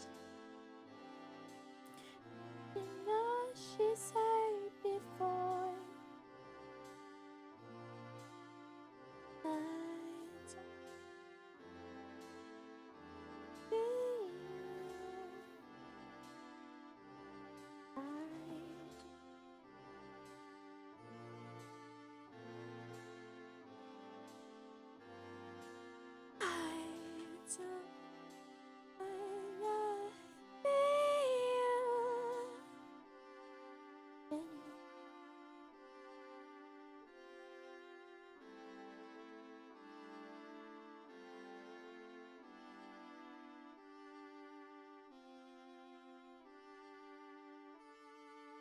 quite the whiplash. It went straight to fucking Sim with Sebastian. And sleep with me, come on, and sleep with me, shut up. And sleep with me, come on, why don't you sleep with me, shut up. Shut up, and sleep with me, come on, and sleep with me, shut up. And sleep with me, come on, and sleep with me.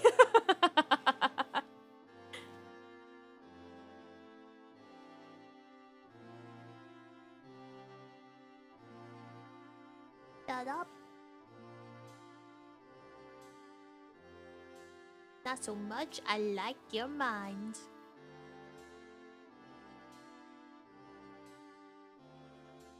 I don't know.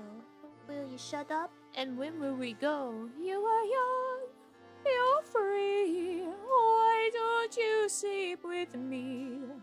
You are young. Get out. Why don't you sleep with me?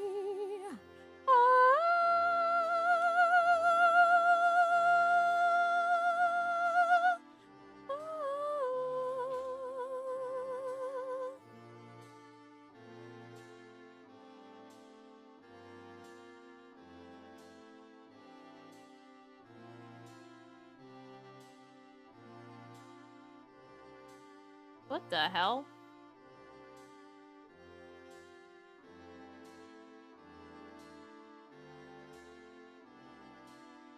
That was weird.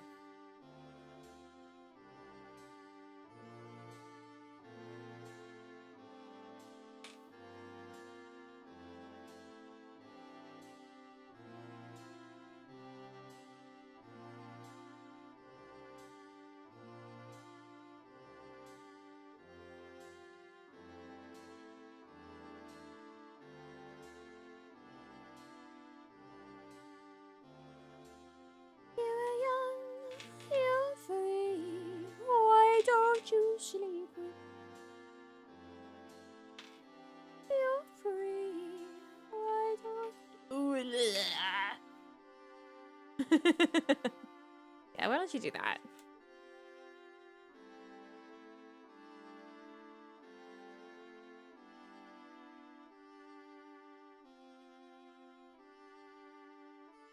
Hi, welcome in.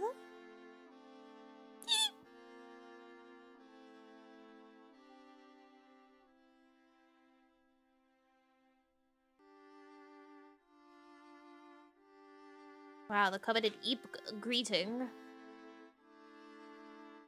How special. Yeah, I'm working on the sleeves. Both of them.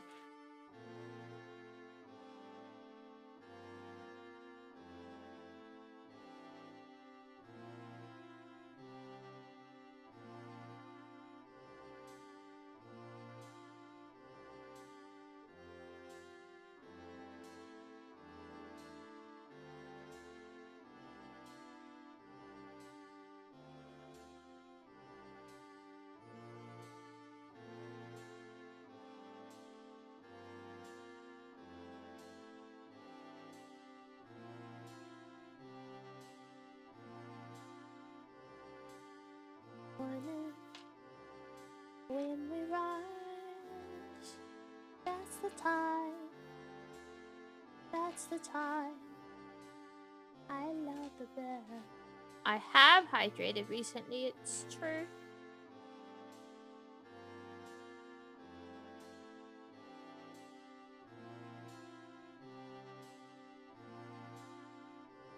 Hi, Squirrely.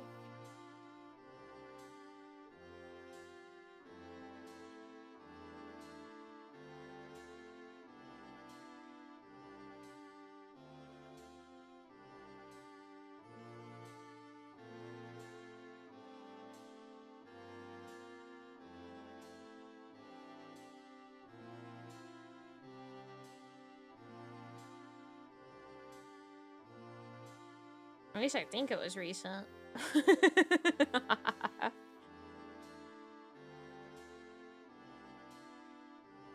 Knitting's a real fugue state activity. All I know is wrap yarn. Go in whole wrap yarn. Count row. Go in whole wrap yarn. It's easy.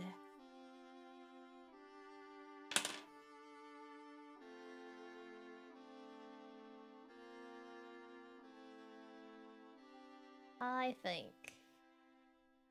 But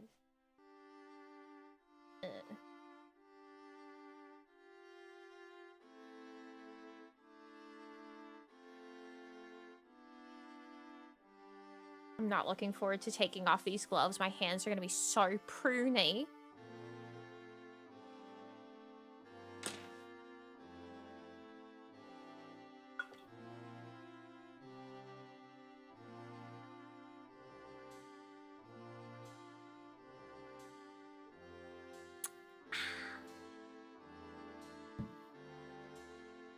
Kind of mesmerizing to watch. Ooh, you are falling into a deep sleep.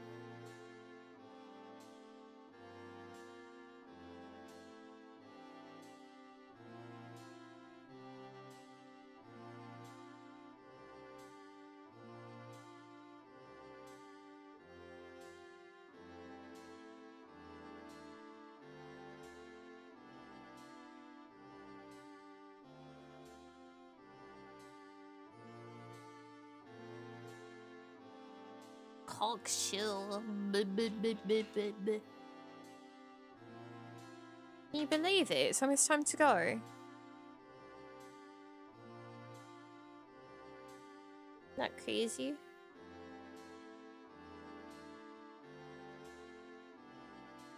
I swear to God, I just felt my watch tapping on my wrist. I'm not wearing my watch right now.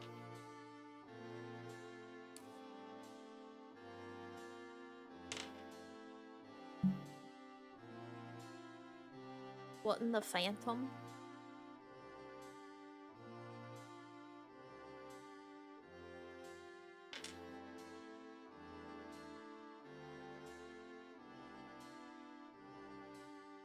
Phantom pocket vibration? Exactly.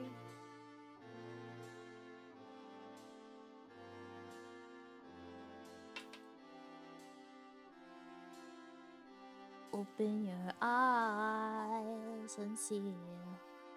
Your eyes are open. Oh, I love those diorama building ones. When it's cold outside and I'm here in vain, hold on to the night. There will be no shame.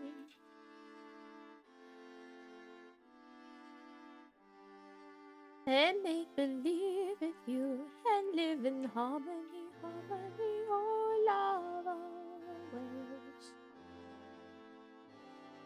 Believe in harmony, harmony, oh love always. Lego set of yours you haven't completed yet? Yeah.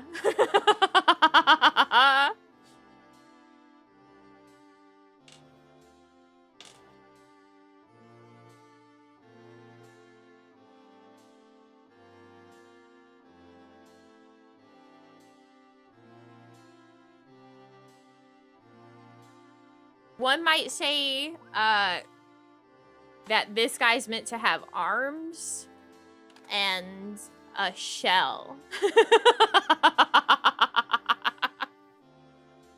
One might say that.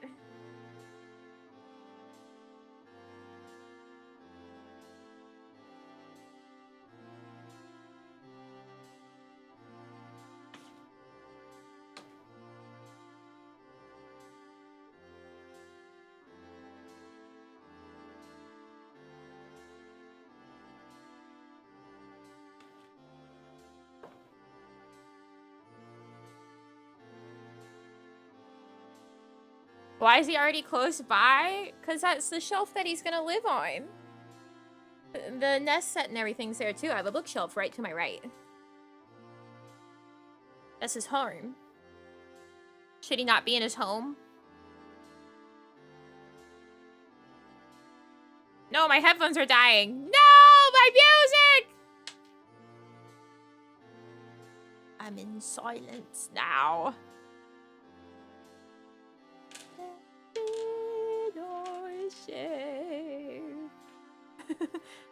Always I wanna be with you and make believe with you and live in harmony, harmony always. I wanna be with you and make believe with you and live in harmony, harmony always. Fucked up.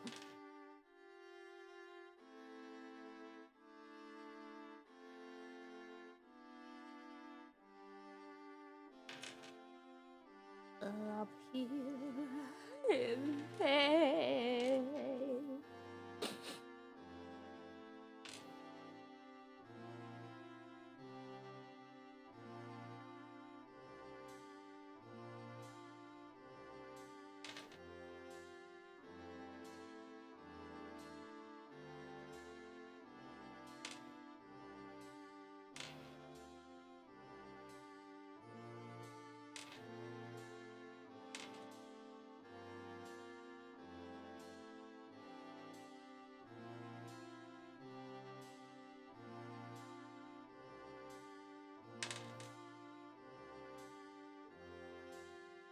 Well, if you want to listen to music and God said, that's funny, kills your headphones.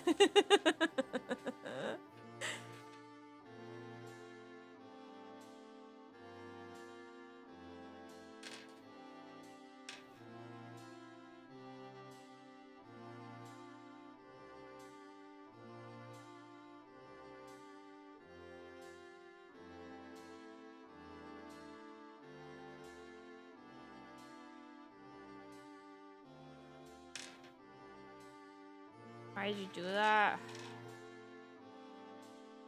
I'm just punching back. Always something, man.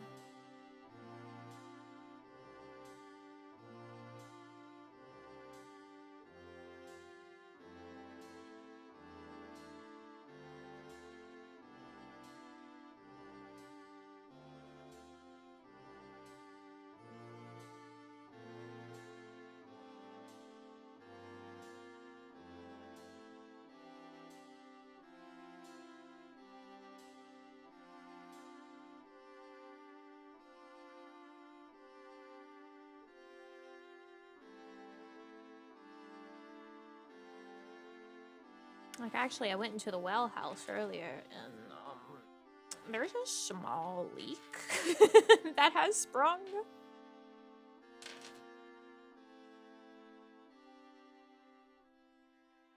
My great uncle, who usually helps with the maintenance with that sort of thing, is apparently not here right now. I think he's meant to get back tomorrow. I don't know. I'm like, do I just go buy some Flex Seal?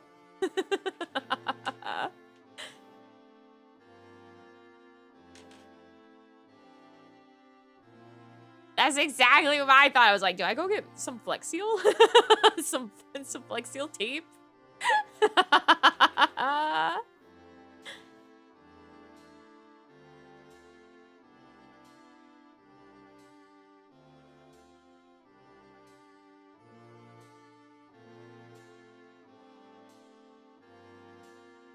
Is it time?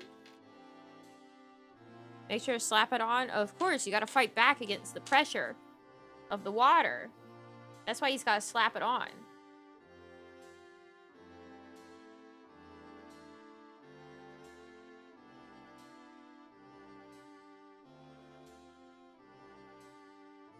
It's not for showmanship, that's for purpose.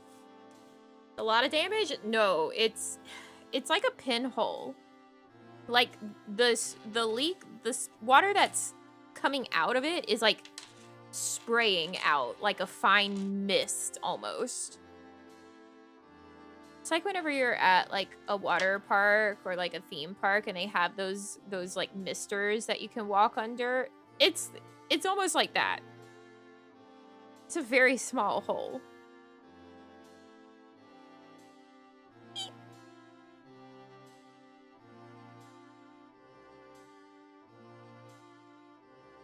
So unfortunately, I can't say that's a lot of damage. Because it's a very small hole.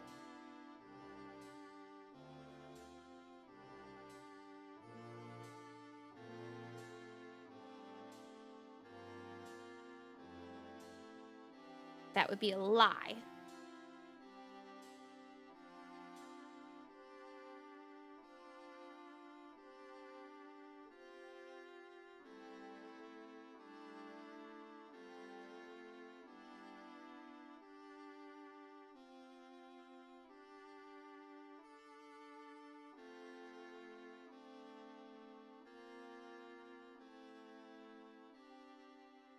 God would not let you. I'm pretty glad that it's not a lot of damage, actually.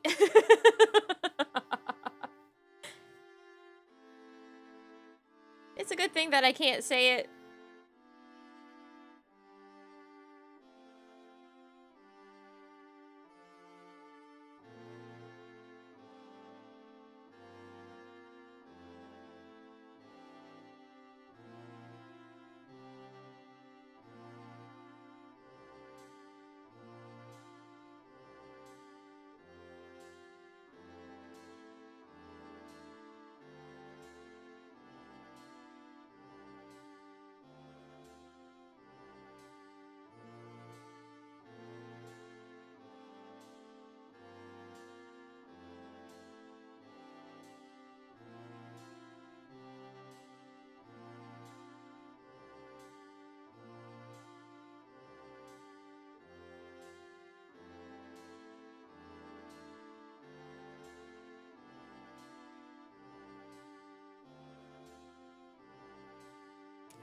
It all feels so empty now. No music. Why live? Why live?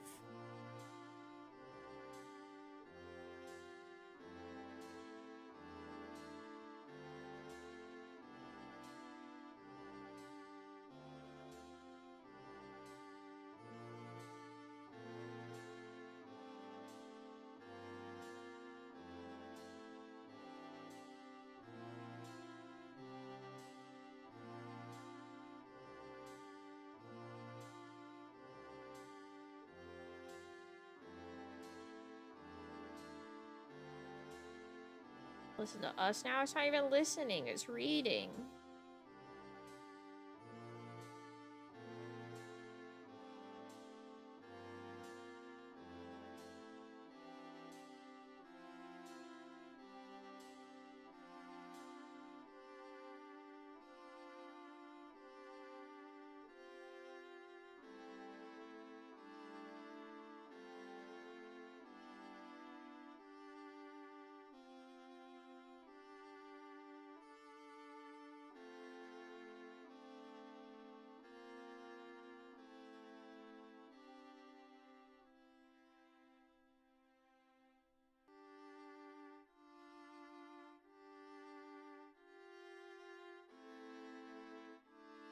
Hey there, partner.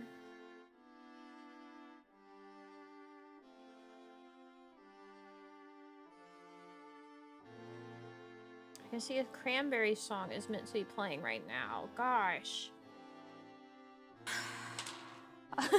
Not me missing out. Cranberries.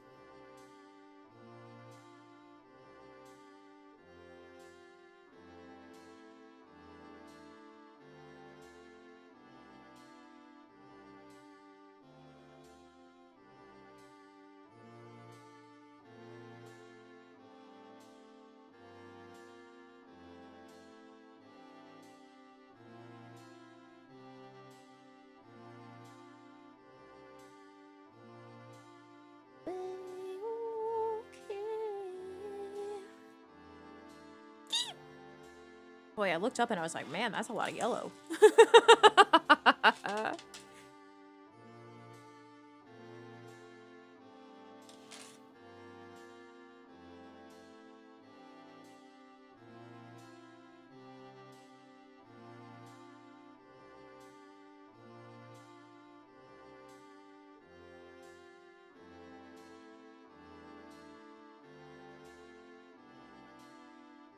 It was all yellow.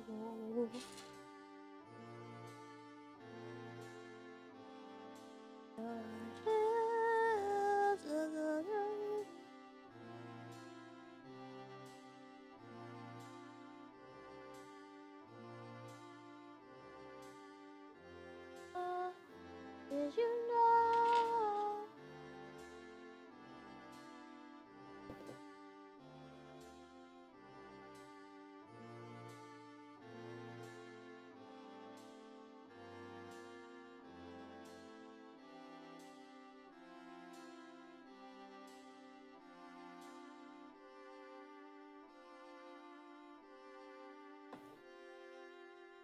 Green?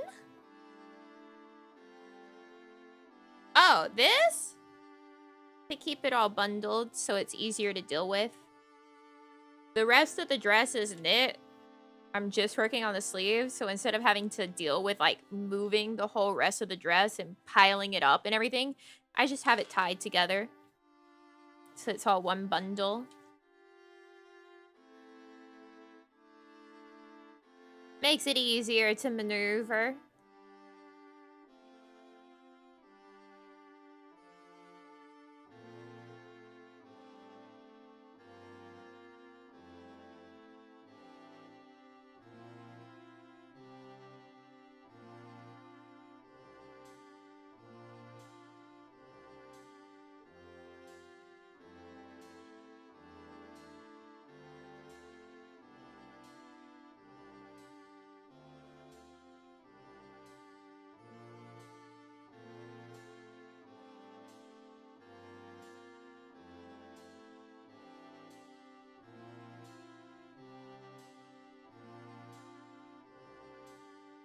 Oh, I love you so.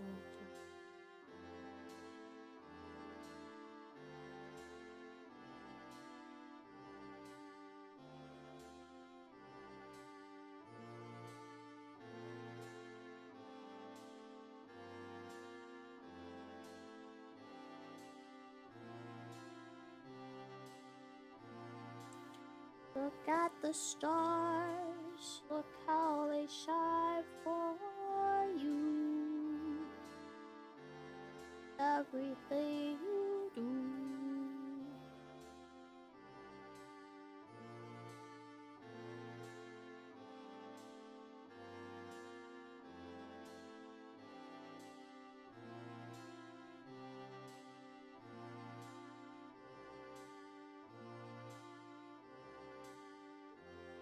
I'll remember the rest of it. My headphones are dead.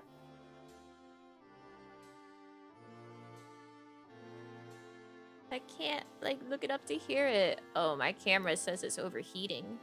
That's good.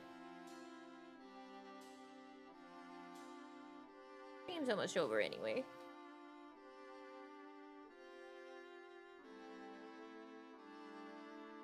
It says, ugh, too hot.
Namiji's texting me about knitting needles, and I'm here like, hold on, let me finish this.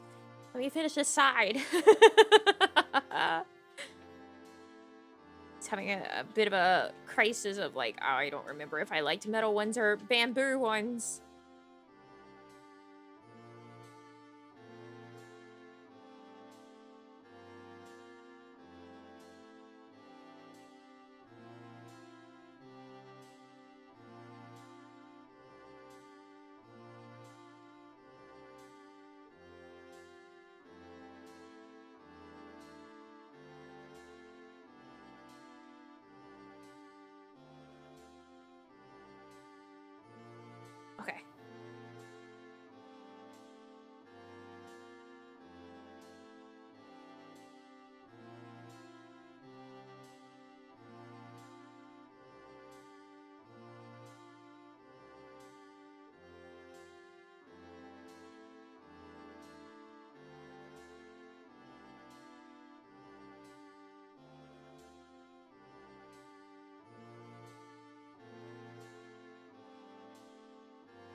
Okay.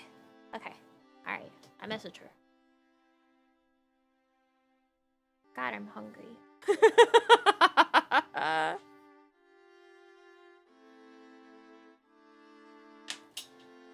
Hungry.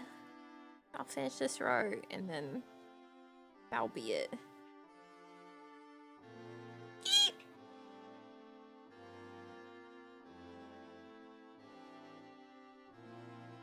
That's a very powerful eep. That one truly was like I was being squeezed to produce it. Ah, there went the light. Everything's giving up. I know, Squirrely Whirly. I know, baby. I know. Can I finish knitting this row? Yeah.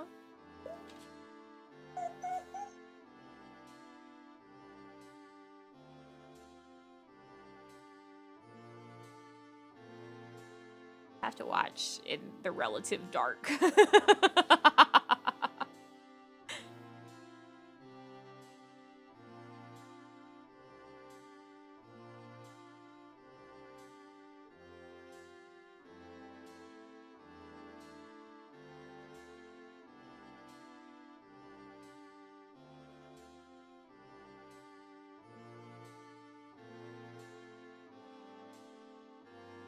It is tapping the sign. Next thing you know, the camera's gonna turn off. It's gonna be like, ah, too hot.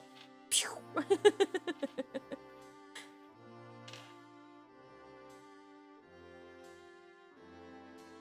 Promise, I'll be so fit, so fast. Click, click, click.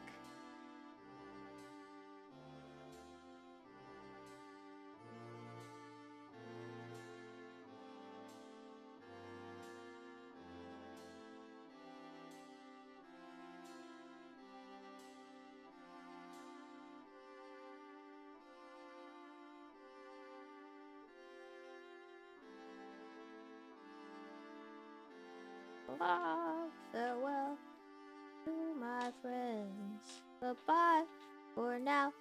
Until we meet again. It's been great to play here together in the box, but now it's time to say goodbye.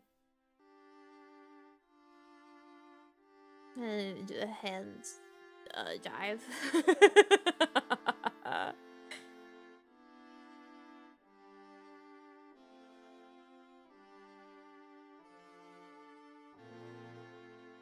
So long, farewell to you, my friends. Goodbye for now.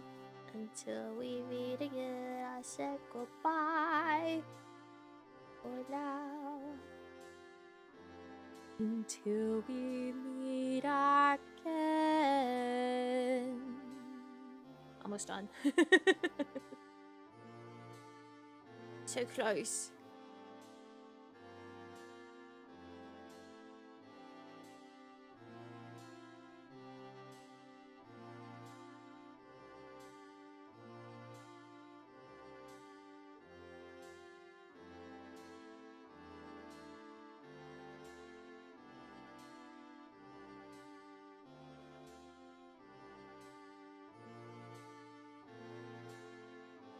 No, my back will be happy.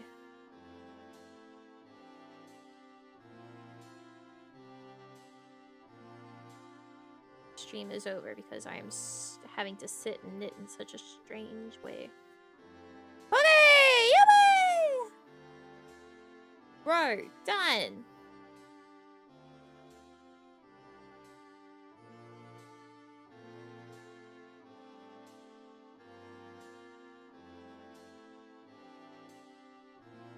Guess let me move it away.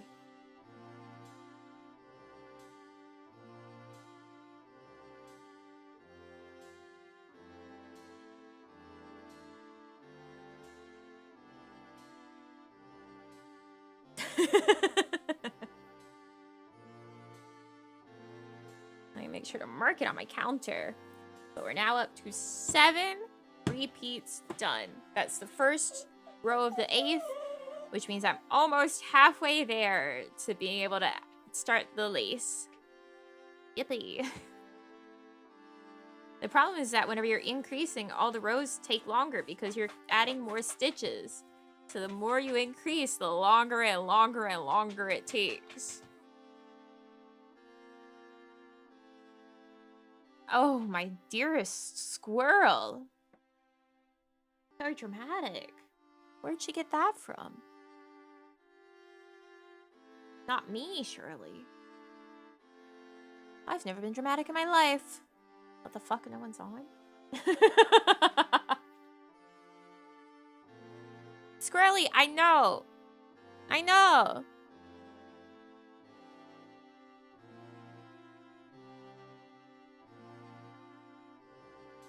Ah, the ever-reliable Timma with more of Terra BBS. Thank you, Timma. Alright, so thanks for coming by today. I hope you have a wonderful rest of your day or night, wherever you are. I'll see you probably tomorrow. Depends on what, when, where, how with Namiji. But until I see you next, I will eat. Trust me, I'm hungry. I say trust me as if that means anything. Me being hungry. Delusional. Until I see you next, I love you all so much.